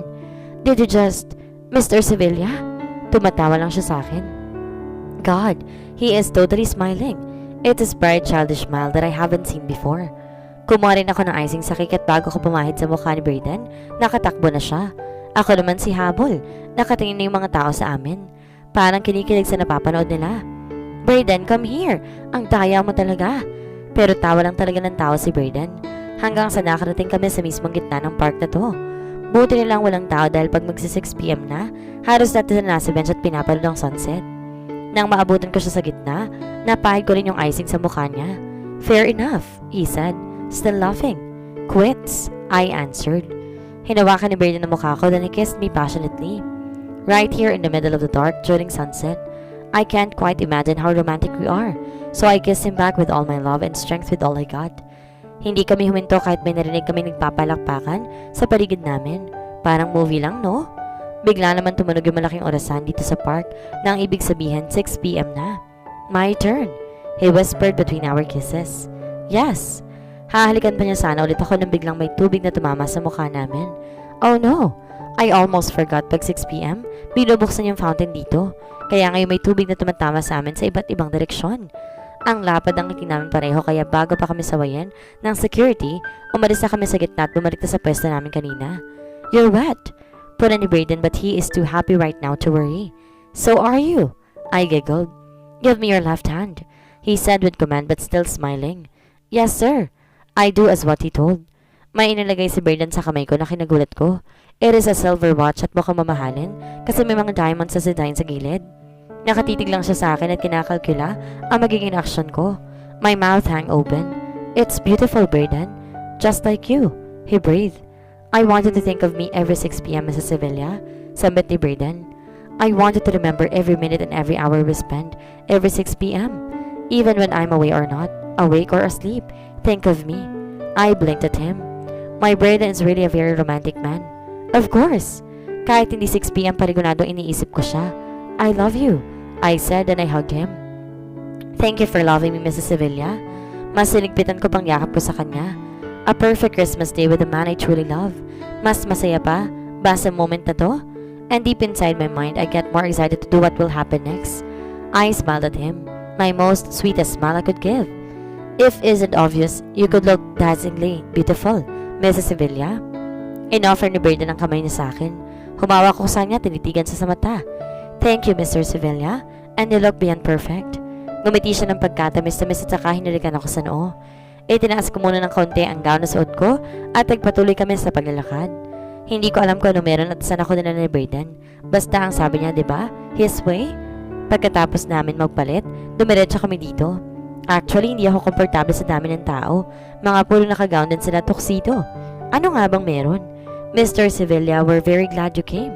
Bati sa amin isang babae na nasa edad ni Braden. Alam mo naman na hindi ko nakakaligtaan tong event niya. Taon-taon, Miss Hill. Sagot ni Braden. Kaya nga nireserba ka namin ng table, Mr. Sevilla. This way, sir. Iginiya na kami ng babae. Hindi ko maiwasang titigan to at hindi naman sa sobrang ganda niya. Mukha siyang sophisticada at professional ang kilos. Hinawakan naman ako ni Braden sa likod. Napansin niya sigurong tinititigan ko yung babae. Ex niya rin kaya? No, She's not. Holy cow, he can read my mind. I chuckled. Pinagtitingin kami ng mga tao. Hindi ko alam kung nabibighani sila sa kagapuhan ni Brayden o dahil may kasama itong babae na katulad ko. Nang makarating na kami sa table na bandang unahan, inihila ko na upuan ni Brayden. Sir, kung may kailangan kayo, tawagin lang ako at nasa gilid niyo lang po ako. Sambit ng babae. I mean, Miss Hill. Ngalitan lang naman ito ni Brayden. Thank you. The pleasure is always mine, Mr. Sevilla. Doon na napatas ang kilay ko, sabay iling. Lahat na lang ba ng babae sa mundo kailangan may pagnanasan tingin sa'yo, Mr. Sevilla? Bulong ko sa kanya na makaupo na ito.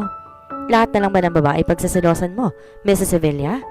Hindi naman sa He quickly kissed me. Pinanlakan ko siya ng mata. Brayden, I can do what I want, Moira. This is my time and my way. Pero ang daming tao dito, baka may makakita sa atin. Hininaan ko ang boses ko. And remember the contract? Umubo ko. I mean, your contract and rules? Hinawakan niya ako sa mukha. That's why we are here now. What?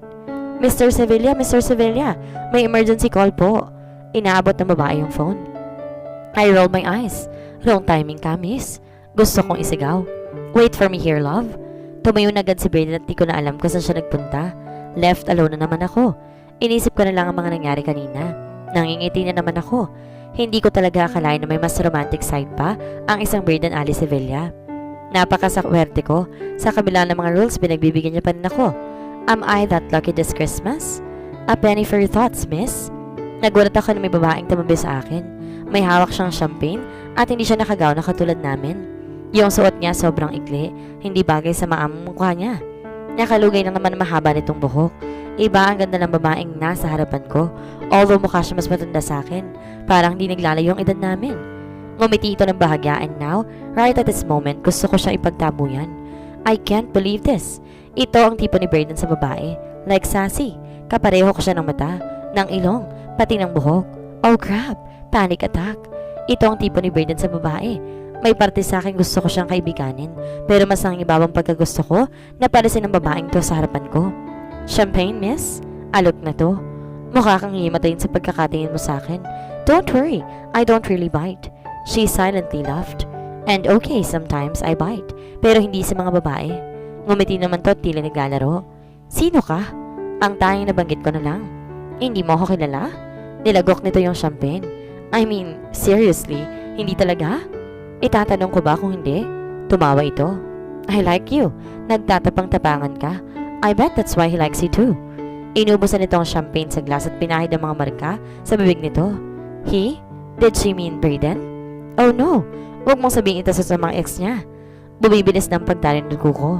Are you Brayden's ex? Imbes na sagutin ako, lumingon to kay Miss Hill. Bitch, ikinagulat namin pareho. Can I have 2 champagnes, please? Humarap pa ito sa akin. Umiinom ka ba? Tanong nito. Kailangan ko ng pampalakas ng loob. Yes, of course you are. Ayan ang mga tipo ni Brayden sa mga bad girls. Pagdating sa kanya, good ka na. Yun naaamo, right? What's wrong with this woman? She's getting to my nerves. Here is your champagne, ma'am. Abot ni Miss Hill sa amin. Baka naiirita din to sa babaeng nasa harapan ko. Thanks, bitch. Nashock na naman kami ni Miss Hill. Bitch, mukhang hindi niya kilala yung tao. As in, bitch talagang tawag. Nag-thank you pa siya. Toast? Kinuha ko yung champagne kay Miss Hill at saka tinos sa babaeng nasa harap ko. And I drink it, straight. Nang maubos na namin pareho, tumayo na ito. So, ikaw masama na lang ko sa childhood friend ko, miss? Oh no, childhood? Erica? She wickedly smiled at me. The only one. Oops, what I mean, sort of. So please give my love to Brayden, miss. Lumakad ito palayo. Napahawak ako sa table. Ang isang kamay ko sa puso ko. Siya na pala si Erica? No doubt kung bakit siya nagustuhan ni Brayden. Pero para may kakaiba sa kanya na hindi ko pa nakikita sa ibang babae. Miss, can I have another champagne? Tanong ko sa babae. Agad naman tong kumuha at ibinigay sa akin. Thanks, I said. Uminom ako ng kaunti. Oh my God, na-meet ko na si Erica. Hindi maganda to. Nararamdaman ko talaga na hindi maganda. Nilagok ko na at inubos. Umingi pa ako ng panibago at uminom ulit. Wala pa rin si Brayden. Alam na kaya niya dumating na si Erica? Sa pang-apat na inom ko, naramdaman ko na ang epekto sa katawan ko. Iniwan lang kita sandali ngayon. Naglalasing ka na, Mrs. Sevilla? Tumayo ako at niyakap si Brayden na mahigpit. Brayden, na-tense naman ang katawan nito. Moira, what's wrong? Wala. Akala ko lang iniwan mo na ako. Love, Halos 5 minutes pa lang ako nawawala. Akala ko lang. Niyakap ko pa siya na mas mahigpit. Ano nangyayari sa'yo, Moira? Tell me what's wrong. Tinitigan niya na ako sa mata at tila binabasang mukha ko. Nasobrahan lang yata ako sa champagne. He smirked. Mrs. Sevilla, kung gusto mo pakalasing, dapat nasa tabi mo ko. Paano na lang kung may lumapit sa yung lalaki dito at tabihan ka? Finally, narelax kahit papaanong katawan ko. Paano lang din kung makita mo sila? They are absolutely dead. Poor guy. Iling-iling na sagot ko. Beyond poor kung hindi sila lalayo sa'yo. Brayden? He just smiled. Come, Mrs. Sevilla. May papakita ko sa'yo. Hindi na ako ni Brayden and I look around. Puro busy sa pag-uusap ng mga tao. At hindi ko na makitang hinahanap ko. Nakahinga na ako na maluwag kahit papaano. Sana umalis na siya. Kailangan ko lang mag-focus kay Brayden. He is my best distraction. Mrs. Sevilla, napahinto ako nang biglang lagyan ni Brayden nang piling ang mata ko. Para saan to, Mr. Brayden? So you want to sneak, love? Sneak too? Do you trust me? I love you. I know. Then he kissed my shoulder. Come. 48 steps. Then we stopped walking. Hindi ko na naramdaman ang kamay ni Brayden sa bewang ko. Brayden? Walang sumasagot. Brayden? Baka bigla niya na lang nakita si Erica. Brayden? Tinanggal ko na ang piling sa mata ko. Wala ako nakikitang Brayden sa paligid ko. Brayden naman. Ngayon ko lang napansin na may Christmas light sa hallway sa tabi ng mga damo, kaya sinundan ko itong sinundan. Nang marating ako sa dulo nito, puro roses ang paligid. Napahawak ako sa bibig ko. It was Brayden standing in the stage at may hawak siyang mic. He looks like Adam Levine with a tuxedo and mic. Oh my God, my Brayden. Someday when I'm awfully low, when the world is cold, I will just feel like low just thinking of you and the way you look tonight. I laughed. Para akong tangang takot na takot kanina. Ito pa rin sinasabi niya na his way. Yes, you're lovely, with your smile so warm and your cheeks so soft. Lumakad siya palapit sa akin. Hindi pa rin inalis ang tingin niya. May iba na nagtutuloy ng kanta at di ko na pinagkakabalahan pang tingnan kung sino yon. There is nothing for me but to love you, and the way you look tonight, it's him that all matters to me. My bird and Ali Sevilla, and my Sevilla. Do you like it, love? I did it just for you, Moira. Only for you. Like Brayden? No, I love it, and I love you. I kiss him. He kissed me back. I felt so happy, overwhelmed. Naiiyak ako sa sobrang saya. With each word your tender grows, tearing my fear apart, and that laugh that wrinkles her nose, it touches my foolish heart. He sang, never ever change. I won't, I answered. He crinkled his nose to me. Merry Christmas, love, he said. The best Christmas ever. Hinigpitan na ni Brayden ang yakap sa akin. At I love, he answered. I laughed. Keep that breathless cat charm. Won't you please arrange it? Cause I love you just the way you look tonight. Hindi ko alam na may sobra-sobrang romantic side ka pala, Brayden. He kissed my forehead. Hindi ko rin alam. Ikaw lang nagpapalabas ng sign na to sa akin, Moira. Do you hear me? Ikaw lang. I am very honored, Mr. Sevilla. Just the way you look tonight. My pleasure, Mrs. Sevilla. This time, we kissed passionately, like every little thing in the earth combined. This is the sweet side of Brayden Ali Sevilla. His sweet side I will never forget. While I'm gasping for air, biglang lumuhod si Brayden sa harap ko. There is something I want to give you, Mrs. Sevilla. Oh God, give me your food. Food? I do what I was told. Tinaas niya yung gown ko at may kinabit na anklet. Tinaas ko ng konti ang paa ko para pagmasdan yun. Wow, it's an anklet with little tiny diamonds. Ang daming letter B na nakapalibot dito. B, a symbol of me, Moira. It means I'm yours. Kahit wala pa niyan, Brayden, sa'yo ko. I know, Moira, pero gusto ko, pahalagan mo yun kaya ng pagpapahalaga ko sa'yo. Pag tinanggal mo yun ibig sabihin para sa akin, hindi mo na ako gustong makasama. Tumayo siya sa harapan ko. Now I'm giving you a chance to choose whether to stay or walk away. Oh God, his eyes. Ibang pagkakatingin sa akin ngayon as if I can see his soul. I will always choose to stay no matter what happened. As long as gusto mo ko at nasa tabi mo, I won't leave you. Never, Moira. Please never leave me. He hugged me again, this time so tightly. Paano yung kontrata? Pwede naman nating bawasan yung rules if you want. He teased. I would love to do that. Is that your final answer? I burst into laughter. Absolutely. He kissed me again. Kaya naman pala niyang mabuhay ng konti lang yung rules and commands. This is an improvement. He is really changing for the better. I eliminated the do not fall for me. So, what's next? Gusto ko malaman ng buong mundo na kasal kami. Or yung 9 months rule, can I change it into forever? How I wish. But nothing is impossible. Keep dreaming, Moira. Sagot ng isip ko.